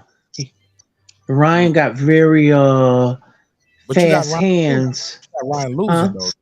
But you got Ryan losing. That's what I'm saying. So is it gonna be a headshot, body shot? Referee say stop it. The corner gonna stop it. Is he gonna sleep him? I don't know. That's why I said TKO or KO. I say uppercut, but but I don't know. Be wobbly. Yeah, wave it right. off. Or the ref may wave it off. Yeah, that's why I say TKO or KO. I can't, but I say uppercut. Okay, that's gonna be the killer. All right, let me do champion. Let me do this. Champion Heart sent a $5 super chat. He said, "Salute to my brother Marq Nash and the family on the panel and in the chat." He said, "Great interview with the legend, Stitch Duran." I got 5 on it. Man, it's a blessing, man. It's a blessing just to even trade dialogue with a brother who's seen so much in and around the sport. Like, I didn't even get to ask him everything I wanted to ask him and say, but I'm cognizant of the space where I'm at, and as much as I was talking, I was still wanting to make sure everybody else got to at least ask a question. You know what I'm saying?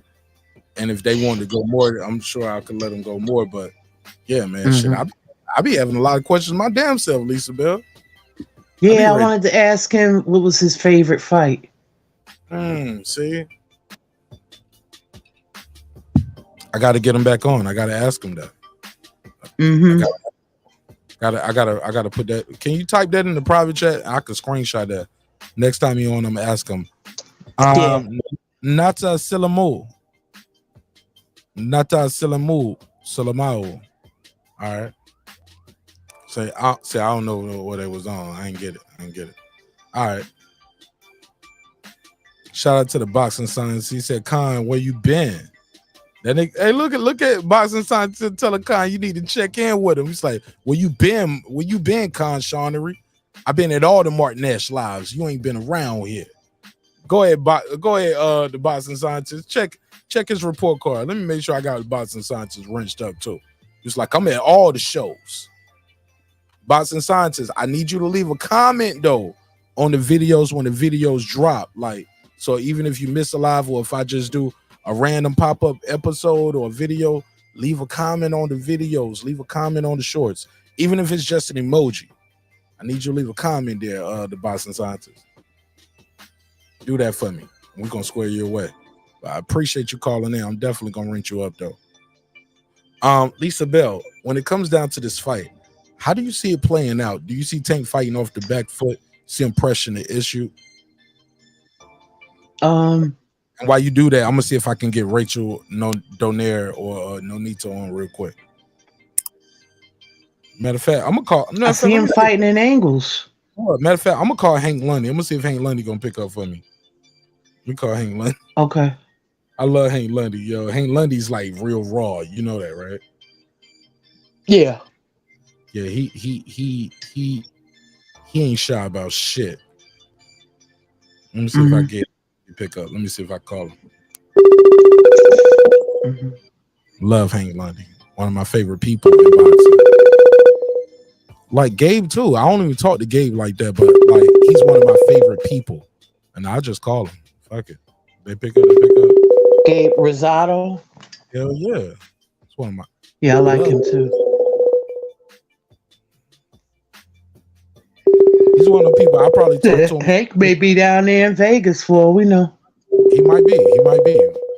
But I'm gonna call him. Look, I called Stitch. Stitch didn't answer. He called back though. You get what I'm saying?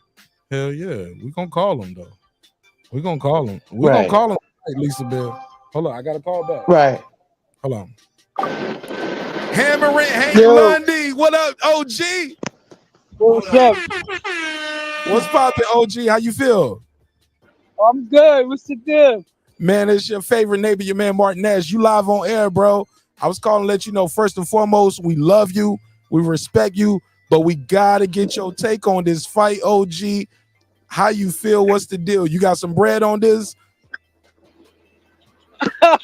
What you got going on, Hank? I ain't found nobody that want to bet me yet. Now I got my boy Rooster from Ryan Garcia camp, man. Like he don't want over half of M. He don't want half a man on this on betting on Ryan's career alone. Like I got a guy in Vegas. You in Vegas for the fight? Where you at? I'm leaving out tomorrow.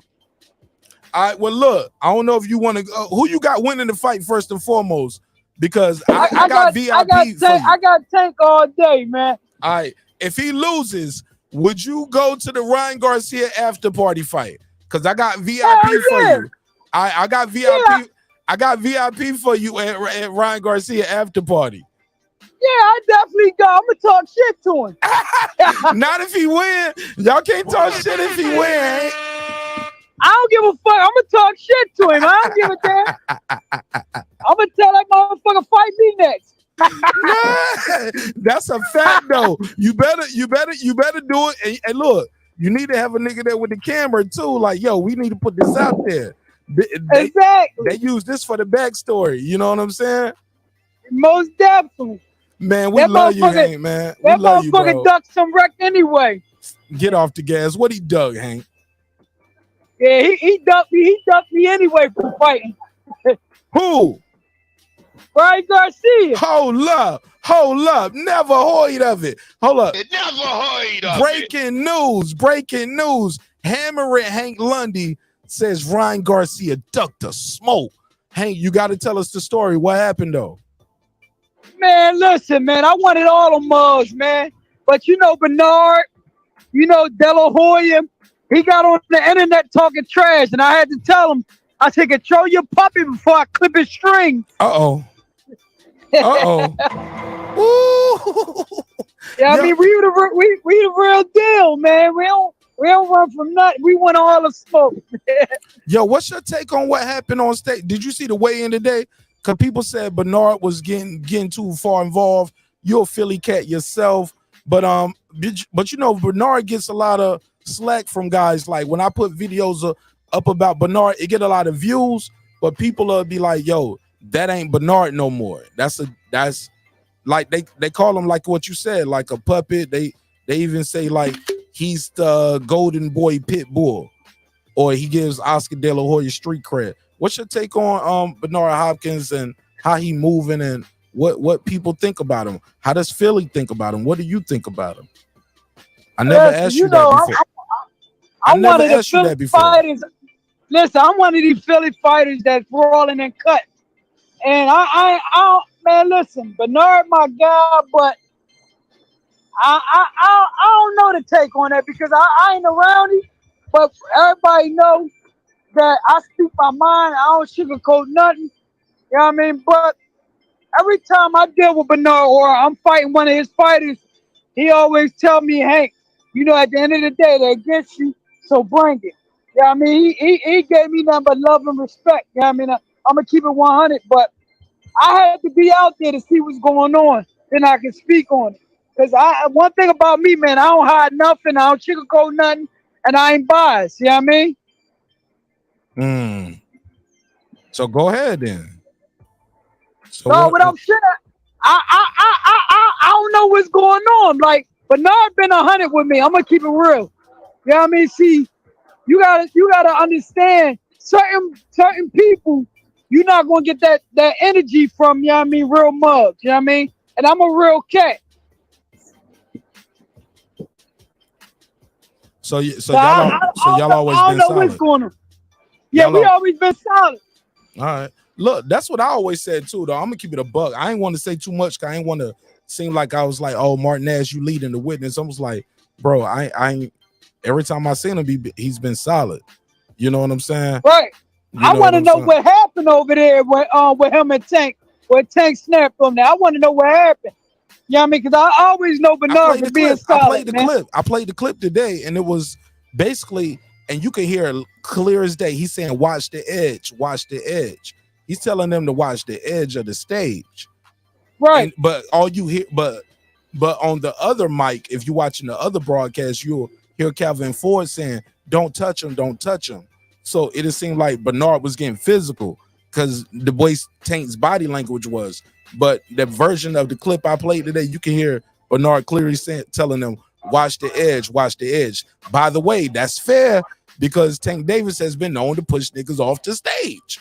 Right. Well, I'm going to keep it real.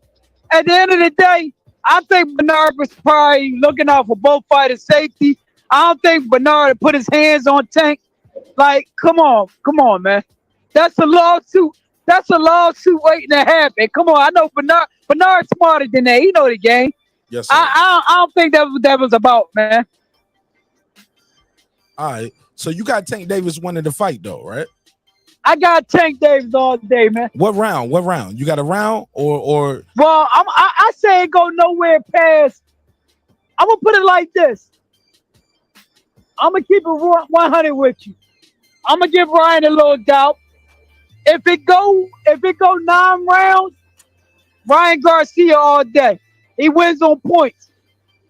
If it go past 8, well, if it go up to 8, I got Tank knockout by the 8th round. All right, because I was gonna say, Hank, you know I love you and I respect you, my brother, but it took you a long way to get to that Tank by 8.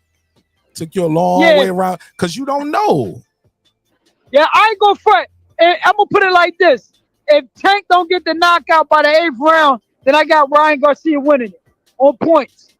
Hey, look, and I told people that earlier, Hank. I said, watch y'all niggas call my show and be like, well, you know, they had to rob Tank because they wanted the pretty boy to be the face of boxing. And I was like, nah, bro, y'all the same ones that told me Tank was gonna win by knockout. Like, right? Yeah, man. I was like, he could get cut early.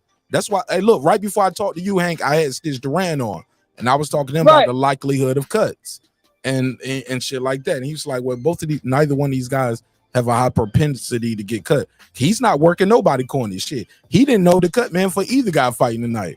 I mean tomorrow night. You know what I'm saying? Because nobody expected it's gonna be some cuts or some knockouts. I mean, it's either gonna be a knockout or it's going to decision. But these guys don't be getting cut. I'm gonna be real. This fight is so big. I'm gonna be real. I don't think it's gonna be no knockout. It's not gonna be no knockout. Oh shit! Put a case on it. It never heard of it. Hold up, but you just said you got Tank winning at 8, OG. No, but I'm looking at it. And I know boxing. Listen, I'm looking at it. I know boxing, and I know money. It's no knockout, man. Ain't gonna be no knockout, man. I'm keeping it 100. Are you changing your bet live on air, Hank Lundy? Listen, I'm man enough and I'm gonna do it. It ain't gonna be no knockout, man. Fuck it. Let's go. It's gonna be a decision in your mind now. It's gonna be a decision all day. But I'm gonna tell you what. I know. Listen, this in Vegas, right? I respect you So so at the end of much, the bro. day, I respect you so much for that, Hank. Listen, this in Vegas, right? I'm going with the money. I got to be smart with this one. I'm going with the money. I wouldn't be surprised if it beat a draw. They come back and do it again. Put a case on hammering Hank Lundy. Y'all heard it here first. Hammering Hank Lundy has said he the first pro boxer to pull up here tonight and said Marq Nash, it might be a draw. He changed his pick live on air, y'all. I'm standing on it. I know money. That's money. They got money behind it. Don't bet the house though, Hank. Don't bet the house though. I'm gonna tell you. Oh hell no! I ain't betting my house. I Hell don't no. bet the house on none of these. Hey, look, I bet the house on me, nigga. That's it. That's it. Hey, look, I gotta ask you this now. I would be remiss if I didn't ask you this. And I got my sister Lisa Bells here as well. She's a legend on these YouTube streets. You know what I'm saying? When it comes to this boxing talk, she been around.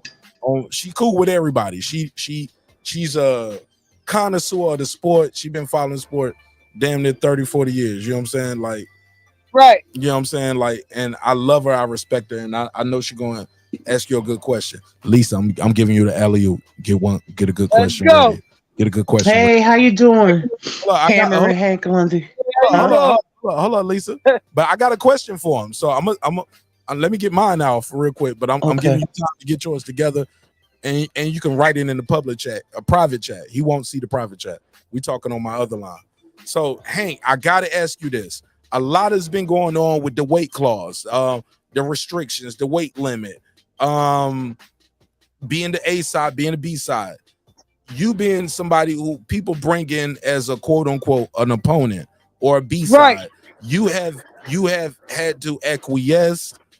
Sometimes you go in there and upset. Sometimes you get treated like a B side. You win the fight and you get robbed. Like, talk to us about being a what they call a B side, and is that a real thing? Like, can they still rob you? Is that just something fighters saying they mind? Like, yo, you got to stop me to beat me. Like, they stop you. If not, but talk to us about the being a B side. No, most definitely, that's real. It's either you got to beat that fighter, beat the brakes off the fighter, or you got to knock him out. That's real. That's really real. You know, I've been in there plenty of times where it's though, you know, now when I go fight, it don't bother me no more. I just go in there and I do my damn thing. You know what I mean? So once you get that out your head, that A side, B side thing, then you can fight. You stop worrying about it. But that can play a big factor in this fight too. Okay. Lisa Bell, give me your question. Go ahead. You got a question for Hank? I'm gonna write mine down, so I'm gonna give you a chance to speak to him. Hank, and I appreciate your time, my brother, and we love you. No problem. It's all love. And the chat got questions too. Go ahead, Lisa. Hey, what would be your dream fight? Your all-time dream fight? My all-time dream fight. I want that Crawford fight again. Okay. Oh, hold on. When you say all-time dream fight, I thought you meant like somebody like if he was fighting in their era in that weight division.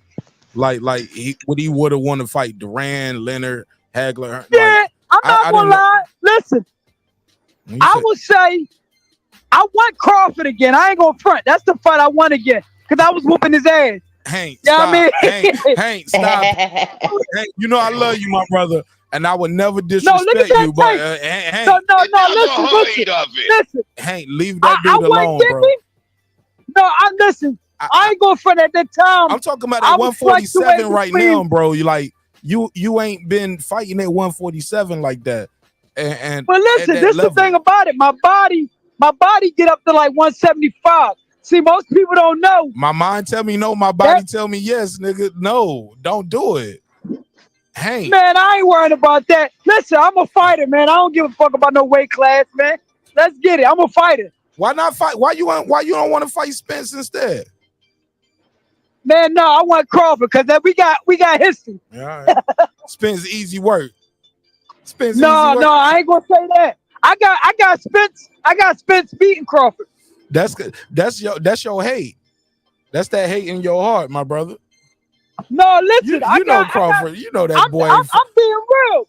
I've seen a lot of. Listen, I've been in the sport. I know boxing. Hank, I got a mark picture my of you. words. Mark my words. Go ahead. Mark my words. I'm trying to tell you. Mark my words. I'm gonna mark this money I'm too, letting Hank. you know. Let me cam up because I'm gonna mark this money with you too, Hank. Go ahead. Oh, listen. We can bet. When that fight comes around, we can bet. Hank Lundy, my brother, you know I love you. I'm gonna call you for this one now, and we're gonna do this one. We can bet. I'm listening. Go ahead. We can bet. That's all I'm saying. Hank Lundy, a guy like Hank Lundy. What I want to tell you, I got a picture of you on the screen right now with an 8-pack, with an 8-pack, every muscle vein popping out your neck and body on the screen. You know what it takes to get to this level and the fight and the like. What I'm gonna tell you is what Spence is missing is that like he's not the cleanest living boxer. Not to mention, he got 3 car accidents. One was public, another one that was private. Floyd exposed that one. Then he got into the one on the night Terrence Crawford had to fight. Not to mention, he had his retina snatched in sparring. That guy mixed with the Hennessy, telling Conor Ben that I'm gonna come over there and drink a pint with you. Ain't gonna beat Terrence Crawford, who's ready for. He's just not gonna beat that guy. It's not gonna be what y'all think it's gonna be. He don't live that clean life, bro. He like them drinks, man. Hank, you know he ain't. You know that's important, bro. Yeah, that's it.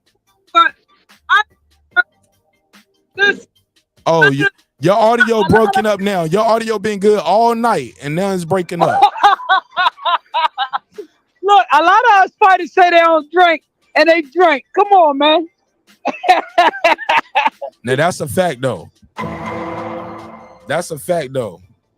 I ain't even gonna tell y'all who I saw right after a fight at Mardi Gras. They fought in Kentucky, fought in Biloxi, Mississippi.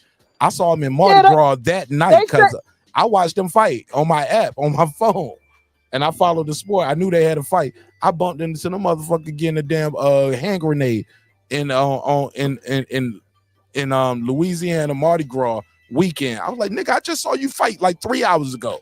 I took pictures and everything. My mind was blown. Mayweather gym too, though. By the way, I'm gonna keep it a buck. It was a Mayweather gym fighter. Yeah, a lot of these guys say they don't drink and they be drinking. Come on, man. Okay. I don't think Terrence Crawford be drinking like that, though. I believe everything we say is true. Like I see him with an 8-pack in between fights, though. Hank Lundy. Well, listen, I have an 8-pack to drink. Now, Hank, you're a different character. Like, do you be working with the young fighters? Yeah, yes, I do. Like, why do some fighters choose to work with a Hank Lundy or Terrence Crawford, but they choose, or are some fighters real guarded? They don't want to work with other fighters to give them their secret. Like, you only there for sparring. But it seems like everybody want to work with Terrence Crawford and get some of that work. Like the young gunners, like he don't have to work with those top rank guys, the Shakurs, Devin. They gonna fight each other one day. Keyshawn Davis, well, you know, he worked with all those young dudes. Listen, I'm gonna be real. I commend them young guys for doing that because at the end of the day, they better in their skills and then actually help Crawford with these young guys because that's what the older guys want to do. When I was coming up, the older pros always want to spot a fast tempo. Yep. Trying to get their time in. Yep. So that's a good thing for Crawford. Yep. Like, hey, look, people forget Pernell was bringing in Floyd, a young Floyd Mayweather, you know? Yeah, that's a good thing. I like it because you got to think about it. When we get older in this sport, a lot of things slow down. So what you got to rely on with these faster, younger fighters, you got to rely on speed. Not speed, but you have a lot on timing. So Crawford sparring and Shakur Stevenson, I like that for him. I think that shit is fire. Like we don't see that much no more, Hank. Because either the OGs like you might be beat up on them young boy. They be like, don't spar with Hank Lundy getting ready for a fight. He trying to beat you up. Like, no, you got to keep me off you. Like, you get what I'm saying? You look at it like that. Like, you can't give me no work. I know at the end of the day, they trying to whoop my ass. You know what I mean? They trying to knock me out. So I got to bring it. You know what I mean? Hank, that's what's look. I had my boy Rooster over here from Ryan Garcia camp. And that's the only thing to give me cause to pause. They say he keep knocking out the sparring partners. I'm like, that's not good. Who knocking out sparring partners? From Ryan Garcia camp. He been knocking out sparring partners. Dudes don't come back, or they don't come back the next day. Who they been putting him in there with? Call Hank Lundy. I clearly take that assignment. He ain't got the right ones in there with him. That's what I was thinking too. I ain't even gonna hold you. Like when I talked to Rooster, like I was trying to get Ryan on this week, but I ain't all the way there. Hank, by this time next year, I'm gonna be everywhere I need to be. You get what I'm saying? Do the good brothers like you always giving me an opportunity, and also understand I'm gonna give you a chance to speak as freely as you want to speak. You get what I'm saying? And these shits I got you. These shits go viral, bro. Right. I appreciate the love and support, but these fighters gotta know too, man. Like guys like you help us out. You know what I mean? And give us a different platform. They gotta definitely get that underneath their belt. You know what I mean? They can't be always being Hollywood. You know what I'm saying? I'm humble, brother. I'm humble. Let me let Lisa ask you a question. Now I'm gonna let the ladies get the last word. And I'm gonna try to Hank. Yeah. So you definitely you think you could get that fight with Crawford? Oh, I don't think they'd do it right now, but if a possibility, if it happened, I'm ready to go. I don't never smoke. Hank, I love you, my brother. Yeah, I know. Hank, but look, I gotta get you with the drop. It never heard of it. Man, they ain't about to do that, Hank. What? They ain't about, man. He trying to fight Spence, bro, and you know that, and you know he gonna beat Spence. You know he gonna beat him, dog. You know he gonna beat him. You just want to be the one to beat him, because right now he's still undefeated. So you can get your lick back, but you just want your lick back. That's all it is. He didn't put you to sleep. The referee stopped it, so you like, all right, well, I can, and you don't seem to fight.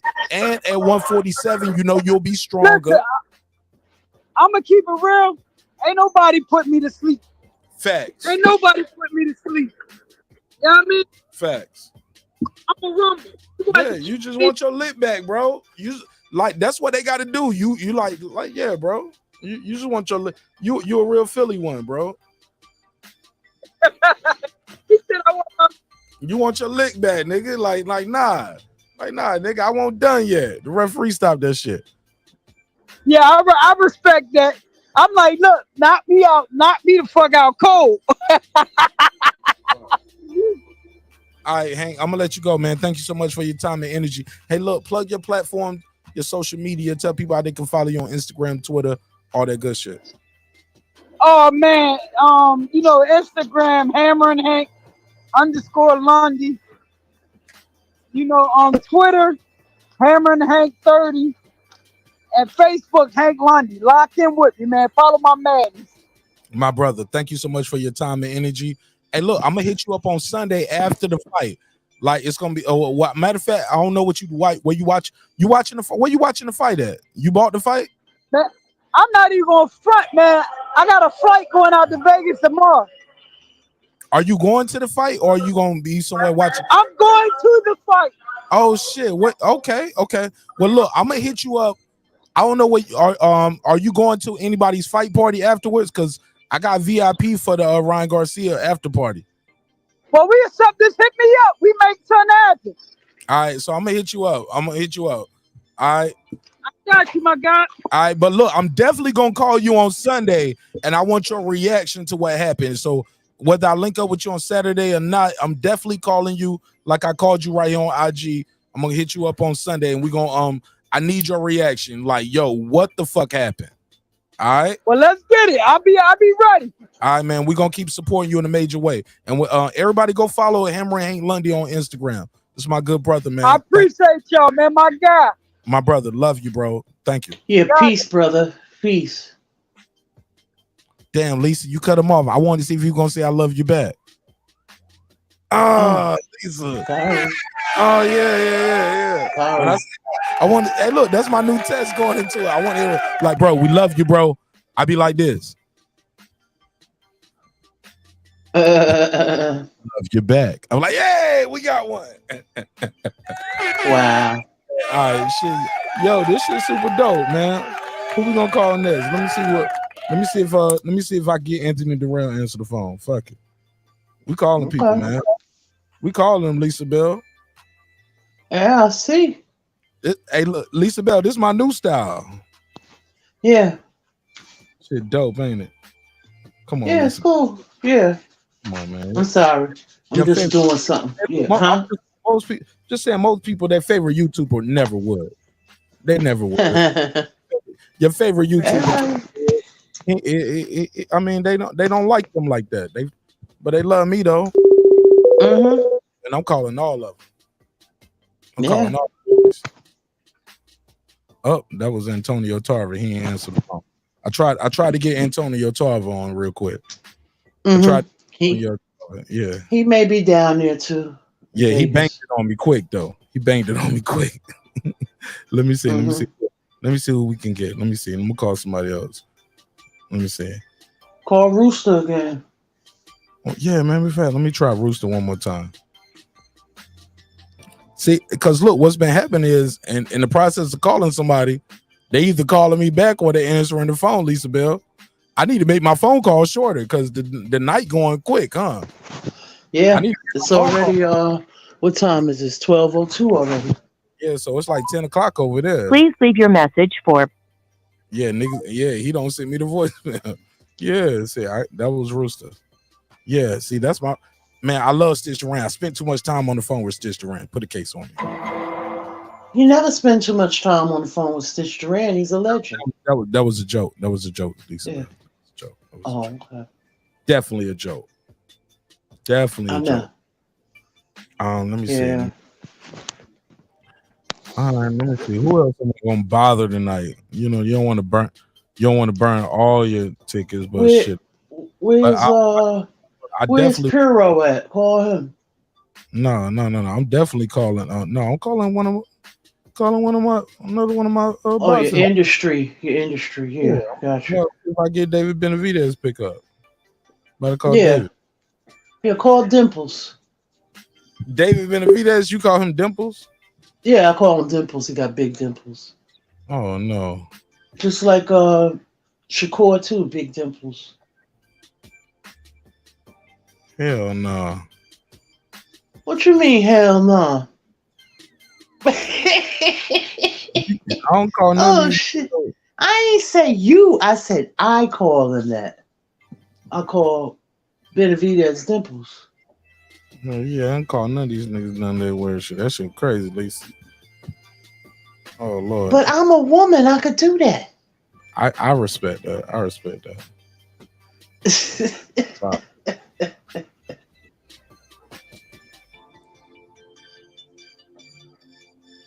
Everybody loves dimples. Yay! Let me see if I. You ain't say shit. I was like, everybody loves dimples. Yay! I'm feeling bad calling niggas now on the pop up like this. Nah, should I stop or should I keep going? I was like, damn. Do you, Marq? Do what you've been doing. Call people. Fuck it, right? Especially over in the East Coast. I mean, the West Coast is early over there. Yeah, right. But I don't know what you know what I'm saying. These rich niggas, man, you don't never know where they at. Shit, you know what I'm saying. But I'm gonna keep doing my thing. I'm a rich nigga too. I'm up. and they know I'm up. They know what's up. Lisa Bell, they know what's up when they, hey, look, they choose to answer or they choose to send me off or they block me, whatever. But I'm gonna do my job. I'm calling them. Mm-hmm. We having the best show ever, and they know what's up. If they answer the phone, they boxers, they trainers, they cut men, cut women. They know what the fuck I'm calling them for. Mm-hmm. Or they might be like, damn, you in Vegas too? What's up? D Bevel, he going to the fight? Shit, I don't know. I should call D Bevel, huh? Yeah, call him. Hold on, let me. Every time I think of D, I think of him singing. Hold on, let me call my homegirl real quick. She worked for the Olympics. Cut woman, she'll cut woman in the ring with Christine. I'll call her, see if she pick up. Shout out to In the Ring with Christine, man. Oh yeah, she's such a sweet lady. Yeah, man, she's beautiful. Isn't she overseas right now? Nah, she back in Texas. Oh, okay.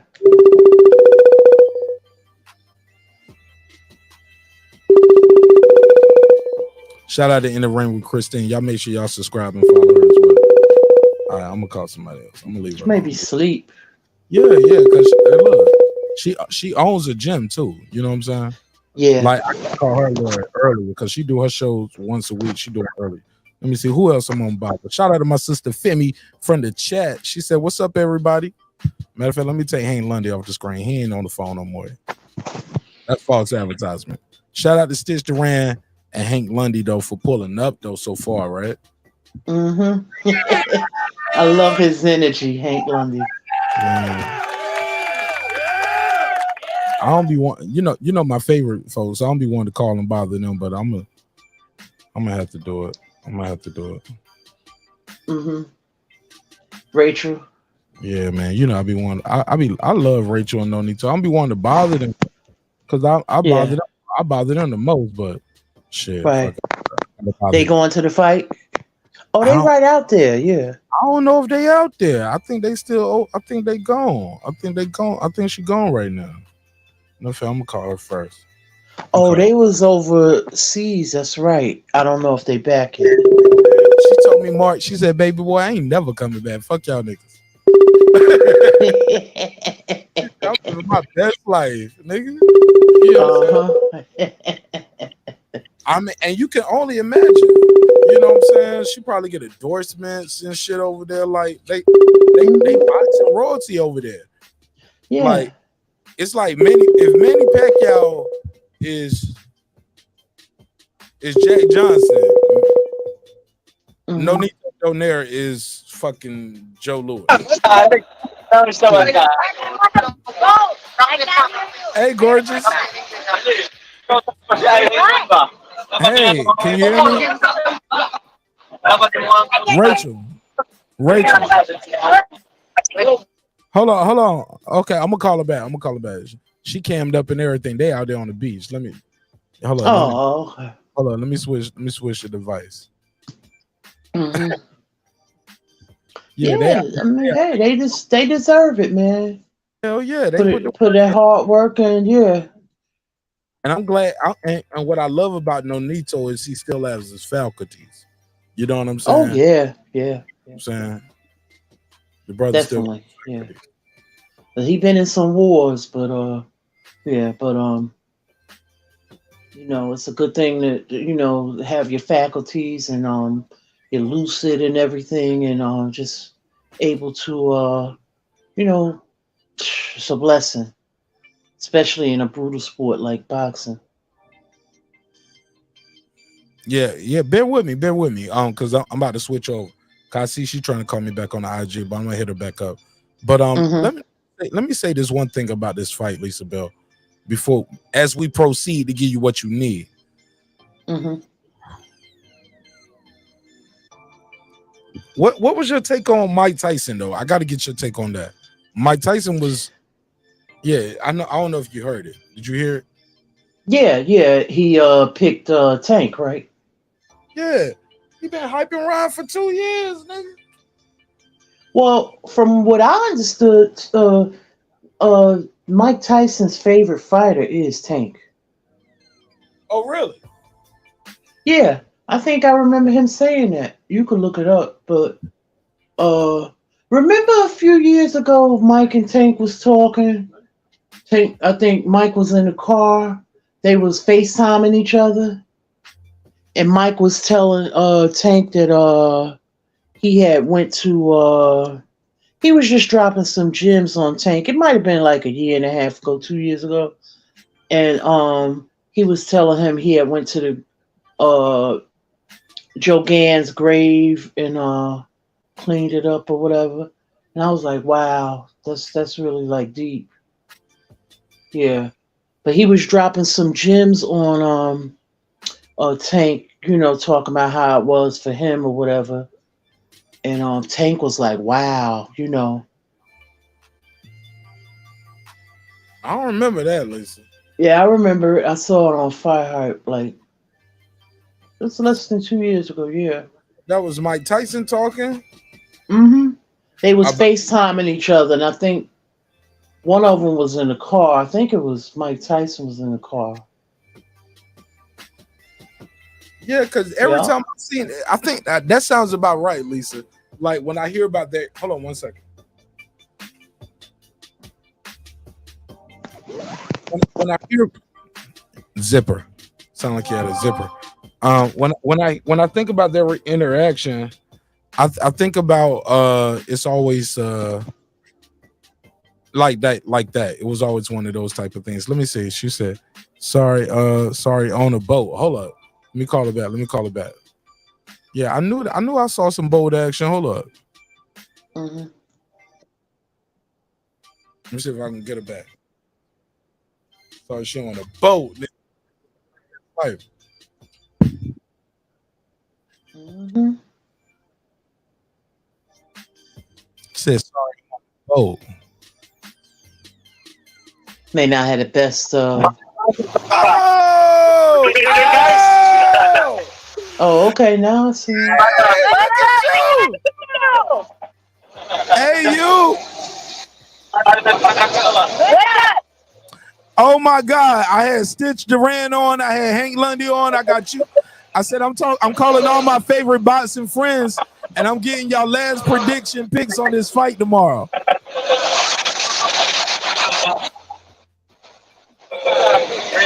But you look beautiful though. Yeah.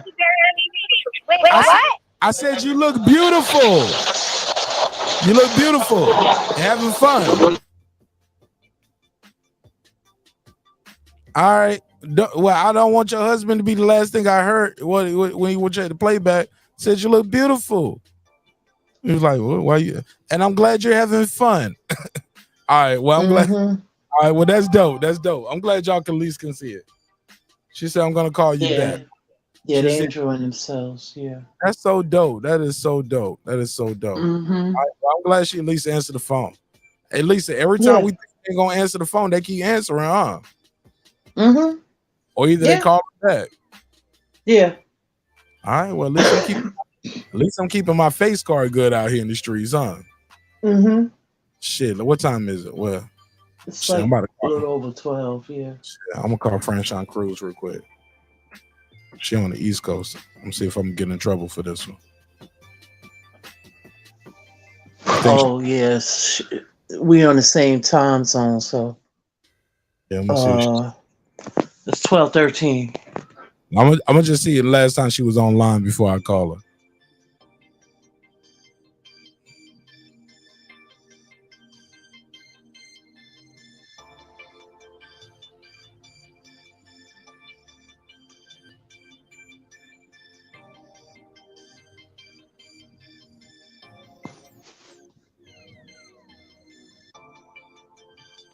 See, Taylor Bell, remember what I'm talking about? He said it, yeah. Yeah, Taylor. Oh, she's doing a watch party tomorrow. She's doing a watch party tomorrow. Let me see if she'll answer the phone. Let me call her. Okay. She does have. She's on this app. She's on this dope. She said, this is Rachel. She said, I'm going to call you when we part at the next island. Shout out to Rachel down there. She said, I'm gonna call you when we park at the next island. Did you say Park or Doc? She said Park. Oh, okay. I thought it was Doc. Yeah. I'm gonna call you when we park at the next island. Mm-hmm. I said, you take your time, sister. Yeah, enjoy yourself. Yeah. And enjoy yourself. There we go. Thank you. She in the Philippines, right? Hell yeah. Mm-hmm. And they look like they was on a big ass boat. Like that wasn't no boat. They were on a little yacht right there, wasn't it? Mm-hmm. Little yacht action going. Okay, I ain't mad at it. Let me see. Let me see if I can get Franchon Cruz to answer the phone, man. Fuck it. Like we trying to, Lisa Bell. I'm risking it all right now, huh? Mm-hmm. Let's do it. Fuck it. Push the button, nigga. Oh, ain't get no answer. I don't know if maybe the app ain't letting me just call people like that. They were like, hey, nigga, you don't normally call these people. You just can't be calling these celebrities. Because I'm calling people I normally don't call. I normally text them or we call on the other. I'm trying to call them through the app. Let me see who else can I call. Let me see. Oh, I'm gonna call him bother this nigga right here. See if he pick up the phone.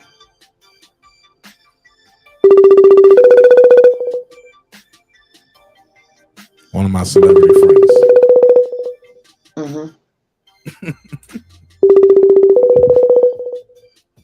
Somewhere somebody's like, I'm the celebrity friend? Like, yeah, you, homie, pick up the phone. Yeah, where is everybody at tonight? Lisa, they either they out there in the mist or they sleeping in and they dressing up getting ready for tomorrow. they already know what's going down tomorrow. Lisa Bell, normally I would have been doing my show late night. I told y'all yesterday I have anxiety when it comes to these fights. Nigga, I be geeked up. Really? I be worked up about these fights, Lisa. And I don't even have no money on the fight. Right. Like the tension's so high. Like, yeah. I'm ready to call the fight. Sometimes I want to watch the fight. Sometimes I'll watch the fight with y'all. Sometimes, yeah, man. I just do it. And I realized, man, calling the fight is a lot. Actually, calling the fight actually takes some of the anxiety down because you just calling what you see. Like, good jab right there from you. All right, good jab right there. All right, you need to work the I ain't no high guard right here. All right, working high guard. Like, calling it is one thing, but just sitting there with your just watching it is one thing. But then watching it in a group setting and you hear people like HOD who see something or Puto seeing something totally different. You like, another round for Canelo. I'm like, nigga, Bivol won that shit. Another round for Canelo. I'm like, nigga, what? Never Depends on how you score. Yeah. I think it's a criteria of 5. I don't know what sometimes we do the rescores over there on Lady Chan, but it's sometimes when I'm watching it in real time, I miss a lot of things. Yeah. I miss a whole lot. Then when I watch it the second time, sometimes it's better than I thought. Do you watch the fights the first time by yourself or with somebody though? Lately it's been with people online if they have like a watch along or whatever. But yeah, but everybody be talking too. Like nobody. Are they typing or are they talking? Well, if I'm on the panel, people are talking. I find I get more out of a fight when I watch it by myself. Yeah, man. I don't know how we might need to do that Ryan shit this way. This Tank and Ryan shit this way. Like niggas might have to type that shit because I want to hear the corner. And all that time, like we missed the corner shit and what they saying and what they giving because during that time people are talking. Everybody want to talk and want to get their opinion. But it be on, yeah, we might have to do the typing on this. Yeah, we might have to type on this one because I want to hear it. I want to hear what the corner instructions are saying. hey, you need to do this. Hey, you're not doing this. But in those watch parties, you miss it. Shout out to my brother Juan Epoxy Magic. Wrong button. Definitely the wrong button for you.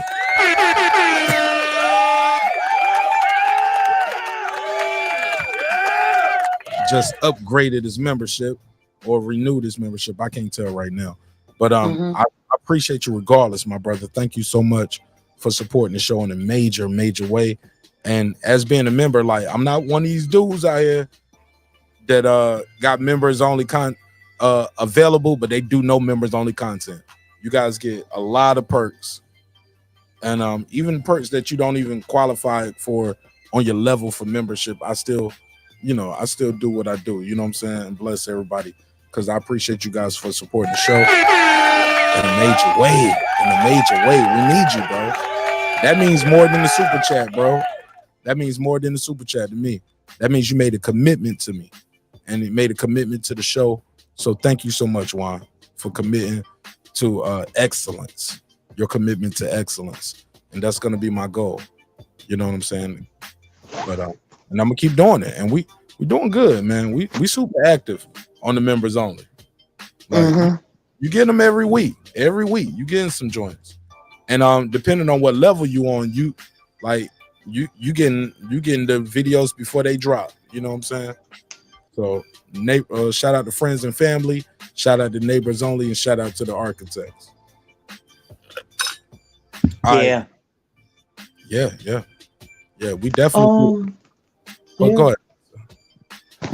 No, I was just gonna say, like, as far as this, you get like anxiety and stuff. Yeah, it happens. Yeah, you get all geeked up and excited. Lisa, I don't know what the hell is about to happen, and I'm excited about it. Like, I've been talking about it for weeks or months, and it's right here in front of me. And I know so much is on the line. I know how much it means to members of my audience. He got money on it. He got money on it. Niggas been arguing on it, cussing each other out. You know what I think the most is that no matter who wins tomorrow, the other person is gonna be called a hype job. Yeah, that's how it is. If Tank loses tomorrow, he's a hype job. If Ryan loses, he's a hype job. But y'all have already called Tank Davis a hype job. Y'all have already called Ryan Garcia a hype job. I've never heard nobody call Tank a hype job. The only thing ever. What? Oh my God, they get on my channel every other week when I do a Tank. If Tank Davis is the headline, people pull up and tell me, Marq, he don't even fight black fighters. Oh, everybody. He brought him up in weight. He fought the weakest opponent at 140. He the regular belt, Burger King champion, king. Everybody he fought them in a position where he the A side, other than Pedraza. Other than that, man, they bash Tank. They shit on Tank Davis all the time over here. I was gonna say, like, they shit on. I get what you're saying, but who he fought? That's what they gonna. Who he beat? Old Gamboa? I've said that myself, but I've never called him a hype job. And what I mean by that is that's not saying he's a hype job. Just people were saying they knew he was talented, but they just wanted to see him fight the best in his division. That's the only thing I recall people saying. Now, people may have said other things, but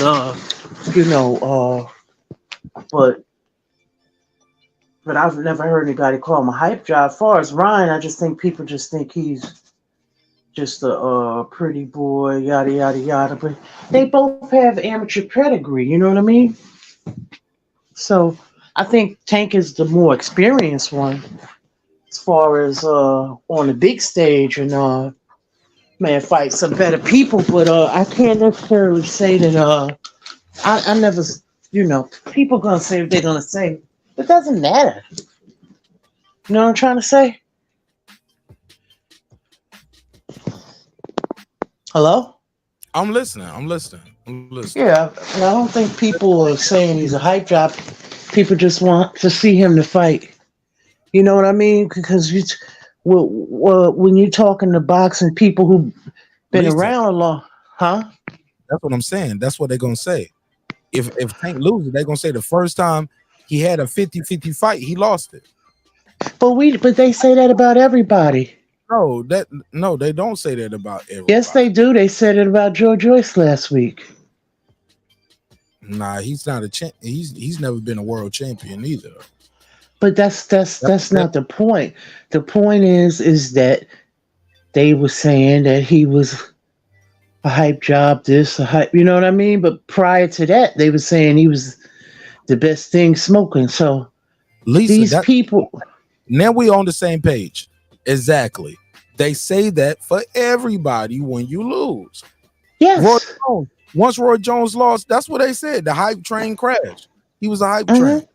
I'm like, no, he wasn't. The nigga won all these fights, won all these belts, went up to heavyweight, came back down to light heavy, won, lost, rematch, lost. Oh, okay, he's a hype train. Bro, that's the fight game, bro. Yeah. That's the fight game. That's life. That's life. Thank you, Lisa. That's life. Yeah. I'm getting a lot of people from the Philippines pulling up tonight. I'm trying to cool. I think they think the fight is starting now, and I got a link or something for the fight, but the fight ain't started yet. Right. Yeah, but go ahead, Lisa. Yeah, but it's just how they do. You know, these people are fair weather people. They're not really like, they just people who just come to they cause dissension. They don't talk about the stylistic breakdown of the fight or anything. They just, it's just the back and forth shit. I'm actually kind of like drained from it. So I just kind of step back myself and just reevaluate myself, and like as far as how I look at things, because that article that's in Ring magazine really opened my eyes up to some stuff. What happened? No, it's about I think Coach was reading some of it yesterday on his show yesterday. It was the Thursday show, and it was talking about this particular fight is marketed towards the generation Z. You know what I mean? So that's because that other generation won't buy fights no more. Well, like that is the market. Not like yeah, but because Ryan Garcia isn't a champion multi times over. He's only 20. Mm-hmm. Hey, look, what Tank Davis is what, 28? How old is Ryan? 26? 24. 24. Yeah, this is their era. But even then, though, like when you think about it, the fight does matter. Right. But see, I was talking yesterday to my nephews about it. My nephews, Q and them. And I was like, see, when I look at boxing, right, I'm not looking at it from the lens of today. I'm looking at it from the lens of Gen X. That's my gen, you know what I mean? It's like having a monocule, you know what I'm saying, on your eye. And then I had to take that monocule off because I remember I had an adolescent psychology class in college. And I remember the Gen X and the Gen Y, the Gen Z, or even just like sociology and different things talking about it. And I was like, wow, sometimes I'll be arguing, trying to get my point across and all that. And I was like, this ain't that, how I can get or whatever. But I finally was able to open my mind up and take my lens out and put another lens in and look at it from that perspective. You get what I'm saying, Mark? And then that's why I'm like, damn. And it was like an epiphany for me, because I was like, I'm looking at it from still that Ali, Tyson, and Sugar Ray Leonard. You get what I'm saying? Or even the Floyd, that era or whatever. But I said things have changed, things have evolved, you know, and that's a good thing, you know. So I said now I'm going to fall back and I'm going to learn about some of the new things. So in order for me to do that, I need to shut my mouth and just, you know what I'm saying? Not to say, not to the things that I know, but not always be so combative about everything. Because you know, that's the maturity in me. I said, you know, you learn. You can learn things from, you know, the new generation as well. You know? Right. So I had to fall back. That's why I've been like quiet. I was like, damn, you know, always arguing and all that shit. So I'm just like, damn. Niggas think that's what they got to do to get popping, Lisa Bell. Right.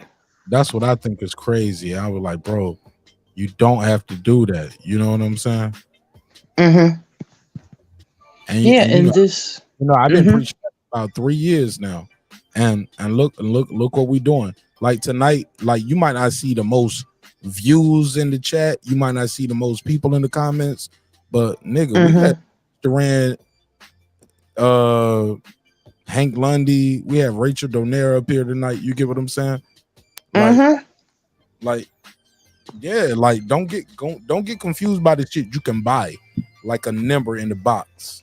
You can buy a number in the box. What you can't buy is real people. Those are real relationships. You know what I'm saying? That's so true. That's so true. Yeah. Can't buy relationships, man. And you can't buy the love. Like you can never buy the love. You can't buy that love. You might think you love, but you never buy the love, Lisa Bell. You can buy their time. You can buy their energy, but you can't buy that love. Right. That is so true. Tyson gets so love. true. Tyson gets love, man. Well, Tyson got love. Like people love him. Because he resonated with the people. Good, bad, or indifferent. You know, like Tyson, I think when Tyson did that one man play, people was able to really just see him with all his flaws and all the good, bad, and indifference with him. And people was able to appreciate that. He was raw. You know what I'm saying? He told the truth. He didn't like sugarcoat nothing. He told people about the good, the bad, and the ugly. You know what I'm saying? So it's like people relate to that because that was real shit. That was raw. And then on his show, you know, he kick it about stuff on his podcast, so people could relate to that. Mike Tyson never came through the door like some polished, you know what I mean? He was always raw. And then even there was one time that I was really mad at Mike Tyson when he bit Holy yeah. I didn't, even when Mike went to jail, I was like, I didn't believe, you know what I'm saying? But when he did that shit, I was like, that nigga crazy. But like, I still, you know what I'm saying? I always had love for Mike. Like, it's just like, Mike is just an icon, you know? Hell yeah. What's up, Pittsburgh T? What's happening? How y'all doing tonight, man? Hey, how you doing, sir? Yeah, just chilling.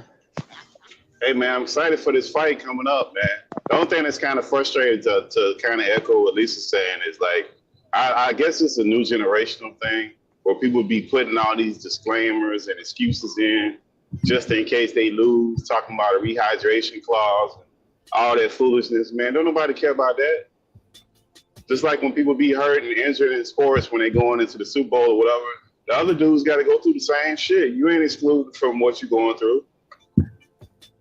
That excuse stuff, like people don't really want to hear that. And it seems like maybe it's just me and my mindset, but I just don't even want to hear that. Yeah, you're right. You're right. But you know what? Pittsburgh T in that article, right? They were preparing. I think it was Dougie Fisher or whoever wrote I don't know who it was who was the writer, but they were talking about Canelo Alvarez, right? And they would talk about like Canelo Alvarez is in the twilight of his career. more or less. So they're preparing for the next phase of boxing. So they already marketing it like this, but as far as that stipulation is for the both of them. It's not just for Tank. I mean, for Ryan, they both have to weigh in tomorrow. You know what I'm saying? So I don't know if that was just stuff to just keep people talking about it or have people mad. There's always going to be a good guy and a bad guy, the way people perceive things, Yeah, but his camp brought it up, and then people echo that sentiment. Like I don't, I can see fans doing it. It's just not. It ain't no good look. It's like that year that LeBron lost that championship, and he came out with like an elbow, something on his elbow, trying to hint like he was hurt or some shit. Like, bro, you lost. It's cool, you lost. That's just it. Like it doesn't have to be that you was hurt. You just fucking lost. That's it. That's all right. I don't understand that whole sentiment where you just got to make an excuse for things. So you tried your best. You just won the better person at that night. That's just what it is sometimes. We don't win at every fucking thing all the goddamn time. So I just don't, that to me, that's kind of frustrating. Well, let's just hope whoever, nobody, no excuses, whoever, loses. Yeah, we're going to get excuses, but I think it's going to be a phenomenal fight. You know what I mean? We can kind of round it up. I just think it's the era that we in. Because you got people who, they like the backstory more than they like the competition. So they fall in love with people, and then they become like what we call fanboys for certain athletes. And they look past a lot of shit because they are fanboys. Either it be basketball, football, whatever the case may be. And they won't even like the team if they get that person on their team, even if that was their hometown team, because now they have this guy that they don't like anymore. That's how crazy people are with that stuff.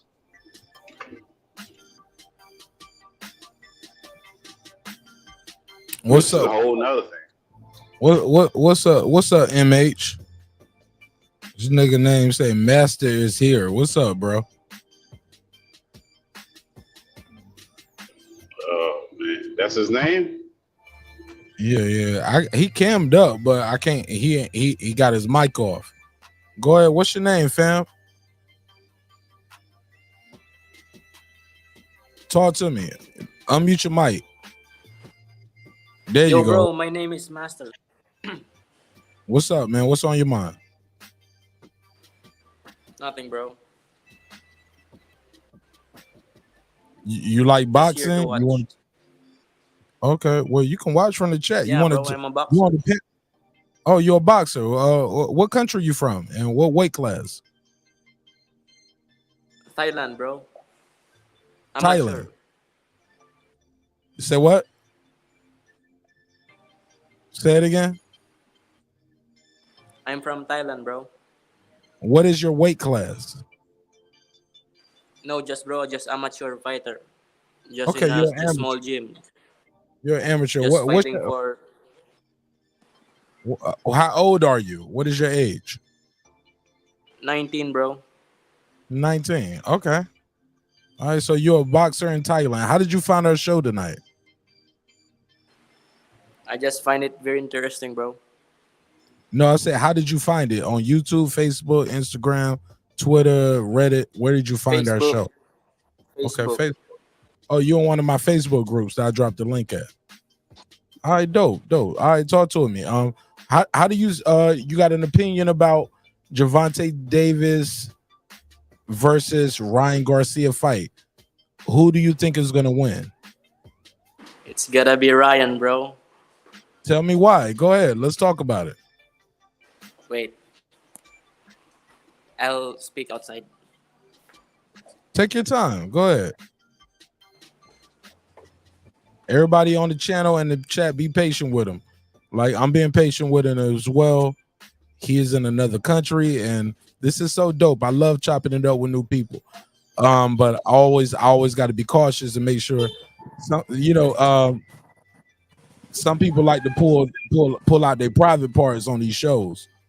just to disrupt the flow. But you said you're a boxer, and you was like, man, I'm here to talk about boxing, right? Yes. All right, let's talk about it. Go ahead. You got the So big screen right now. You got the Sorry? big screen, baby. I said, well, you on the big screen. You famous now. Tell people your country. Tell them your weight class. Tell them where you from. wait. Tell them what you fighting for, man. Wait. Yeah, man. You Let me famous show now, you something baby. first. Let me show you Oh, something no. first. I gotta I gotta cut No, the no. screen off. I I'm in can't the take beach. no I'm in the beach. surprises. I don't know what you about to do, homie. I don't know if you about to pull your penis out. Okay, there we go. No, bro. All right. Talk to me. What we looking at? You in?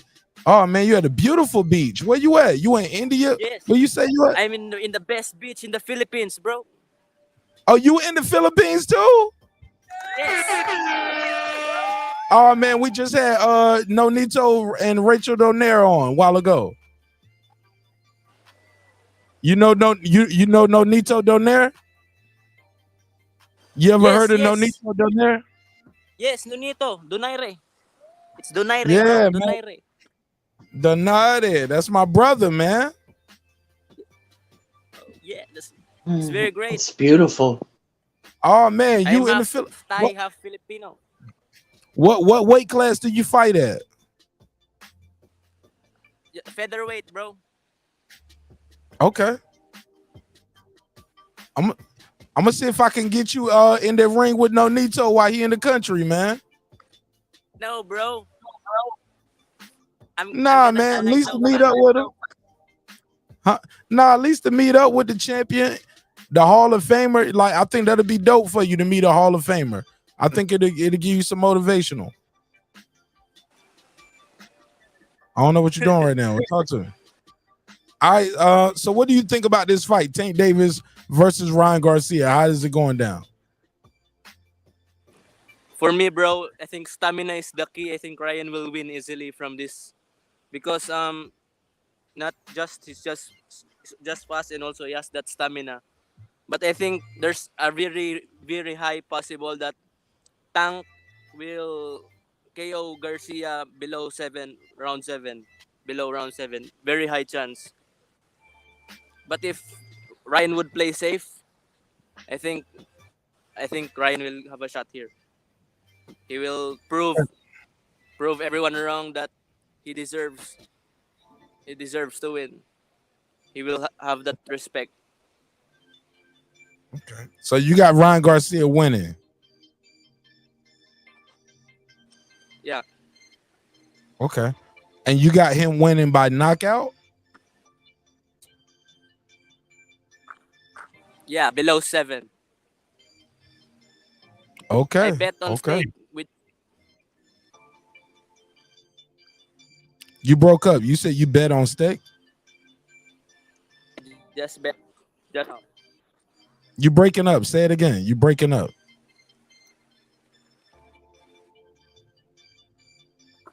I can't hear you. You chopping up. Say it again, bro. Beautiful. Look at him showing off that beautiful beach. I can't hear you. You said you got to win it in 7, though, right? Okay. All right, we broke up. All right, well, I appreciate you, man. Shout out to the Philippines. Hey, what is your Instagram? Do you got an Instagram? How can people support you and follow you? Your mic is muted. Your mic is muted. Your microphone. Your microphone. He touched the mute button. We can't hear him. Unmute your mic on Instagram. There you go. We can hear you now. How do people follow you? How can they support you?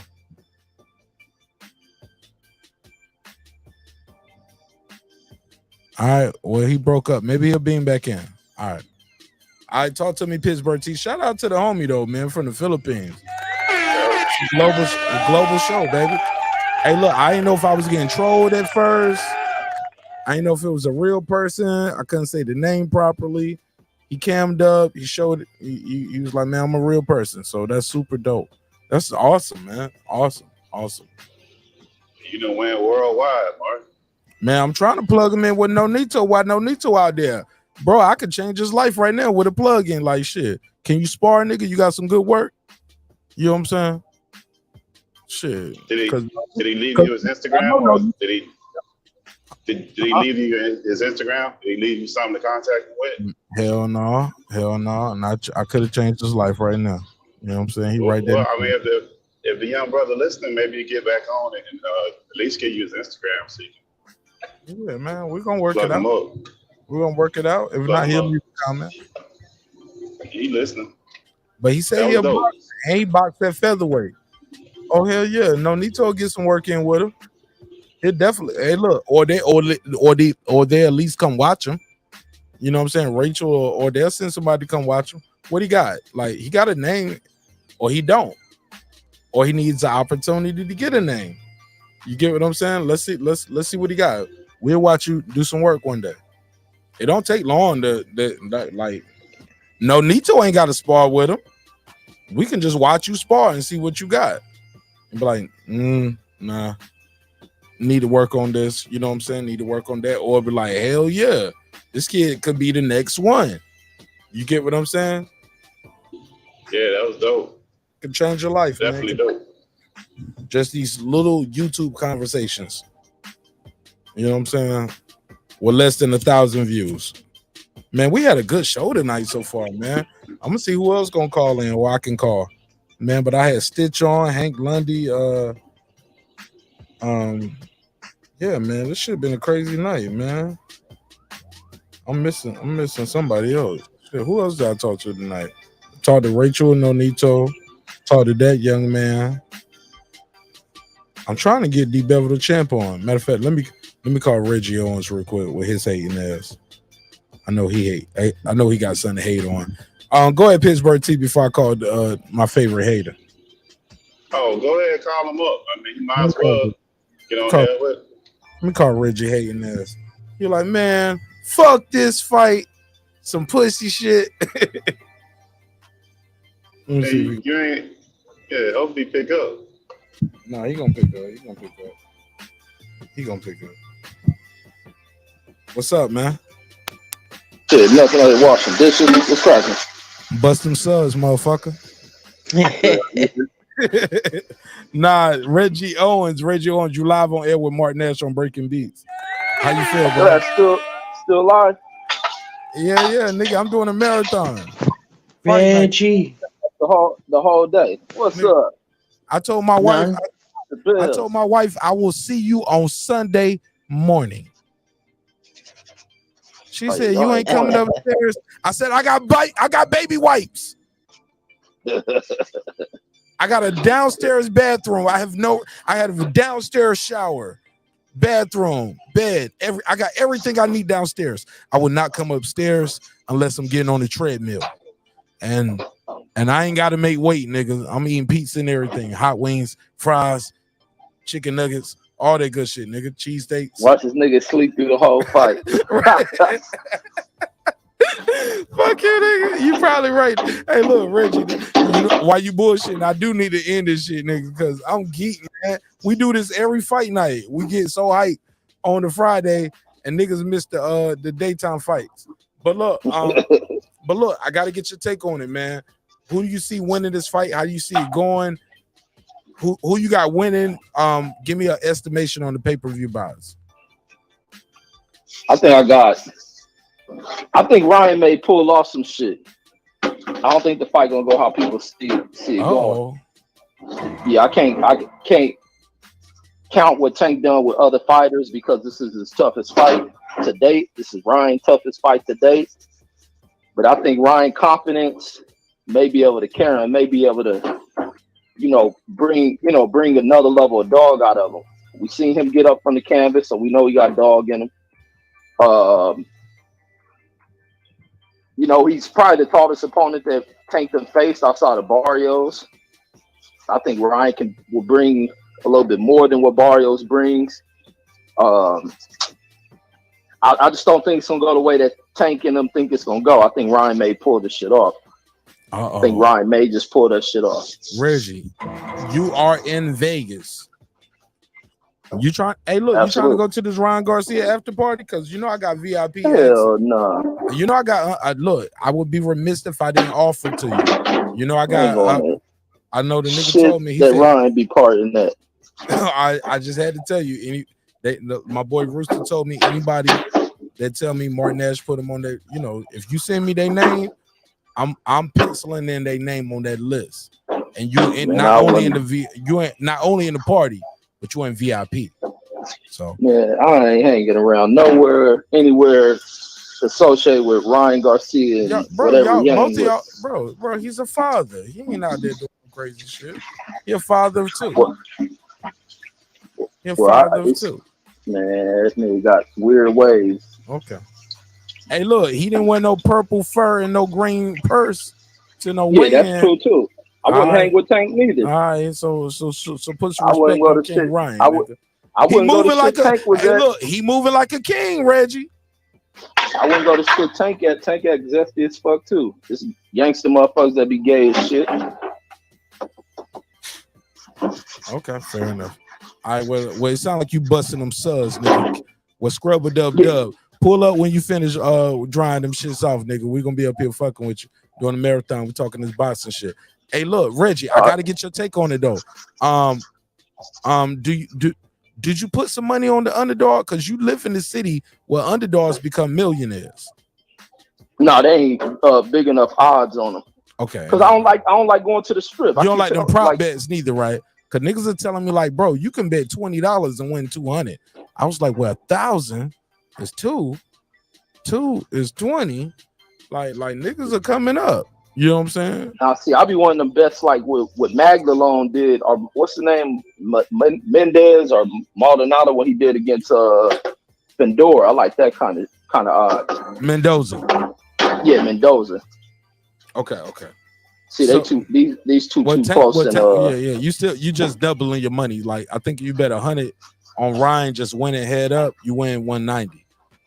You know see, I want the shit where it turned to thousands or some shit. Yeah. Nigga really underdog. All right. Well, all right, man. Well, I appreciate your time and energy, man.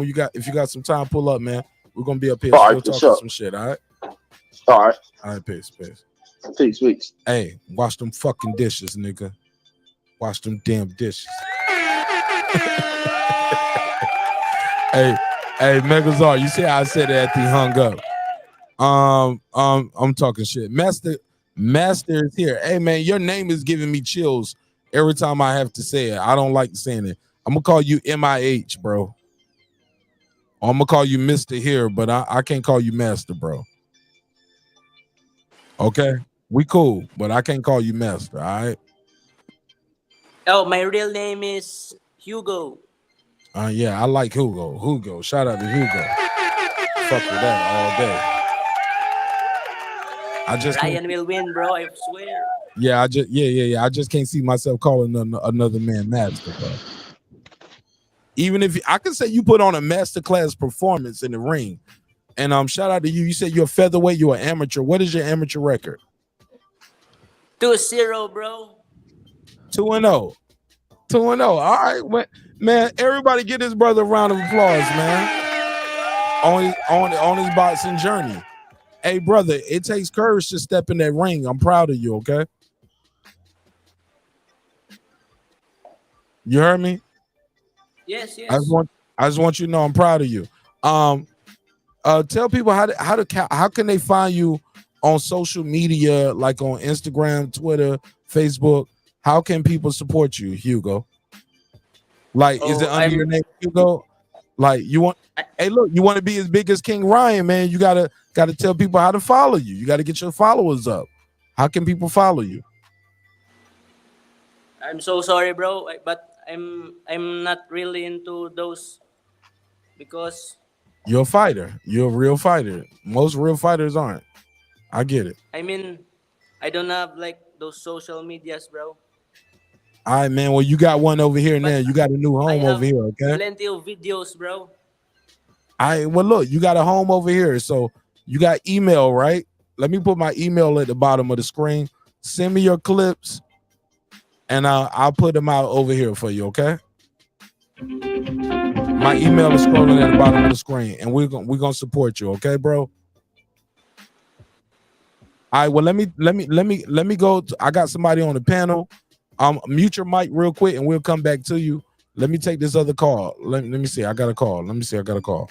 And then we'll go to Megazord after this call.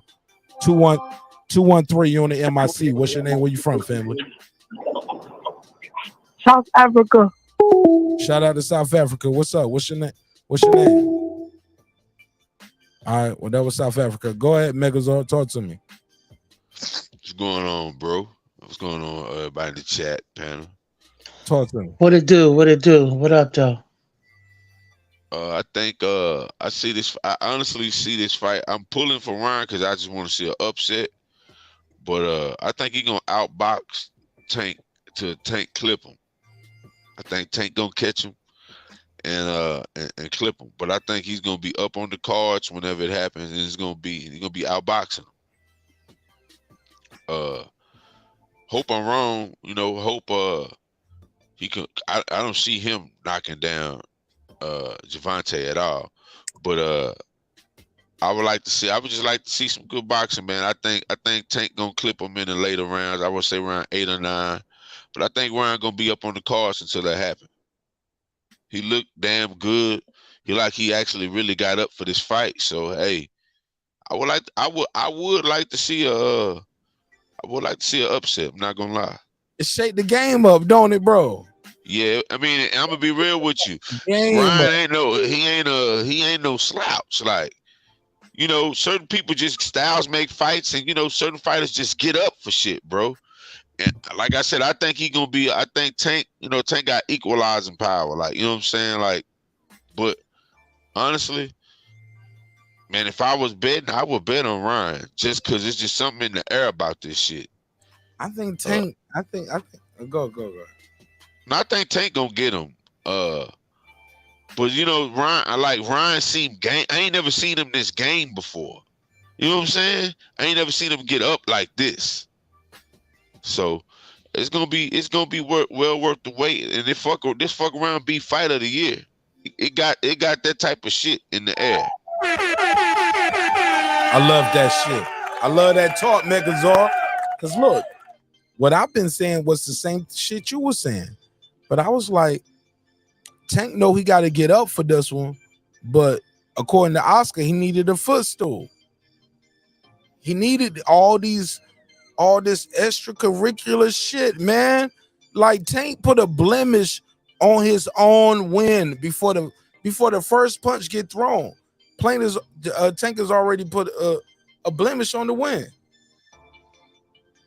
And he's had several opportunities to openly address it right there in front of Ryan Garcia while Ryan Garcia bring it up. And he brush it off, ignore it, never hoid of it. Like he never hoid like he of go it. full never hoid of it mode, bro. And everybody give him a pass for it. I'm like, man, y'all would kill Terrence Crawford for this shit. Y'all would have killed him.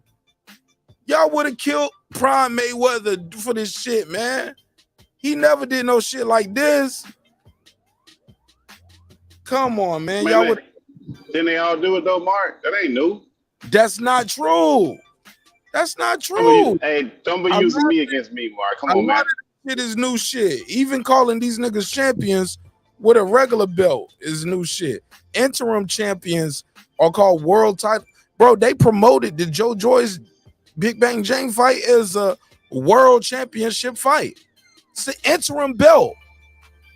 Floyd Mayweather said, now y'all believe it. I told y'all, I've been telling y'all that shit. I was like, what does interim even mean, nigga? The hell we have an interim world title fights on pay-per-view? Never heard of it. Never heard of it. Nigga, you are a temporary champ. Don't make me do the synonym game again, and I'll tell y'all what interim really means. But rehydration clauses ain't new though, Mark. So I don't even know why that's a big deal. And then they negotiated it. He signed it. So he shouldn't have signed the shit if it was a problem. but y'all the same niggas that call him Lying Ryan if he didn't.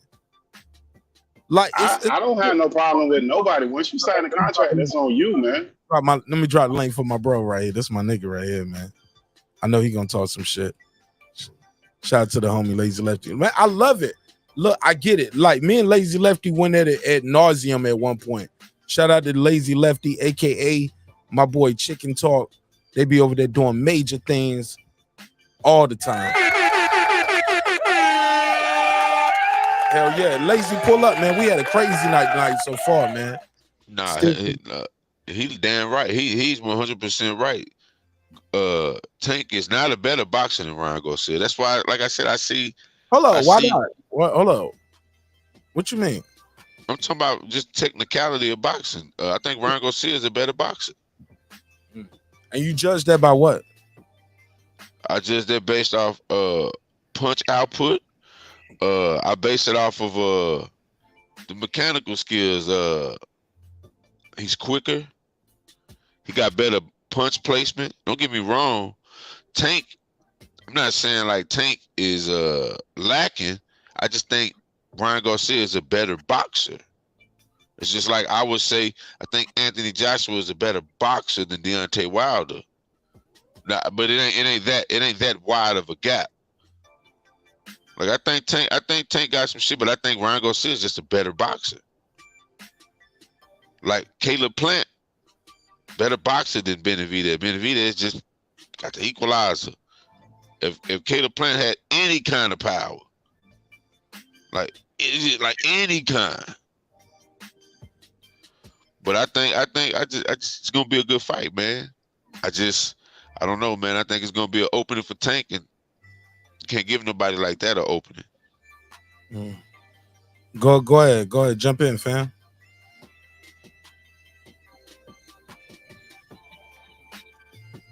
Pittsburgh team, Lisa Bell,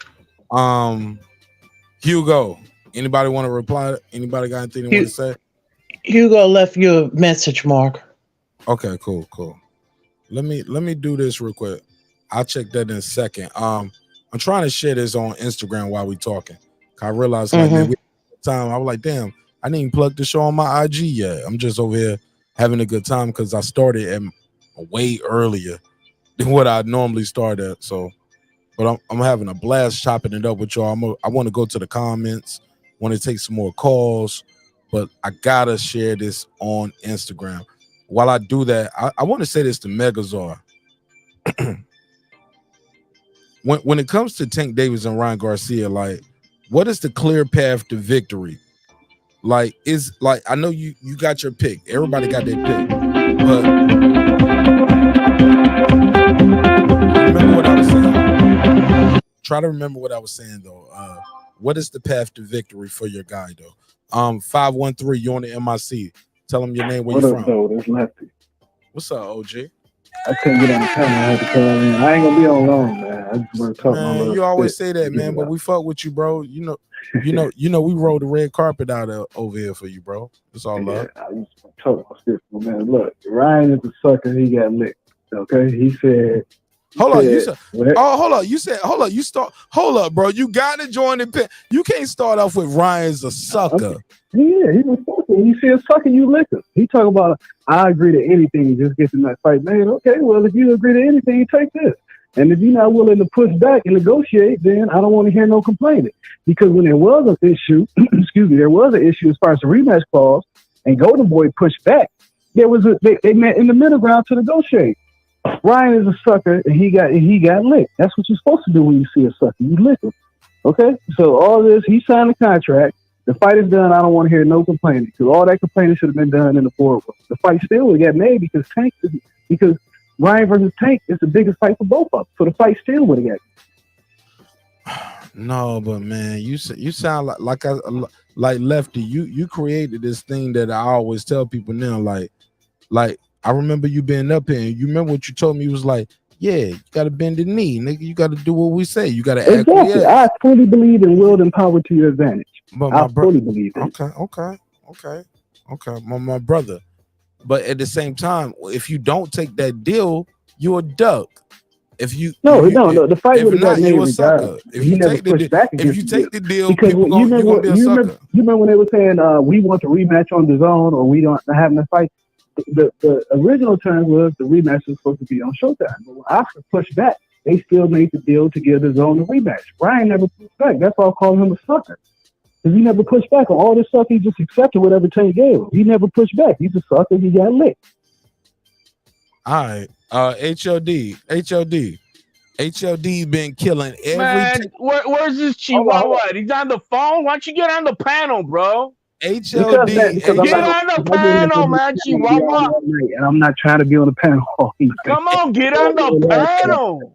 Hold on. HOD has slaughtered every like, bro. I don't even He up here capping hard, bro. Get on the panel. What am I capping about? Man, first of all, the agreement was at 138. 2 weeks later, Team Tank come back and said, let's do this at 136 and with the rehydration clause. That's how they played the game. Where did you hearing this from, Ryan?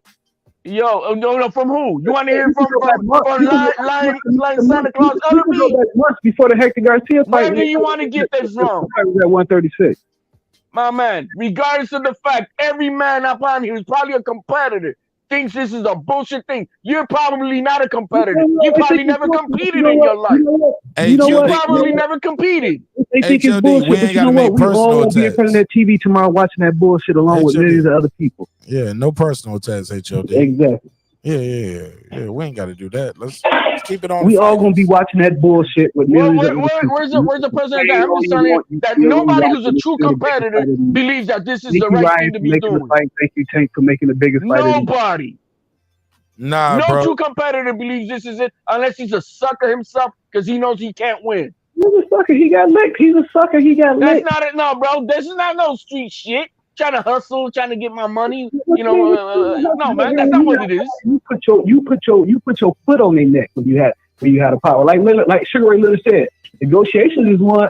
The fight is won in the negotiation. And that's the gospel. Hero, Sugar Ray Leonard. And I don't think Sugar Ray Leonard ever asked anybody to do that. Ever. But you know the beauty about this is you saw how Ryan looked today, right? You saw how fucking strong that young man looked today, didn't you? Okay, yeah. He about to bury that dude. It's over.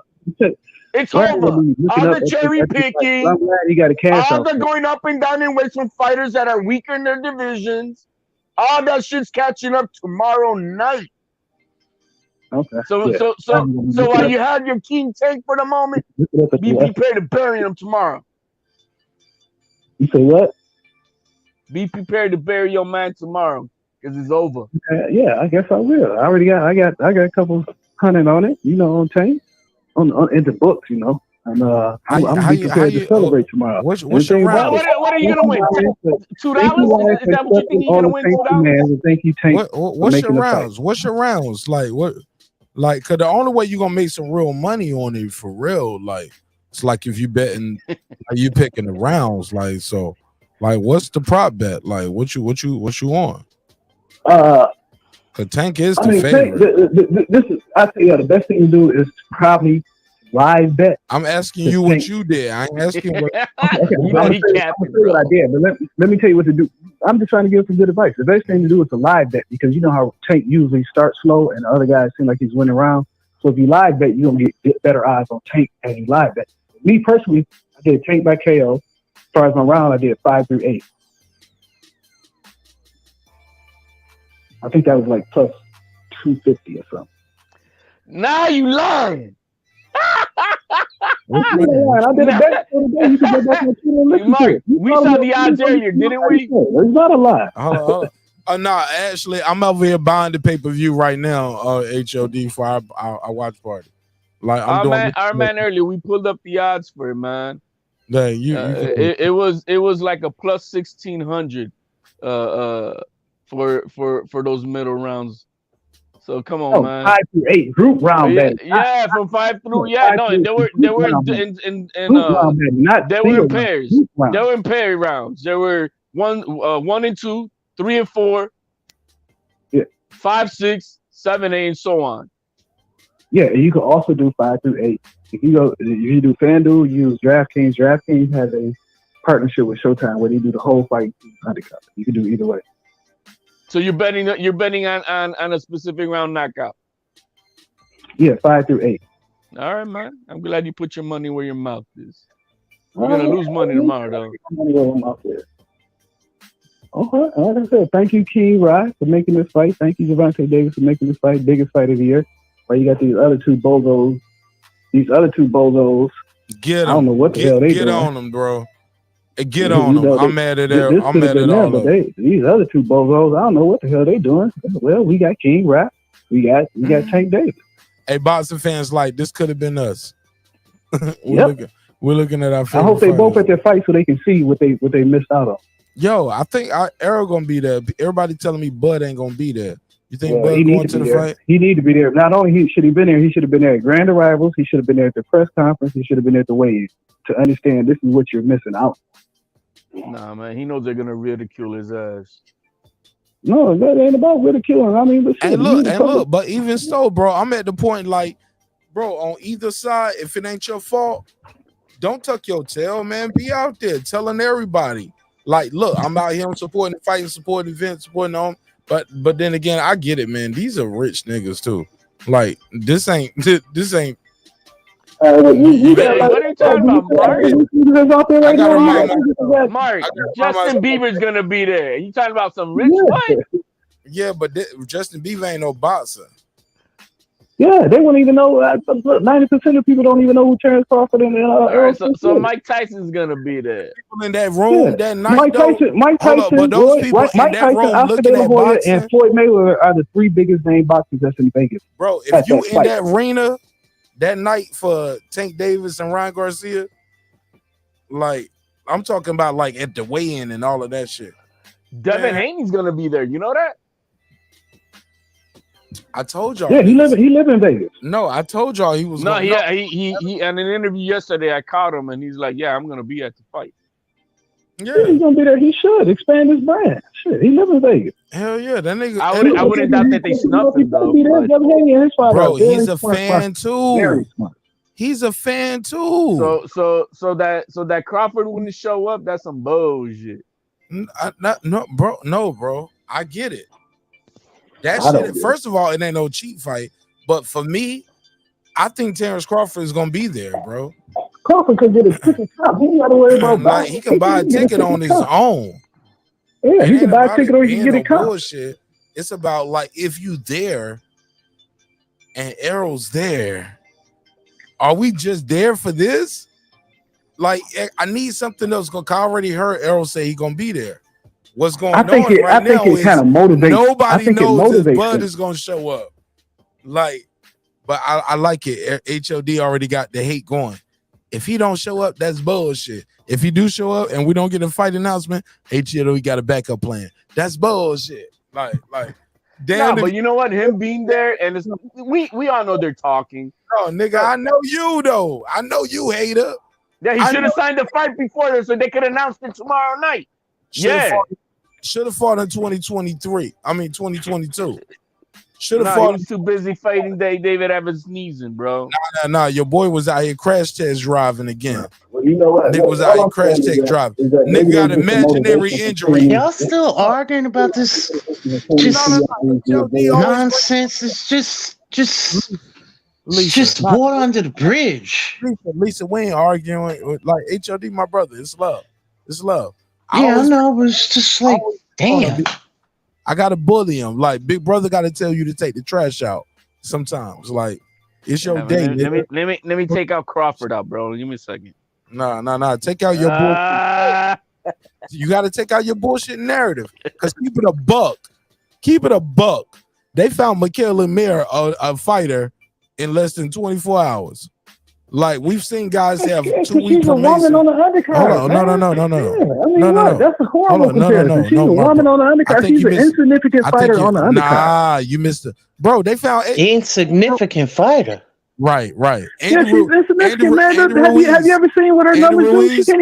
She can't even put 2,000 people in Vegas. She's insignificant. The only people that blow this women boxing nonsense. Hold on, my brother. Nobody pays for those. No. You ain't even listening. You just going with narratives. Because soon as I said Andy Ruiz, you felt the need to keep going, but you know you could have stopped dead on your brakes. Like, well, you know I didn't what? hear you That's say no right. any reason. I'm talking about Those are Michaela Mayer. narratives, People though. talking about that like it's a big deal. It's women's boxing. Nobody's watching this shit, but hardcore, the most hardcore. Of course, they found another fight. I mean, that's not a big deal. You can pick any woman off the street. The skill you see level how about you the kept same. They going, all though, gonna with go the that, though? distance. It ain't gonna be Hold nothing on, sir, exciting. Respect the women's boxing. Yeah, Fuck salute. women's boxing. Nah, it ain't no fuck women's boxing, bro. We ain't doing that. It's ridiculous. Nah, bro. You are on the wrong fucking you podcast for that shit, bro. I got love and Y'all gotta respect stop for you, your homie. virtue signaling with this women's boxing. Nah, it ain't no virtue signaling, no, bro. Nah, bro. They've been giving us the Women's best MMA, fights I love it. in the last year, man. Nah, man, I can't rock with you on that, bro. I love women's Are you? MMA. Hold on, Them first of good all, women be hold on, fighting. lazy lefty, Mr. Women's Chicken boxing Talk. always bet to fight to go to distance. Lazy Always bet left to fight and to go to Mr. Chicken distance. No Talk. knockdown. Fight to go to distance. No, that's not true. Hold on, lazy lefty on the phone. Lazy lefty, Mr. Chicken Yo, Talk. man, why you be troublemaker up here, bro? Please tell me. Oh, fuck out of here! I didn't know it was like. Fuck out of here, bro. You over here trying to cause trouble, man. Bro, please tell me you're trolling, bro. He know what he's doing, bro. He just instigated. He just stirred up the shit. Nah, HOD. Don't let him off the hook. Fucking chicken talk. Got my ass with that shit. HOD cock rider. Get off of that shit, HOD. Nah, but I just got had. That's all. Let him talk for himself. I'm asking him open and direct. HOD say he trolling. I don't think he trolling. I think he mean everything I he am said. trolling. I am trolling. All I'm saying is, like, thanks Wilson, thanks Baumgartner. Fisher audio, bro. Thanks, you know, I'm a follow like the top of the top. I do like say that. Like, all right. Yo, man, I just saw who's gonna be refereeing the fight, man. More advantage for Tank Davis. Who is it? Who's the ref? Thomas Taylor, the guy who stops all the fights a little bit too early. Thomas Taylor. The white guy with like the mullet cut. Yep. Oh man. You know, he sees a little wobble, he stops the fight. That's him. No, I ain't gonna say that though. But he definitely ain't no boy. He definitely ain't no Steve Smoker. We needed Willis, bro. That's what they needed in this fight. Right. They need New York. Damn, man. But they need Steve. What's his name? Steve. How you say his last name? Smoker. Smogler. Y'all know I'm talking about. Short white dude, red hair, thick red mustache. Yeah, he passed away. Yeah, Steve Smoker. Oh, he died. Yeah, Steve Smoker. Yeah. Yeah. Oh. One that threw the towel out the ring when Cotto and Foreman were fighting. Foreman corner threw the towel in and Smoker picked it up and threw it out the ring. I don't remember him Let doing keep that. fighting. Nah, that's the boy from Texas who did that shit. What's the kid from Texas? That was who? What's the kid from Texas? No, that wasn't Lawrence Cole. Oh, Lawrence Cole definitely said no. I stopped. No, that wasn't Lawrence Cole. Lawrence Cole has definitely done that, bro. Yeah. Lawrence Cole got a rap sheet. Lawrence Cole. Which guy from Texas? You talking about? He said Lawrence Cole ain't never. You talking about Lawrence Cole? Yeah, Lawrence Cole, the best ref ever, huh? What you saying, Lefty? He the best ever? I don't know who the best ref ever. No, I'm picking on Lazy Lefty. Like, he made it seem like Lawrence Cole got to clean his referee rap sheet out here. Like, I'm tripping right here. He said I'm clueless. Yeah, I never seen a good Lawrence He said Cole. I'm clueless. Like, he mumbled it. Like, I ain't here. Like, clueless, nigga. Lawrence Cole on your top. Like, that's your guy for refereeing. I'm clueless about Lawrence fucking Cole. Well, you know his daddy is the president of the Texas Athletic Commission. That's why you are not your father's keeper, bro. Oh yeah, I remember Lawrence Cole. Michael Jordan, his son is not. I know, that's what I'm saying. But that's why he gets so much all the big fights in Texas, because who his daddy is. Oh yeah, and he trash.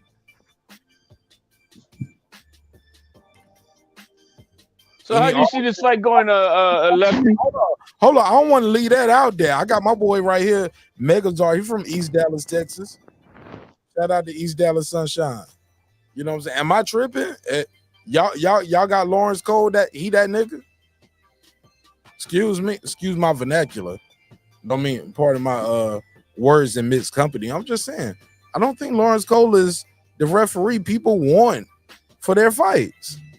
Whenever we hear Lawrence Cole, whenever we hear Texas, most of us are worried about Lawrence Cole. I agree. Like, I don't know what I feel like this. I don't know why it felt like everybody was quiet. Like, niggas scared they're gonna lose their credentials or something. Like, no, I agree. Don't nobody want to up. Like I said, his daddy is the top commissioner at the Texas State Athletic Commission. That's why he gets all those fights. oh yeah. Hey, look, membership has its privileges. You know what I'm saying? Nepotism. I ain't mad at it. Julie Letterman, she just slid right in. Like, everybody family just slide right in, you know? Larry Hazard Jr. Even on the black folks side, you know what I'm saying? Come on. Yeah, ain't he from Jersey? Yeah, he's from Jersey. Yep. I'm talking about who his daddy is, though. Larry Hazard. You know what I'm saying? Yeah. He used to ref fights, didn't he? Back in the day. Done everything. He did everything down there. And judge fights. Yeah, I remember him. Because he used to do a lot of. They used to do a lot of. That's why you don't pay much.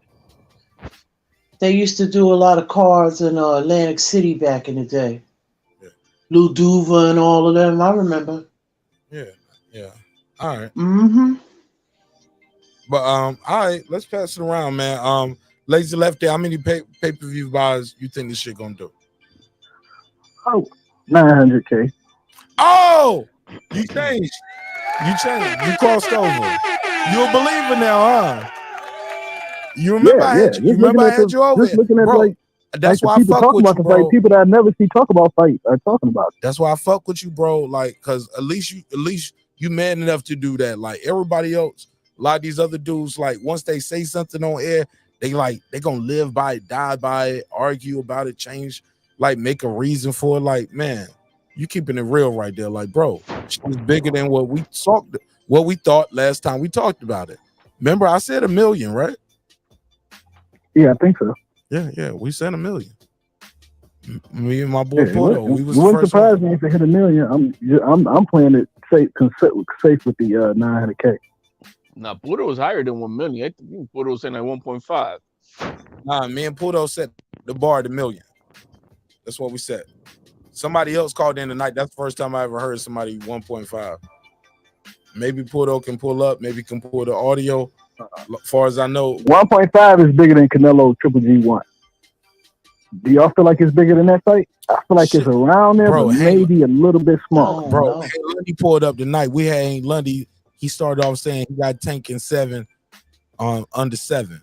About 10 minutes later or less than the conversation, he was like, man, fuck that. That shit going too far, yo. It's gonna be a controversial decision, yo. It's either gonna be a draw. Like, he changed his opinion live on air tonight. And I was like, yo, that's crazy. And like, nobody was swaying him. It was like, the more he talked about it, the more he thought about it, he was like, shit, I don't even know, bro. He said, I'm saying it should be Tank, but I don't know what the fuck is gonna happen tomorrow. That's why we gotta see it. Well, I'm going with Ryan. It was Tank by KO. Nah, your heart said what you meant. He said, I'm going with Ryan. I mean, Tank by KO. I think Ryan just trying to cash out, man. Yeah. Got nothing to lose. But bro, when people say he's trying to cash out, people forget he said this 2 fights ago. He said, I'm gonna fight Luke Campbell, I'm gonna fight such and such, and I'm gonna fight Tank the fight. Yeah, then he wouldn't try to make a Pacquiao fight. Then took off. No. He hasn't done that since then.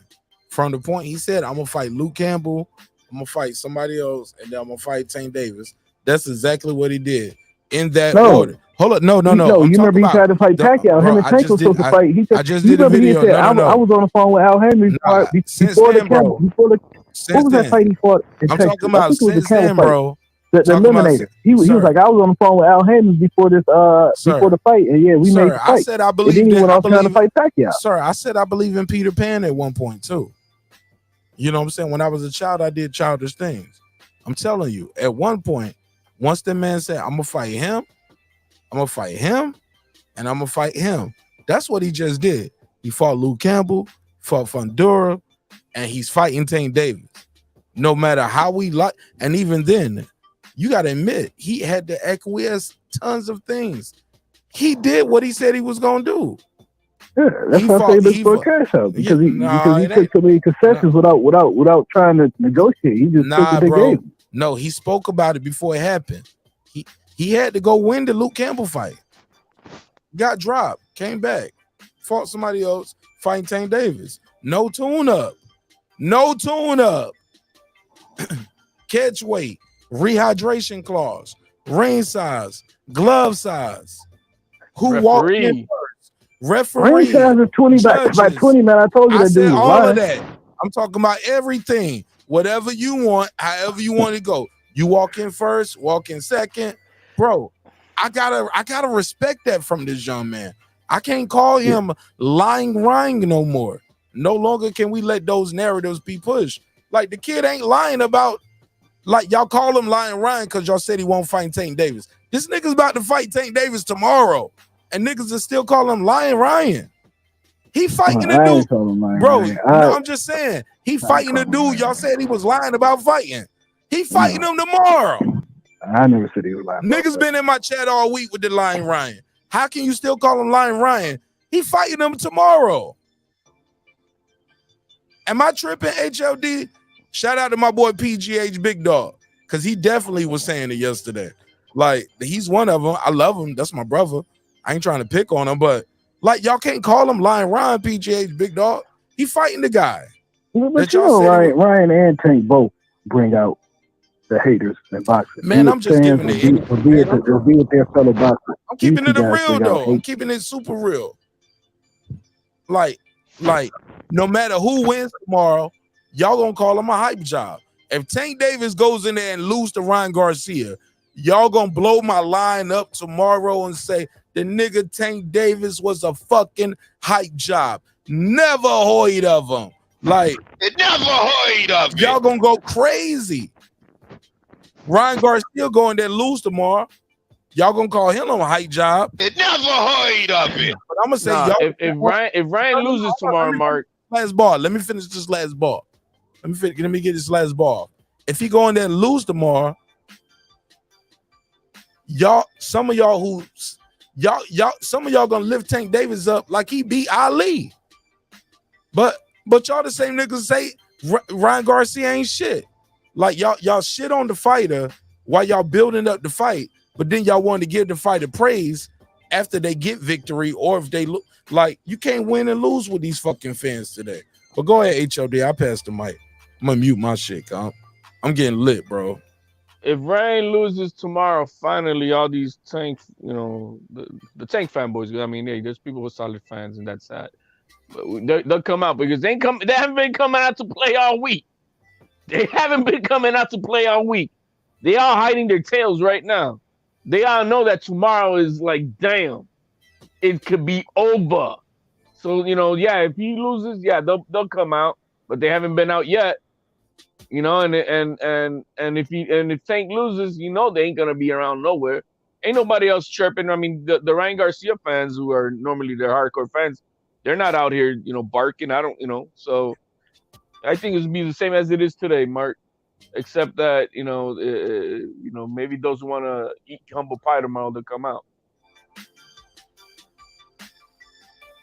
Bro, I don't care who win, who lose. I'm gonna hear the excuses to bro. HOD, I've been doing this shit, bro. And it's disheartening, man, because you take so much credit away from these fighters. But I'm gonna hear the shit tomorrow, bro. Well, I don't, even if it's a clean knockout, somebody gonna blame the trainer. They gonna say this. They gonna say nobody, motherfuckers ain't even gonna get credit for even stepping in this motherfucker, bro. Because they gonna be like, well, they getting paid millions of dollars. I'm like, nigga, me and you will get paid millions of dollars too. If somebody would pay me and you this much to fight, we will fight too. The problem is, don't nobody want to see me and you fight. Well, we can make $10, $12 million a piece. And everybody else can make money too. Like, nah, bro. Like, these motherfuckers are here for a reason, bro. Respect this shit, man. Let's support this shit. If not, like, hate from afar. Like, you know what I'm saying? Like, I just, bro, shit just disgusts me sometimes. Like, niggas just hate on these kids, man. Bro, look, you gotta look at it like this, man. You got people, they, no matter what a guy does, win, lose, or draw, they going, especially when it comes to boxing fans, they are going to complain. They're going to try to build a narrative around the fight or whatever. But you got to understand this: those 15, 20,000 people that's there tomorrow, those million people that buy the pay-per-view, like 99% of them motherfuckers just want to see a fight between two people. They don't care about all that other shit. It's us, the quote-unquote boxing fans, that continually tear down the sport. Facts. That continually tear down fire. And then we wonder why the sport don't grow. Nah, get because mad there's at a lot your of favorite miserable fighter. people that's boxing fans. I get to the point sometimes I can't even talk to half these people, right? I'm trying to celebrate what's good I for the always sport. I tell them. always try to talk about Lefty, I always all tell the good them. things in the sport, not the bad. Yeah. But I always say, like, it's a reason why these guys are popular. Like, they working, they promote themselves outside of just doing the norm of what they think a promoter is supposed to do. Some people have an old school mind state of the promoter is supposed to promote me. These youngins, man, they move different. They use that social media. You can't get mad at a Rolly or a guy like Ryan Garcia. Like, are you mad at Ryan Garcia because he ain't Gatorade commercials? Or are you mad at Terrence Crawford and Bud Crawford? I mean, Terrence Crawford, Errol Spence, and Tank Davis because they're not. You get what I'm saying? Like, that shit is crazy to me. I'm put like this. And to be fair to Gatorade, they had him beside Dame Litter. Dame, another guy who never won Ryan a championship. A TikToker or Ryan an Instagram box. There you go. This is the new world. You have to have some type of social With media Dame presence. Lillard. Dame Lillard ain't no NBA champion. It's making more money than boxing. Dame Lillard ain't no NBA champion, bro. And this is, hold on, let me say this real quick. Then I gotta get there. Yeah. Go to stay asleep then. You got Ryan Garcia and Tank Davis. Now, people gotta remember, both of these guys were highly touted turning pro. Ryan was fighting in Mexico with no promoter. Tank Davis was fighting in the DMV area with no promoter. These promoters weren't signing either one of these guys when they came out. The way Ryan got signed by Oscar De La Hoya is DMing him on Instagram. It's showing his highlights. You sound far away from the phone. You getting far. The way Tank got signed by Mayweather was Adrian Broner flew him out. You're moving far away from the phone, bro. You faded. So these both guys came up from nothing to make it this far to this big. So both of them got to get big ups for that, man. They did it their own way. Okay. Well, I appreciate you, man. Plug your channel before I let you go. All right, man. All right. Well, shout out to Lucky Lefty Chicken Talk. Got 2 calls coming in, and I got D Bevel the Champ. Y'all 2 callers gotta wait. D Bevel the Champ got priority. Go ahead, Champ. What up? Talk to me, man. What up, man? Oh, I just saw There's some slander and some hate on boxing. Let's go. no, everybody thinks I'm a hate on boxing. No, when I get What's the fight up? I want. Hey, what's up, Lisa? How you doing? Chilling. Cool. Go ahead. You got the floor. HELD too. What's up, HELD? HELD. Yeah. What up, D? What up? No hate. You know, the fight's made. I only hate when they drag you out for 4 years. But hey, there's a fight tomorrow. Ain't nothing to complain about. I'm cool with it. But you know, other than that, I don't know. I think Tank's gonna knock him out. You know, don't get me wrong. The build-up does make you doubt it a little bit. You know, you see the confidence in both fighters, so it does make you change your pick. But I don't see Tank. Hold on. Yeah, I don't see Tank. Go ahead. No. Raphael, hold on. I'm gonna come right to you. Go ahead, D Bevel. Finish your sentence. Oh no, that's pretty much it. I don't see Tank losing tomorrow. I think he's gonna KO Ryan or TKO him. I said third round like last week, but you could say like the 6th or the 7th. D Bevel's one of those people feel like, man, this fight is only 50-50 because people tell us it's 50-50. It's hyped up to be 50-50. Tank Davis supposed to win this fight, and he's gonna win this fight. Yeah, they're creating a lot of doubt. You know what I mean? I mean, that's how it is when the fight gets closer. Everybody's, predictions start to change a little bit. That's how it is with the numbers as well. It gets closer and closer, but I'm sticking with my pick. I think Tank's going to knock him out. Fair enough. Just All right. going to get touched, yeah. All right, let's go to Raphael from Toledo. Go ahead. Toledo. Marq, what's up? What's up, brother? How you feel? I'm straight. I'm good. I'm doing good. Welcome home. We got another one, Raphael. Hey, look.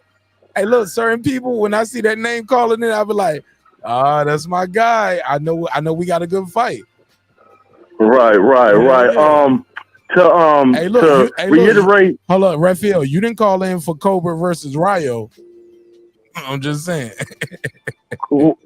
Right, never. What you mean, Rayo? Right. Right. Oh, Cobra versus Rayo?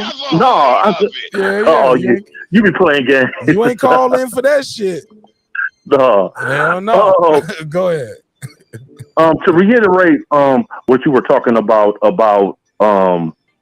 like if they should be jealous or not, like Terrence Crawford or whoever, Earl Spence, the main people, the main top earners in boxing should be jealous of Ryan. I don't believe Terrence is jealous. Maybe Earl Spence, because he made a lot of money off of Bob Arum. I don't think I said that exactly how you put it, brother, but I don't know if I said jealous of these. Well, you guys were talking about should they be hating on Ryan because he's making all the money through advertising and all that. Oh, right. Yeah, some guys don't like Ryan Garcia because of that. Yeah. Right. I don't believe Terrence Crawford does, but like everybody else, maybe like the Earl Spences, because it's all about your publicist. It's all about publicists and your manager. And Terrence Crawford at one time, and all of them did not like to do interviews. They did not see the power in social media. But Ryan's people, Ryan himself, being as young as he did, saw that and he took advantage of it, and he's had a lot of fans, if you've been, keeping up with him way back from his amateur days, you know what I mean? Because that's all this generation knows is social media.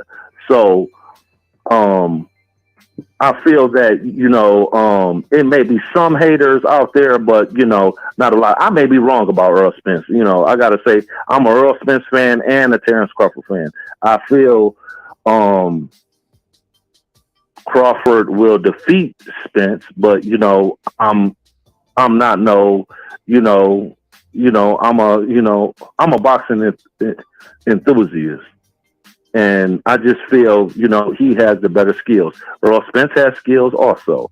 But to reiterate what you guys were talking about, Lawrence Cole, yes, he is a shitty-ass referee. He may have refereed like maybe three good fights out of his whole tenure, and that's about it. I really feel that he didn't do he did an all right job with Ugas and Spence. He wasn't horrible at that. Ugas should have finished him, and he didn't.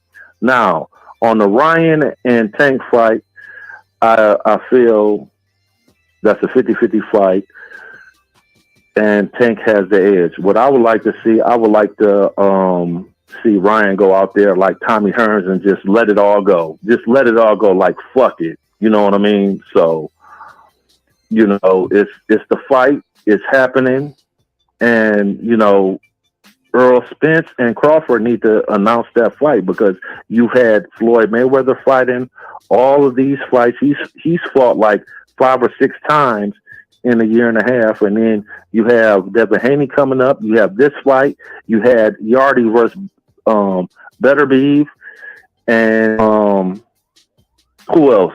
What was Plant versus Benavides? So you have all these top major fights, and that wasn't even a pay-per-view fight. But you know what I mean? It how many buys did that do? Like 500, 700,000?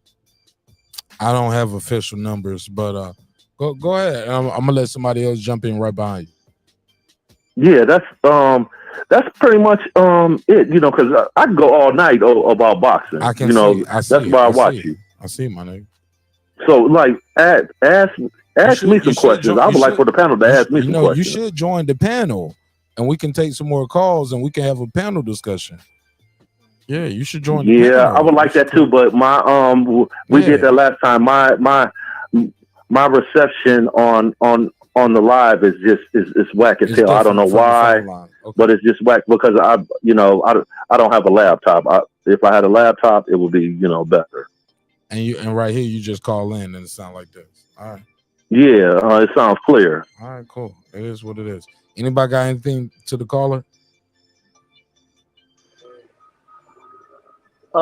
Yeah, just caller, just give up on Arrow and Bud. That fight's never gonna happen. That's all. Everything else is cool though.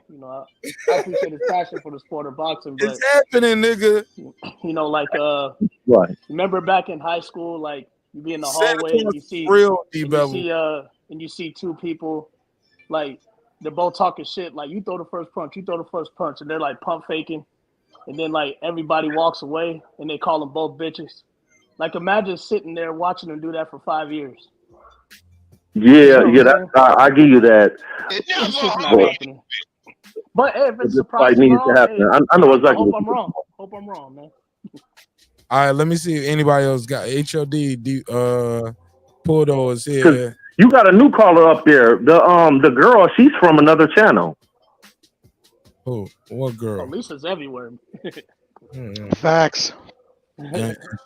If you I don't have a channel. Yeah. When you say that's what I'm about to say. You see her from another channel, like she just on another channel. Right, but I forget the name of the channel. I can't think of it. But that's not the point. Just ask me some boxing questions.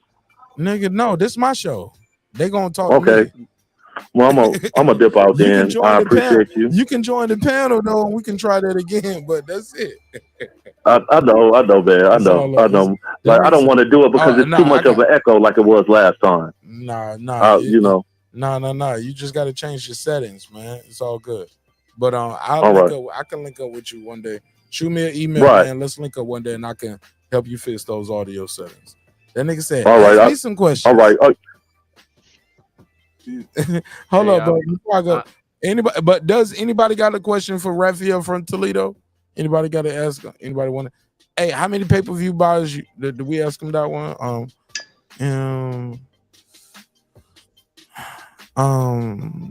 Yeah. What would you rather see? Who do you rather see to win a fight? I got a question for you. Would you rather see? Who do you want to see Haney fight next if he beats Loma? Because I got him beating Loma. Who do you want to see Haney fight next? No, it's been first they said on the broadcast, Marq said that Bill Haney just texted him and said they're staying at 135. But we heard this week that they might not stay at 135. So if he beats Loma, I would like to see him go up to 140 and face Regis. Okay. All right. Hey man, sign up for membership, man. Membership has its privileges, man. We we'll open up a whole nother phone line for you. You can talk to us all night if you got a membership. All right. I eventually will do that, bro. Right, I will. All right. Well, in the meantime, in between time, thank you for pulling up. Appreciate it. Good call. All right, Marq, man, I'm ready. I'm ready to take any and all questions from the panelists and from the chat. You guys got any questions? I'm here to answer them. No. HOD. No. I appreciate it. No. That nigga said, ask me anything. Any boxing related question. I'm like, nigga, what you do? I'm a fan. I went in the chat. That nigga asked me all the questions. That nigga sound like Doug Right side for a second. Then he's like, ask me anything. I just want to talk to anybody about anything. And what's this? I got a question. What's this thing about Floyd with these belts? What's that about? Before I get to that, I just want to get Porto's take on the topic because he just pulled up, and he is a member, and membership has its privileges. What's up, Porto?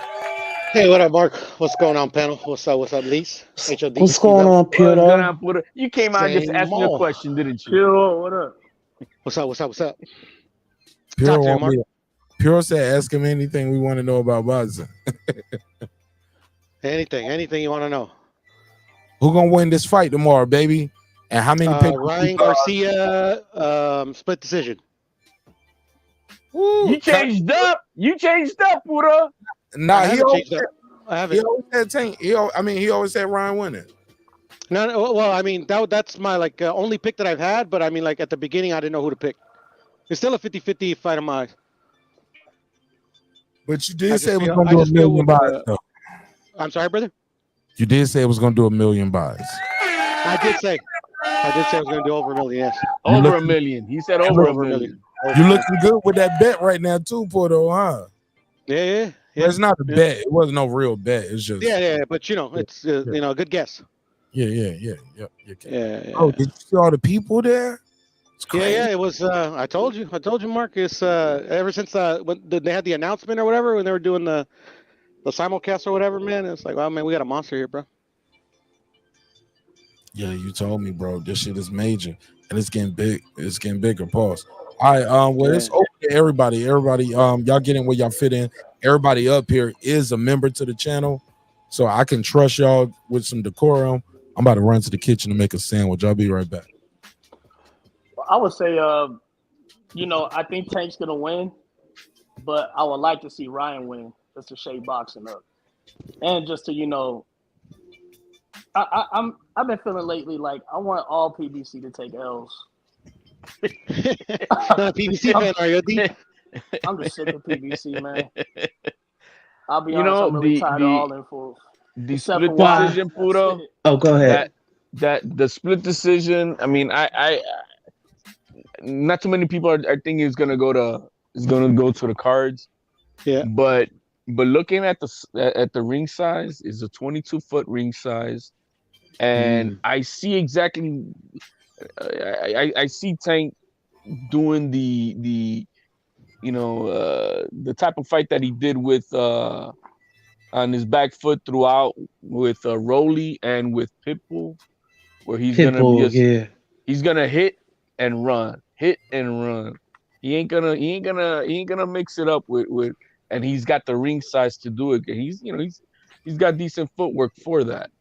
So can this actually go to the cards? That 22-foot ring size is starting to make me think so. But I got Ryan. I got Ryan to win this fight. But I do see the strategy that the Team Tank is implementing to try to do whatever they can to, and that ring size makes me think that that's what he's gonna do is fight off that back foot throughout the entire fight. I don't see him walking down Tank Ryan. He's gonna stay away from that left hook throughout the night. So he's just gonna hit and run, and we'll see what happens. Yeah, I actually don't think that's to his I think that's to his detriment, to be honest, the Tank's detriment if he does that. What to box from the outside? To do like he did with like I said, who he fought Rolly or with Pitbull. With Pitbull, he did it, out of necessity. With Rolly, I don't know. I mean, anybody's best guess as to why he fought him that way. I'm thinking maybe the power, so that makes a bit of sense. So yeah, I think Tank's best bet to win this fight is how he fought Mario Barrios, to be honest. Yeah, but that opened the problem with that I see is that he got tagged up in that fight, and can he afford to get tagged up like that by a Ryan Garcia? That's the thing, bro. I mean, either afford to get tagged up like that or lose the fight anyway. So it's kind of lose-lose. I mean, to me, it's in the best interest of the fighter to go out there and win. I think he's gonna buy his time that way though, by fighting off his back foot throughout the fight. It buys him the time because everybody makes that. And I don't care who you are. You're gonna have a lapse somewhere throughout the fight, and is Tank gonna be able to capitalize on that one opportunity or two that may come up for him to. That's the way he wins, in my opinion. That's the way he wins in that fight, and vice versa with Ryan. I mean, it's gonna. I mean, while Tank is trying to set traps and try to get inside to do his work, that's when Ryan needs to capitalize. It all depends who's gonna have the best game plan going into this fight. I can't wait, man. What made you say Ryan for this fight now, Pudo? What made you what at the end has got you with Ryan? Really, it's I still kind of am on the tip where like I don't know who's gonna win. I just think since they have that that clause to exercise an immediate rematch. I don't know. Maybe my conspiracy hat's on, but yeah. You know what I'm saying though? You know what I'm saying? Like I think either fighter can win. But at the end of the day, always, not for me, I try to kind of like disregard it. So at the end of the day, I think either fighter can win. Ryan has a glaring advantages that can't be ignored. The only thing is he hasn't proven it against an opponent like Tank. And that's what makes the fight so intriguing in my eyes. You get what I'm saying? It's like, you don't know. Like, I don't really know who's going to win. Like, if you put a gun in my head, bro, you're probably going to blow my brains out because I don't know. If Oscar Canelo judges, then Ryan wins. Then what you say, D-Bill? If Oscar still does business if Canelo's judges are judging tomorrow's fight, Ryan's gonna win. If Oscar still does business with the judges that usually do, Canelo fight. The judges that they're gonna have for the fight, they're usually the same judges that Vegas Moretti's uses out. and Moretti, Weiss, and someone else. Weisfelds and all them. Yeah. So they're the same people all the time. That have they named the judges? Yeah, it's gonna be Moretti, Weiss, and here I got the other name here. And who's the ref? It's Cheatham, Moretti, and Weisfeld, and the ref is gonna be Thomas Taylor. Thomas Taylor, it's not bad. No, but what I said earlier, Lisa asked me earlier, like why I want, kind of want PBC to win. I just see a lot of the A side talk coming from that side a lot. You know what I mean? A lot of the not wanting to do business with other promoters and stuff like that. And then when they give us a fight, they kind of expect us to be just super happy. I'm just tired of the LRBs and pretty much like kind of the cocky shit that goes on over there. Jamal Charlo and Tank. And, it's not every single fighter, you know what I mean? But yeah. Mostly the guys that think they're superstars. I think they're at the top that talk the most stuff, but they don't really fight. You know what I'm saying? I'm just kind of like that. Does anybody know if it's official? If there's a rematch to be had, if Ryan wins, is it gonna be? No, I'm saying the reason I say if he wins, is it gonna be on DAZN or Showtime again? It's gonna be on DAZN. Oh, so they decided it's gonna be on DAZN side. Okay. Mm-hmm. That's for everything that I've read. HLD. That's the. That's what they're saying. And they both have a rematch clause. One-way rematch. Just Tank. Oh, okay. Okay. Well, even if if Tank wins, I mean, dang, the way this fight sold out. I'm out here in Vegas, and it is sold out in T-Mobile, and those tickets were expensive, which that shocked the hell out of me. Like, I'm talking nosebleeds for $500-$600, like, Wilder Fury prices. So they really did good in selling the whole entire arena out. And Wilder Fury was at MGM with 15,000 seats. You know what I mean? But their second fight at least. But this sold out 20,000. Kind of fast. The pay-per-view, I don't think it's gonna do 1 million because like I said, everybody has that streaming. But I mean, if it did good numbers, I could say 500,000 if it does good. But I don't think they're gonna do more than like a Canelo fight and all that, or the same Canelo Bivol did like 500,000. I could see that. But, hey, who knows? Million's hard to hit nowadays, though. Hater. But it's different, it's a different the zone is not more global, but it don't reach out. You know, Showtime got more subscribers, but I don't know how many of them are boxing. You know what I mean? Hater too. Hater too. Go ahead. No, I'm not a hater. I'm just no, I'm I'm just stating the obvious. Yeah. Yeah, he's stating some Showtime hater. doesn't have a built-in global platform though. Hater 3. No. They don't. They always have to negotiate with, like, say they in Britain, you have to negotiate with Sky or with I forgot what the Right. other one is. Mexico's got their BT own. Sport. Yeah, Top Rank do work with BT Sport. yeah, Yeah. exactly. The Whereas hater the Zone, they have their own, platform built in. All right, hater 3. Yeah. The hater 4. Mark, what do you think it's gonna do? Porter, what I said was gonna do. What I said I was think you said 1 million. I think you said. what I said. Said what I said. Yeah, right. Man, there's still some tickets available though. It's easy. It's easy gonna do 1 million. Easy gonna do 1 million. Mark my words. Easy. I bet it is. I bet it is. And nobody's doing 1 million. That's why everybody does 1 million. Canelo already did 1 million. I said everybody does 1 million. That's why you said it's easy, right? It's easy. When did Canelo do 1 million? It's versus easy. Triple G. I said this year. That was 2018. No, that was 2022. No, that fight did not do 1 million pay-per-view. Yes, it did. It did a million flat out lie. 06. Bullshit. Hey, that's what DAZN said, bro. So if DAZN is like willing to violate whatever they rules, to that, that's on DAZN. Because this came from a DAZN press release. But it's easy though. It's sure. Easy. What up? But even they all lie about their numbers, just like PBC lies about their numbers. But PBC never releases their numbers. They always have like some dude like me, like a poodle, releasing their numbers.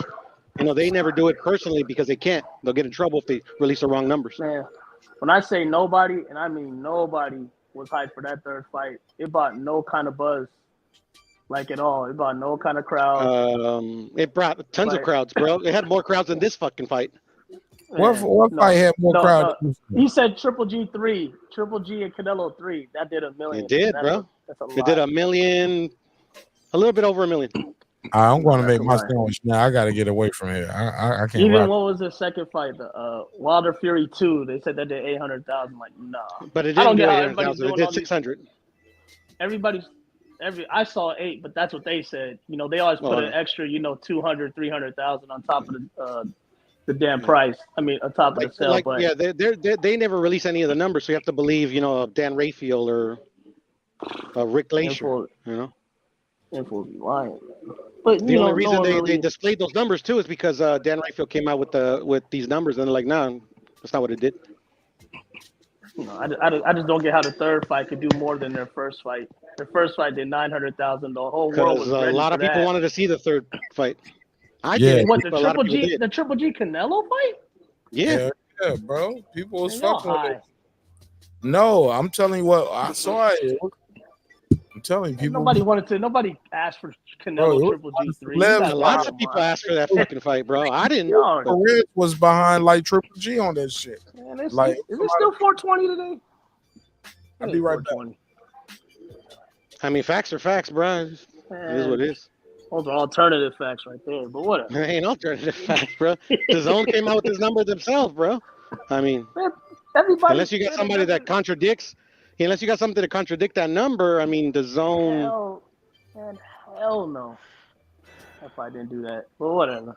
I mean, but Canelo is the face of boxing, so I mean, there's no question about that. Mm-hmm. Ain't there's no denying that. Man, and there's still a lot of tickets for this fight available, man. What's that? That I'm looking here on StubHub, man. There's a whole bunch of. Well, StubHub, those are resales, right? Right. There's a whole bunch of unsold. Unsold? Shit, I heard it was sold out. No, I mean, sold out on the initial market, but as far as the secondary market, they're still available. Because people trying to make money. Yeah, I mean, like everybody bought a but seat. We're less than 24 hours, man, and I'm seeing a whole bunch of tickets. And I'm talking about some good seats, bro, like section 12. But those tickets you're seeing are resales, right? Right. Yeah. Yeah, then that means the fight sold. Like that's The fight If someone sold, buys it, but is somebody like gonna be in that seat tomorrow? It doesn't matter. Like The HOD, fucking I money could be buy charged. I could buy that ticket right now and then try to resell it, but the ticket's bought. The company made their Exactly. money. That's all I'm saying. No, they may. Yeah, Exactly. the site fee has already been paid for. Yes, we agree to that. Right. But I'm I'm just saying, saying, like, there's as no far as the empty general seat. public, are they willing to buy this fight? I'm looking at there's all these tickets are available. They already did. Do you hear what you're saying? Like I said, like, is there a ticket? Is there a seat that hasn't been purchased by anybody? Like it's just blue, or is it a resale? No, this is StubHub. StubHub is not the original selling of. Of seller course, of there's tickets. StubHub is where you resell your ticket. Right. That's what I'm trying to tell you. But the original tickets, when you go to T-Mobile, Right. I know it. Arena, We already know this. On the secondary market, they're all available. And there's why always are they gonna be still some. available? AXS.com was the original Are website. people trying to get AXS, into you're this right, fight yeah. or they're not? No, the resales are always going to be there. Like Not this many. You could keep there are. resell. Dude, I'm scrolling, bro. I'm scrolling. Yeah, there's people trying to make money off the fight for sure. Exactly. And then if not, they're gonna take their L or just go to the fight themselves. Yeah. But at the end of the day, I'm not here to cape for Ryan and Tank. I mean, it's a duck fight. There's two duckers fighting. I don't give a fuck. I'm just saying the fight. Everybody bought the original tickets. That's all I said. This ain't Two duckers fighting. Get out of here, bruh. Yo, there's still tickets, right? Like ringside, bro. Ringside is still available. Okay. Well, I don't care.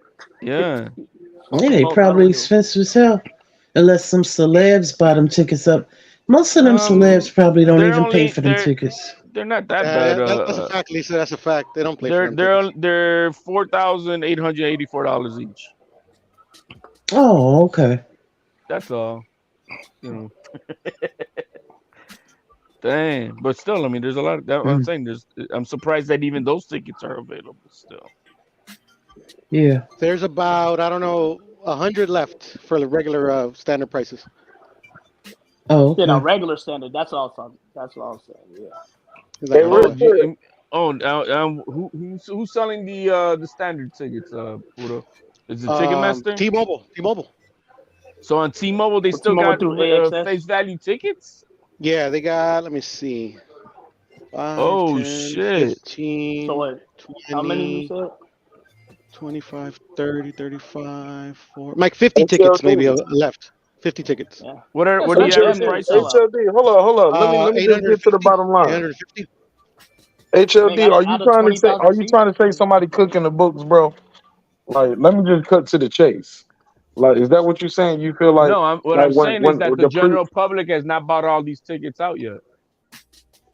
So the previous reports of like, man, this shit is pretty much sold out. Well, it's sold. Mark. On the secondary market, people who are hustling, they got all these tickets, especially a lot of the companies who buy these tickets. The general public have not bought them yet.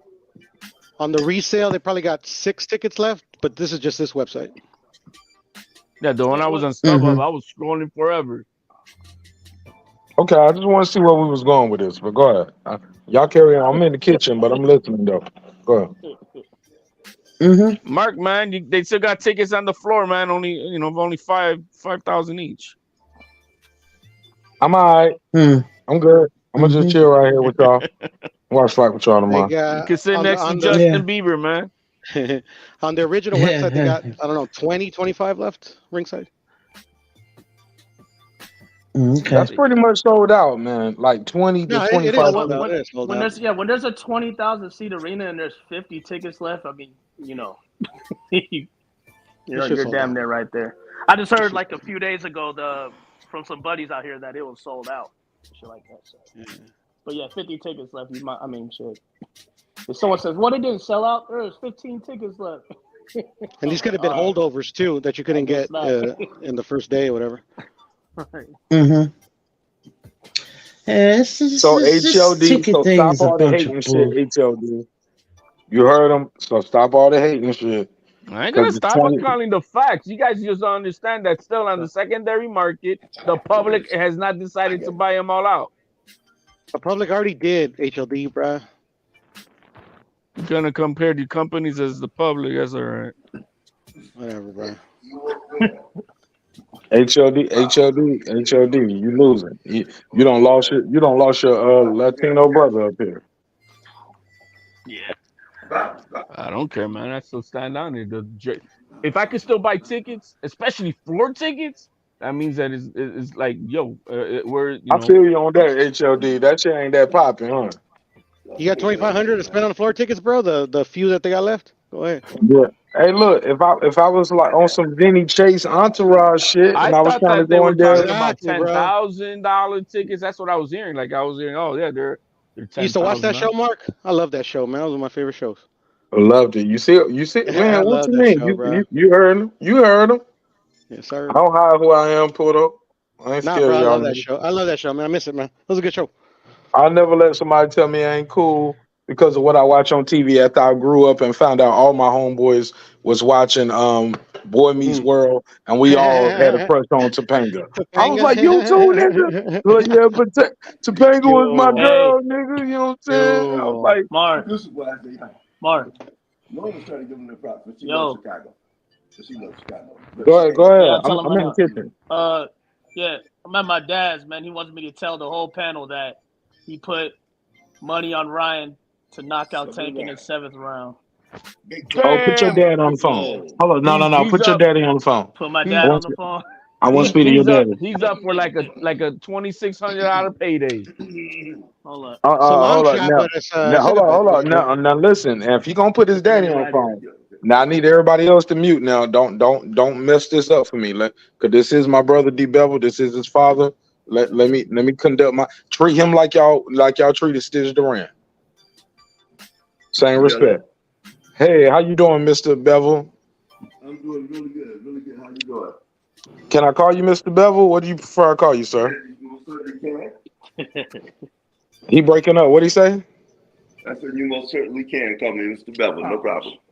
Okay. Hey, Mr. Bevel, my name is Marq Nash. You're live on Breaking Beats tonight, where we break down business, entertainment, art, technology, sports, anything else you and I feel like talking about. It's a hip hop political sports show with a comedy twist. We like to let the jokes fly because life is serious enough. You still with me, right? I'm with you right now. All right. Everybody else, if you're not talking, please mute your microphone for me. Because you want to hear what I have to say. Absolutely. I definitely want to hear you. And I think D Bevel too close to the phone, like he's trying to monitor, like he's scared. Like he's scared of, he's over here laughing, but he knows I know what I'm talking about. yeah, but and it's like he was like, Q, you're my friend, but you're talking to my dad. I don't want my dad to chump you off, but Mark, don't disrespect my dad neither. Like, nah, it's all love. You know it's love. I ain't gonna disrespect. Sir. No, for sure. So talk to me. He said you bet the house on Ryan Garcia. Yes, I did. Yes, I did. And there's a couple of reasons, you know. And I must say up front, I'm not as cued in today as Derek is. But I do know boxing, and I love boxing. And what I think is that Tank and Ryan, they're going to go at it in the first 2 rounds, but Tank's going to have to fill him out. Tank's going to have to fill him out because he's going to be afraid of the power in the first 4-5 rounds. But after that, Tank's going to have to go in there and try to get him. And when he does that, I think Ryan is actually going to catch him with a hook, left or right, in the 6th or 7th round and take him out. I really think that. Now, Ryan's been down, but Ryan went down. Ryan got up. Tank ain't never been down. No, but Tank has never been hit. But when Tank gets hit, can Tank get up? Can Tank get up? I don't know that Tank can get up. Hold up, Mr. Bevel. Mr. Bevel. Yes. Mr. Bevel. Who is arguing with you in the background while you live on that? No. Derek's here and my daughter Lauren is here. Lauren over there. That's my sister. Tell Lauren I said what up, though. Lauren, what's up, girl? She said, what's up? Hold up. Now, Mr. Bevel, your daughter has been MIA on this channel since Deontay Wilder versus Tyson Fury 3. She's been MIA. She ran off the panel. She ain't came back since. Lauren has been back since Wilder. You know what? Oh, that's a fact. You know what the deal is? That's a fact, though. She ran off.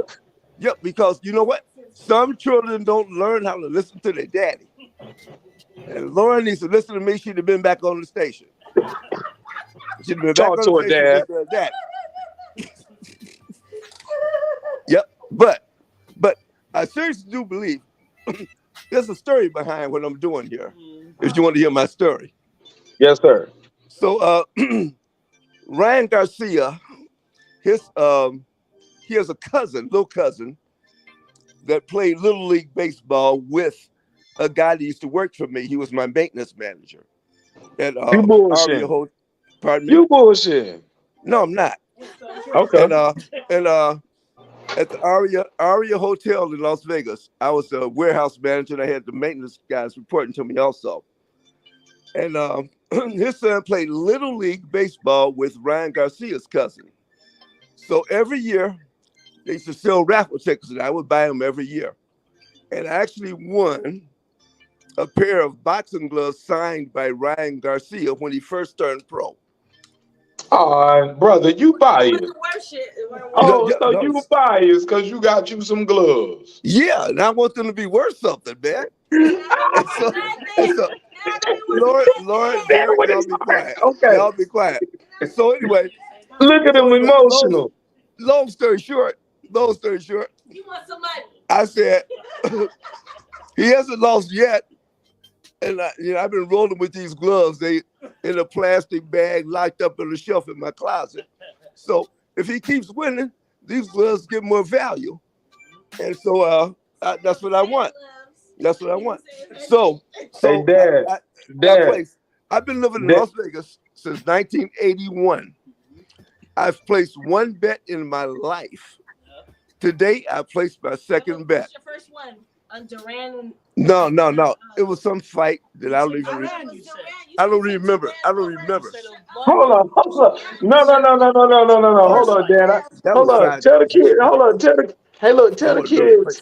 the kids you talking live on air. Say like, look, tell them they messing up your interview. They can call and beam me anytime. Now I'm talking to you. That's right. And everybody want to talk over Dad. Tell them kids to get in the child's place. That's Daddy's right. talking. Get in your place. Right now, damn it, that's gonna be the last time we say that.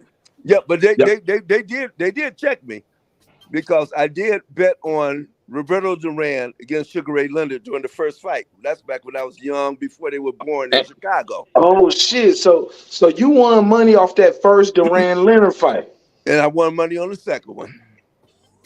Okay. Yes, I did. So you bet. So today made your third bet ever. So you bet 3 bets ever. Yeah, but the ones in Chicago weren't through a book because there were no books back then. Yeah, that's when y'all niggas was shooting dice on the corner though too. Y'all was doing a whole bunch I was making bets at work and talking about you better bring me my 6-pack. Yeah. Yes, sir. There you go. So you made a real bet today. You believed in this one. Today? No, I don't know how much I believe in it. Yeah, no, seriously. But I know you don't say you believed in it. That's how we got here. We started with Dad in the house. Okay, well, I know what you're saying. Yes, sir. Is Tank better than Garcia? Is Garcia better than Tank? Tank's a better boxer. No, I asked you who gonna win, Dad. Hold on now. You trying to trick me now. Hold on, you trying to trick me, man. 7th round, Garcia knockout. Now, did you put it all on that one round, or did you spread it out a little bit? No. Derek told me that. He said, Dad, I said, spread it out. I'm going. No, he told me to spread it out. I said, no. No, Dad, you didn't listen to him. I think Tank's going to try to fill him out, and he got to fill him out for a few rounds. He has to fill him out for a few you rounds. didn't listen to Derek on this one? Like, oh my God, it's so much money. Like, if it's a round before, round after. Listening. This is my first bet. I'm doing it on my own. Yes, sir. And so I'm doing it on my own. And you know what? 600. I'm going for Tank. I mean, for Garcia. 600. No. See, he put $20. Oh, you tricked me. It's $60. Will win you round knockout. Will win you $400. Hold on. So how much he put up? Like $20. Oh my God! You don't understand. This is me.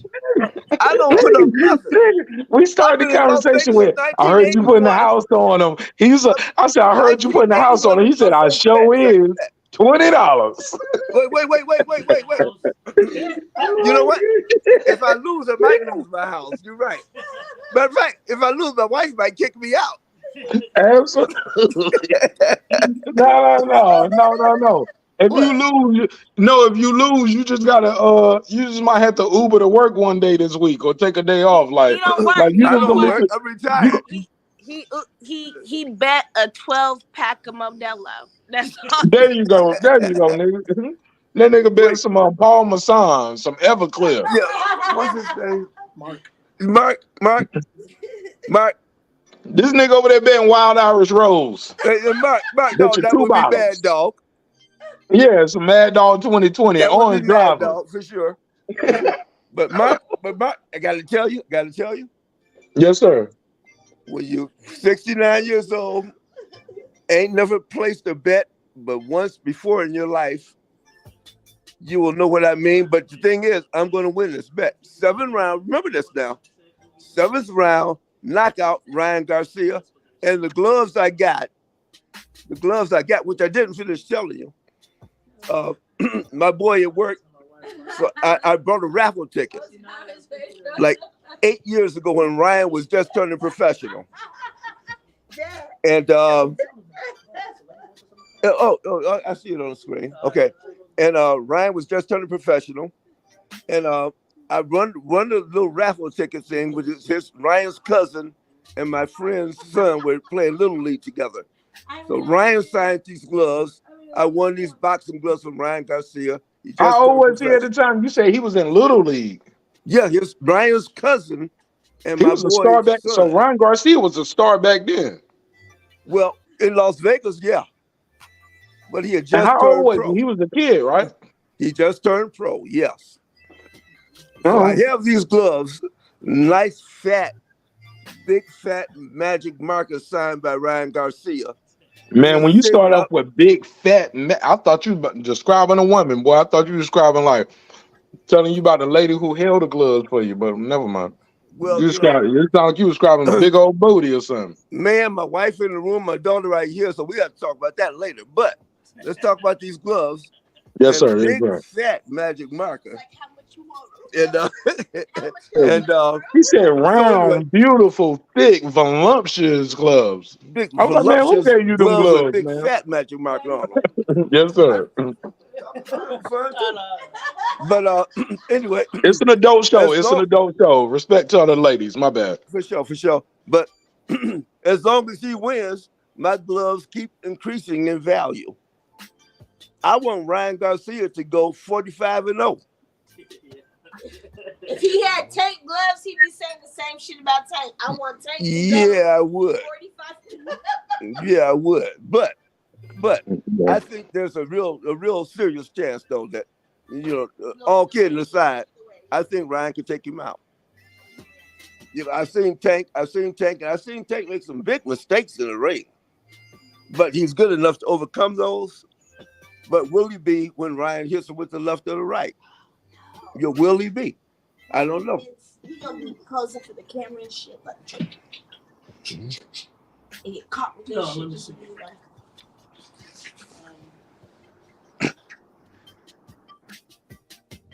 Okay, Dad. Well, I appreciate you, man. All right now. All right, put Lauren on. Let me hear her run out real quick. And I'm gonna get back with you after Ryan takes him out in the 7th.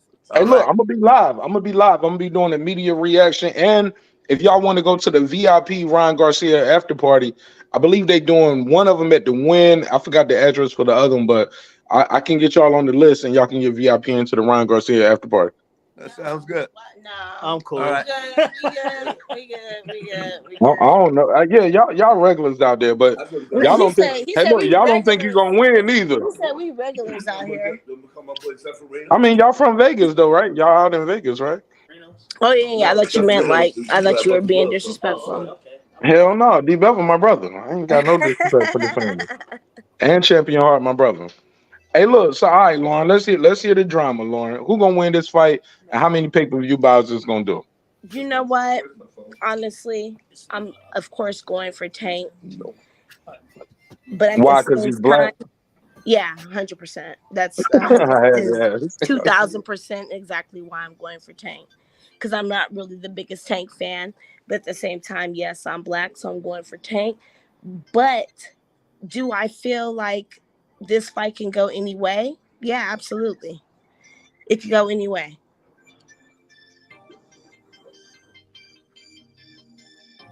How many boxes you gonna do, Lauren? How many rounds? Yeah, like you got Tank winning by knockout, and I also said how many buys. Like, you think fans are gonna support this?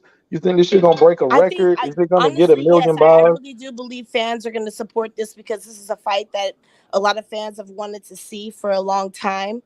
As far as how many rounds it's going to go, I'm not even going to sit up here and lie and say I know because I really don't know with this fight.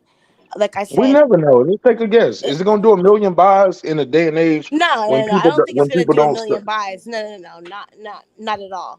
But it's gonna do. I think it's gonna do definitely good numbers. What those numbers are, I don't know, and I really don't care. But I just want to see a good fight, and I honestly think this is gonna be like a really good fight. I'm going for Tank, pulling for Tank, 100%. But do I think it could be an upset? Absolutely. So that's pretty much my only opinion on the fight. Are you watching the fight? Are you buying the fight? Are you going to the fight? How are you watching the fight tomorrow? I'm gonna stream that shit. I'm not about to buy that See what I'm fucking saying? shit. There we Yeah, I ain't go. I buying no had shit. that. Like, the fuck? I'm not about to buy no shit for Tank and goddamn Garcia been talking shit for the past 2 years. Absolutely not. But I'm gonna watch it 100%. Am I gonna support it? Yes. Does that mean I'm gonna pay $85 for the pay-per-view? Absolutely not. But I'm definitely gonna support it. If Tank is wins with the knockout, am I gonna buy a shirt? Possibly, absolutely, but that's about it. Oh, okay.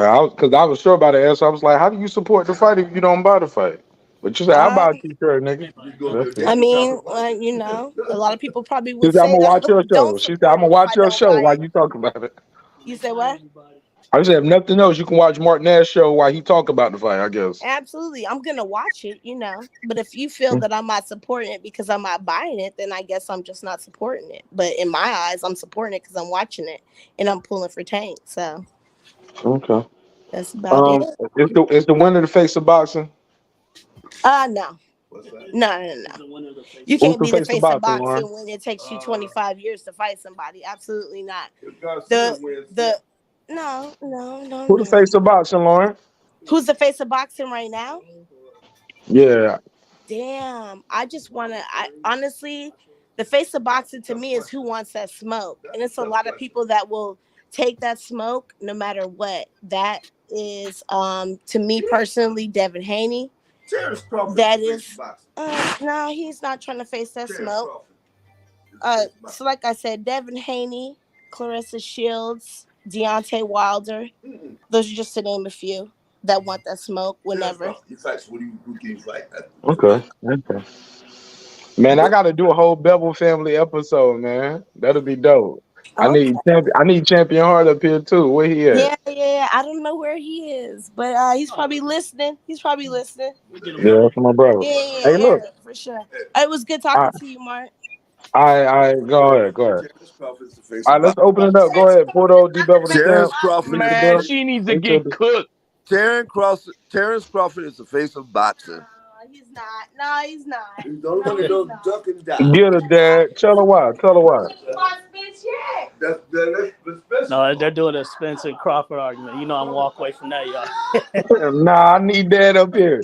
Dad sound like he my type of brother right there. All I heard was Terrence Crawford, the face of boxing. Hey, that's why I let you hear it. Hey, look, and next thing I heard was pass the weed and the tequila, nigga. I was like, hey, that's my nigga, man. Give him back the phone. Hey, I'm gonna get up out of here though and go kick it with him, man. But Man, I want to come over there, man. Y'all house party lit. Just hanging out with mom, dad, and the sister. Oh man, Man, every we need Friday, to set those. Saturday, man.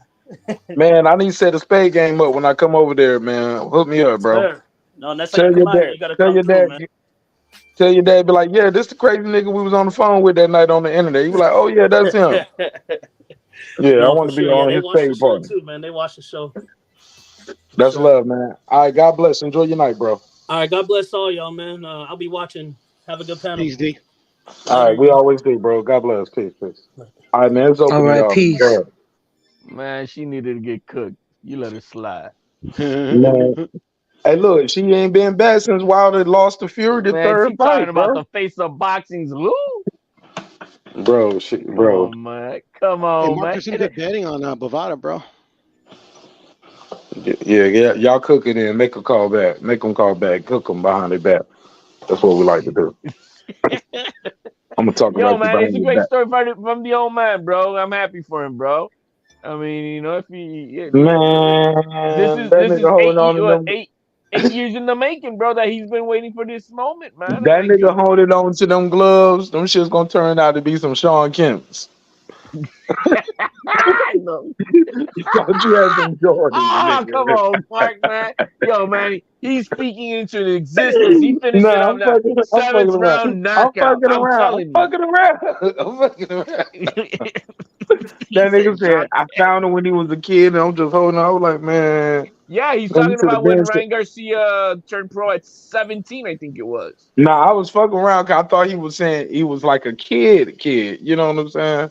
Right there at the end, he finally told me like he had just turned pro. But up to then, I thought he was like a little child. He was like, so he got No, he like was talking about this his nigga cousin who's in autographed the at like little 8 league, Mark. years old. Nah, Ryan Garcia's cousin was in the little league, and they were auctioning it off. All I heard was little league, nigga, and my mind started creating jokes.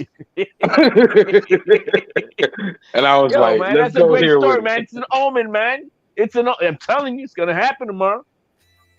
It's gonna happen. Man, I'm gonna be honest. I'm a weird ass person, man. Like when I don't have like a personal connection to either person, you know, bro, I'm one of those people. I don't know if y'all can hear this food cooking. I'm one of those people, man. I like to be a part of history. I like to be able to say I saw that happen. You know what I'm saying? I love saying, bro, I saw that historic moment happen. So I'm super geeked about this fight, bro.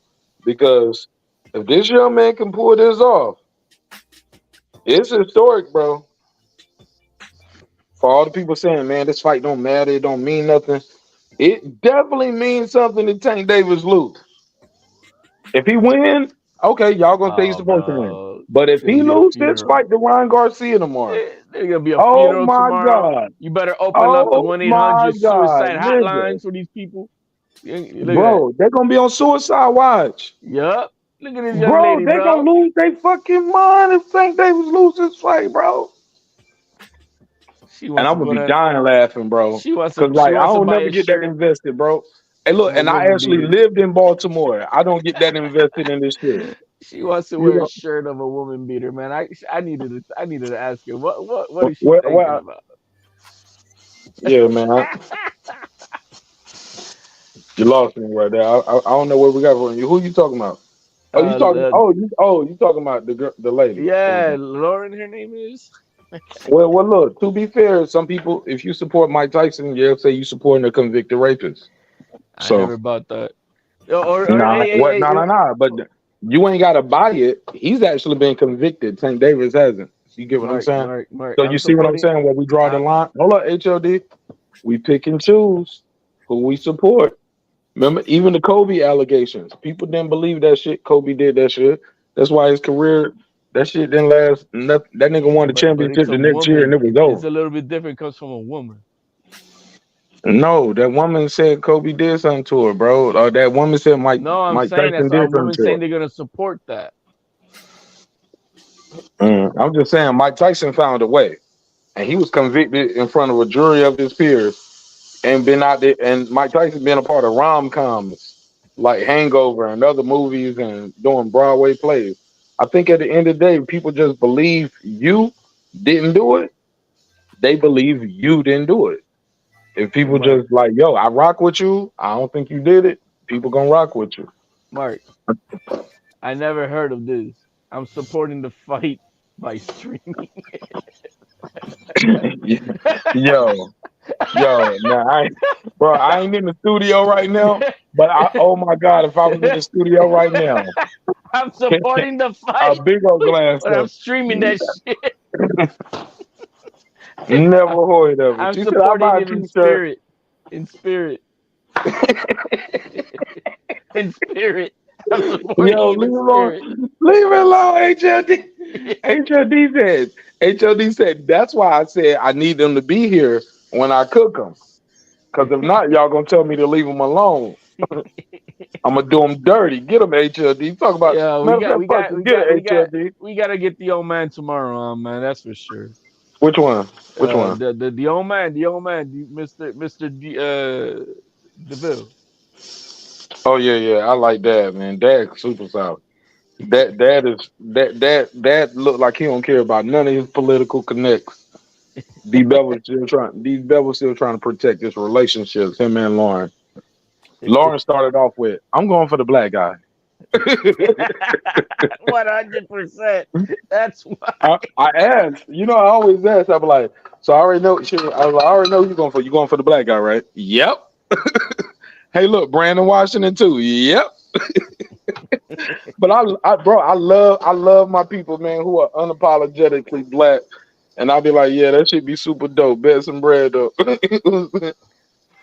I love when people just bet with race and color. But these my folks, though. I ain't saying they racist or nothing like that. But they riding with their people. And there's nothing wrong with that. Only in our community where that shit looked down upon.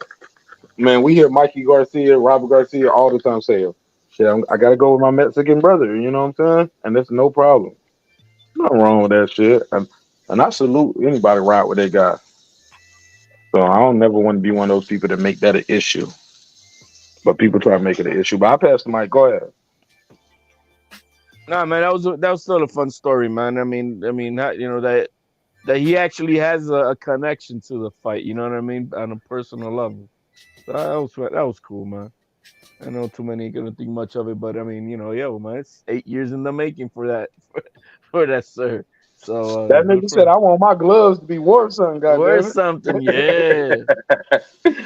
Hey, look, I respect Dad for that. Hey, look, I'm right there with you, Dad. I want them gloves to be worth something too. Shit. I don't know how old Dad is neither though. Like D Rooster needs Bevel to the hook Champ, us do up you get them tomorrow. as a family heirloom? Do they go to you automatically? Do they go to Lauren first? Like who gets the gloves? Well, it's if he wins tomorrow. Well, no, he said he did the bet on it. He did the bet himself. DeVille wanted him to do the split of a few rounds. Hey, look, I don't want to be like Mike Tyson. Mike Tyson hyped Ryan Garcia up for this fight, and then he don't tell Ryan Garcia he picking Tank Davis. Man, that shit's so fucked up. He used them for the podcast. I'm gonna use them, man, for the views. He gonna give us some views today. Now the fight, that nigga was like, "Hey, look, you're on your own now, okay, champ? You gotta go in there and prove me wrong." I gotta. Hey, look, Mike Tyson Mike Tyson did like Lauren. Lauren. Yeah, no, Mike Tyson did like Lauren, man. I gotta go for the black guy. You know, right? Mike Tyson like, nah, just hey, look, no, I got love for you regardless, just for being there. You're a warrior. It takes some courage to get in. But you gotta make. Hey, look, Mike Tyson start crying halfway through the podcast when he get high enough and drunk, and they be like, "You gotta make me believe. I didn't believe in myself. Like believe in yourself more than believe in me. You can do this shit. Prove me wrong. Prove us all wrong. You can do this shit. You can do this." I was like, nigga, is this Keith Thurman? Is it Mike Tyson? All I heard was lisp, overbite, and passion. You know what I'm saying? But yeah, man, Mike Tyson got his nigga in this shit, man. That's fucked up. Mike Tyson on deserted him. I was like, oh, they set you up, nigga. Mike Tyson, like, I told you, man, once you start fighting, everybody's your friend. Help your friend get money. Al Heyman's still my friend. He's still my friend. I get money with him. Hey, look, yo, when you saw Mike Tyson last episode, bro, Ryan Garcia came on the couch. Not came on the couch. Man, he was holding Mike Tyson gloves up, holding his shirt up. Mike Tyson's like, hold up, I think we got a white pair too. Put these on too. Take a picture with those. I was like, oh my God. Like, he did the most with Ryan Garcia. Now the fight on, and he's like, Tank Davis gonna win, no No, matter but what. to be fair, I mean the thing is, I mean, but Mike Tyson made that nigga dirty, man. Tank has every right to be the favorite fighter, and we know that. Mike Tyson didn't give him a chance. Mike Tyson didn't give him a chance, even on decision or knockout. Like he was like Stephen A. gave it. He was like, so does he have to get a knockout to win? Stephen A. was like, hold on, let me came up. He was like, oh y'all can't see me. He was like, is he going to get a knockout to win? With the duck. So I was like, Stephen A., why you doing that fake? Mike Tyson said he's going to win. He's going to win this fight. He can win by knockout or decision. He's going to win this fight. Mike Tyson said everything except for is already set up for Tank Davis to win. I don't like all this, bro. I'm telling y'all, man, these rehydration clauses, all this shit does is put asterisks on your win, bro. I'm telling you, man, and that shit come back to bite you. People hold it against you, man. I'm telling you. Because People most of gonna his hold this against Tank, bro. They holding against them well, already. the people who are going against them already are the ones who are going to hold it against them. But those who are going for Tank, they're going to call it like that other young who was on the phone? Was it Lefty who was saying it, bro? He's the one Oh who yeah, Lefty was signed the the one that second deal. said. He was the one that said you got to bend the knee, you got to acquiesce, just like everybody else had to do. No, he was saying that he got suckered or something like that. Oh yeah. That's what I said. I was like he'll sucker. He said he'll sucker. He got licked. Right. And I was So like, he's for that shit. but look, that's what I said to the Lefty though. I was like, y'all be the same niggas that'll call somebody else a duck if you don't take the contract. But if you do take the contract, you a sucker. Like you make them an offer that they supposed to refuse. When they take the fight, you pick on them, and everybody and was like, man, no excuses. You took the deal. You took the deal. You fought. But if you didn't take the deal, everybody gonna call you a duck.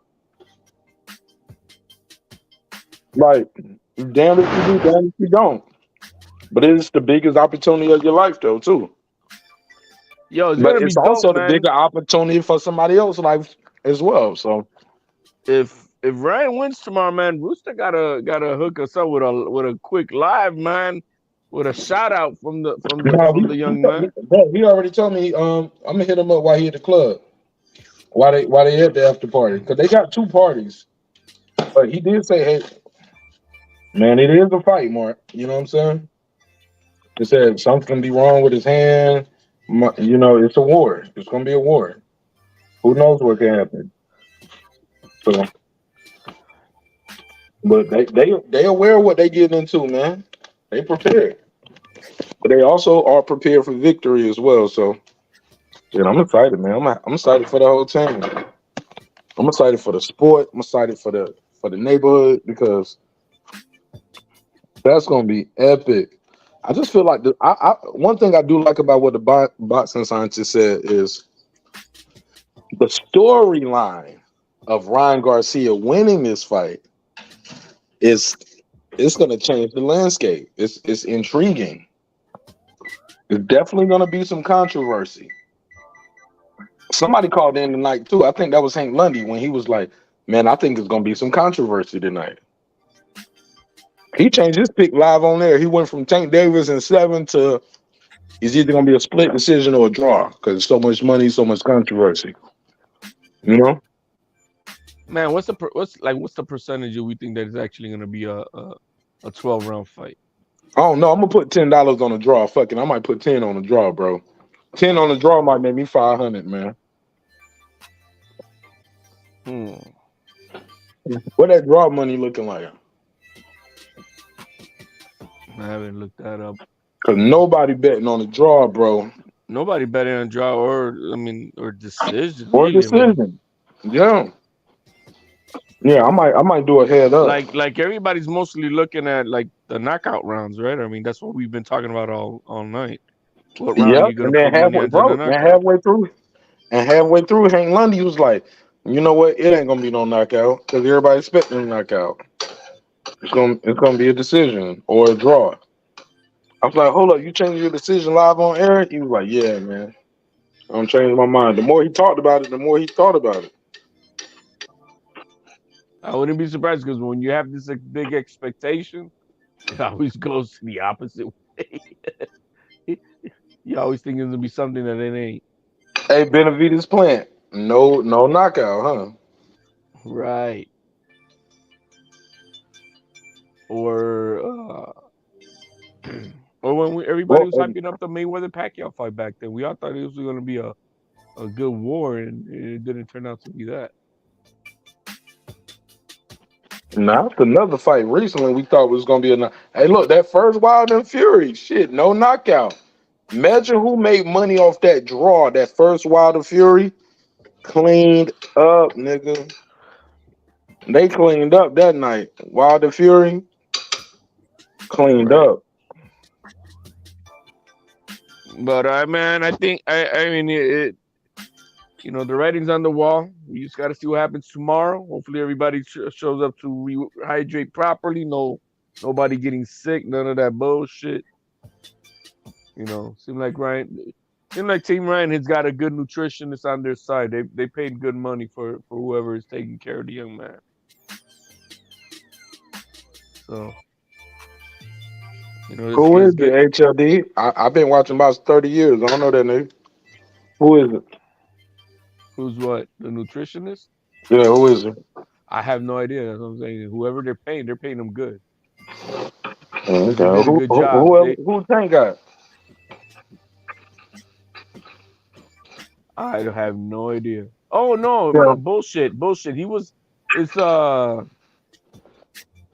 this black dude, man. He's the nutritionist for him. He was nah, man, that was for Haney. I don't know who it is for Tank, Mark. You got a little aggression for the black guy. What you saying? All the black guys eat collard greens and watermelons on their diet. Yeah, I'm man. fucking with you. I'm fucking with you. Yeah, man. I'm No, fucking- Haney's got a good. The guy when he was speaking, he definitely knew what he was talking about for Haney. Or maybe he's got a personal chef, man.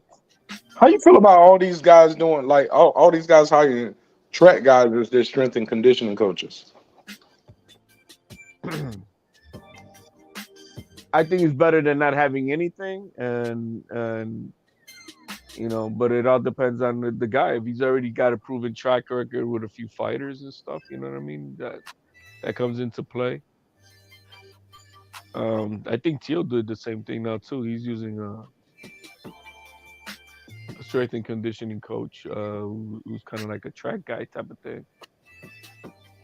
So I like how you worded that, and I think I rock with that too. Good answer, bro. I like that answer. I respect that answer, and I can rock with that too. It's different for every fighter, and I think it's different per weight class too. absolutely, I think that has a lot to do with it. If you think about this, the track coaches, they're into the fast twitching type muscle type person. So it depends on the fighter. So if you're into the fast twitching, they would know what type of muscles they need to, work you with. I mean, when Michael Jordan had his strength and conditioning coach, the guy had to revamp everything. Just, he needed to learn the science of basketball players, to then train Jordan specifically for the basketball moves, and have a program just specifically for that. Very precise. So I mean, it all depends on how good the trainer that you get, and how involved are they with the physiology of the sport. But I like it. I like it better than not having anything. Same thing with the nutritionist, especially nowadays with all the cutting and a lot of improper cutting. Yeah, if you could get a proper nutritionist team around you, you could afford one, then that's the way to go. Damn, how many Yeah, Marq Nashes we got up here? yeah, I'm back. No, it's me and my I got my laptop, but I'm in the kitchen too. I can't make me some breakfast, man. I made me some eggs, turkey bacon, and some biscuits. I got like 5 minutes on my biscuits. Man. I'm about to Breakfast. eat me a breakfast biscuit, go to sleep. and wake up and enjoy a beautiful day of boxing. I'm gonna be well rested tomorrow. Y'all got anything else y'all want to say? Anybody want to close it out? Final thoughts from anybody? No, man. Good show, man. We're gonna gear up for tomorrow, man. It's gonna be a big day. Mark Nash already having his breakfast for today, so getting ready early. It's dinner for me, bro. It's dinner. Yeah, this is dinner. No, Mark, man, we'll catch up tomorrow, man. We got a lot more shit talking to do tomorrow. It's gonna be fun tomorrow, man. Yeah, man. Like I said, I'm gonna start early on members only, man. So I'm gonna be having like some background fights, of like Tank's old fights, Ryan's old fights. So I'm gonna have that going on members only, live only chat. You know what I'm saying? And then we're gonna watch the fight. Okay, gotcha. All right, guys. Peace out. All right, peace. All right, peace out. All right, peace. All right, Mark. Have a good evening. You too, Thanks Lisa. for God having bless. me. Man, I wouldn't have it no other way. All right. All right, God bless. I'm getting tired now. I'm gonna go watch Power and go to bed. Oh yeah, they did have a new episode come out, huh? Yeah. Yeah, let me check that That's out. if I don't fall asleep on it. Yeah. Hey, look, either I'm gonna watch it or it's gonna watch me, like my grandma used to say. Exactly. But I can always come back to it. Yeah. I love that shit, and I Yep. can skip the commercials. Oh yeah, but that show Exactly. ain't got no commercials. That's what I like about that too. Yeah, no But commercials. Lisa, we on gotta do a cable. recap today because that last episode before this one, that shit got started getting crazy. Them niggas over there committing catching bodies in Italy and shit. Like it's going at least it's getting out of hand. Yes, We gotta have a talk about Power, and we need to talk about how they ended Snowfall. Uh-huh. Did See, you see I've never Snowfall? watched Snowfall. I've never watched that. You ain't seen none So of it? I've never seen any of it, so I gotta start getting it on Hulu and watching it. Yeah. Oh my god. I never watched it, so yeah. All right, we'll get But, some rest and we'll talk later, okay? Yeah. But it was wild. It was wild. Power. Yeah. Hell yeah, Yup. it's fucking getting crazy. But all right, good night. All right. Have a blessed evening. Love you, and I'll talk to you tomorrow. I love you as well, and I'll see you tomorrow. All right. Well, I'll talk to you today. Yeah, Not later tomorrow, but today. today. Absolutely. All right. All right, Peace. Yes, ma'am. All right. All right, man. That shit was dope. Man, this was a crazy show, man. A great show.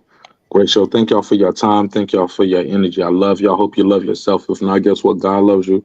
So does Mark Nash in the neighborhood. Shout out to Rachel, Nonito Donaire, Stitch Duran, Hank Lundy, everybody who pulled up tonight, man. This was a dope one. Like, hey, look, man, you try to get one person on the phone, you end up getting everybody on the phone. So that was super dope. So check the playback on this one. This was super, super dope.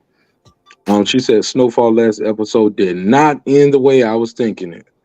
Look, I don't even want to spoil it, Nick, but for the people who haven't seen it, but I'm gonna give y'all a clip of what I think, because I'm gonna fight some rounds off. I ain't like it neither, Nick. And the only reason I ain't did a whole video about it yet is out of respect for Food Revolution, because she been following me on this journey for this whole season right here. But me and Foodie got to get up on this one, because we gonna cook on this one, because she didn't like it neither. She ain't like it neither, man. We got to get at them on this one, y'all. And they ruined a lot of our good shows right now, but that's it. That's it on this one. Let me end this one now. And I'll see y'all. What is it? Shit, less than 12 hours. Yeah, about 2 o'clock, 3 o'clock tomorrow afternoon. I'm gonna be live 2, 3 o'clock on the East Coast. We're gonna be watching old fights leading up to the fight.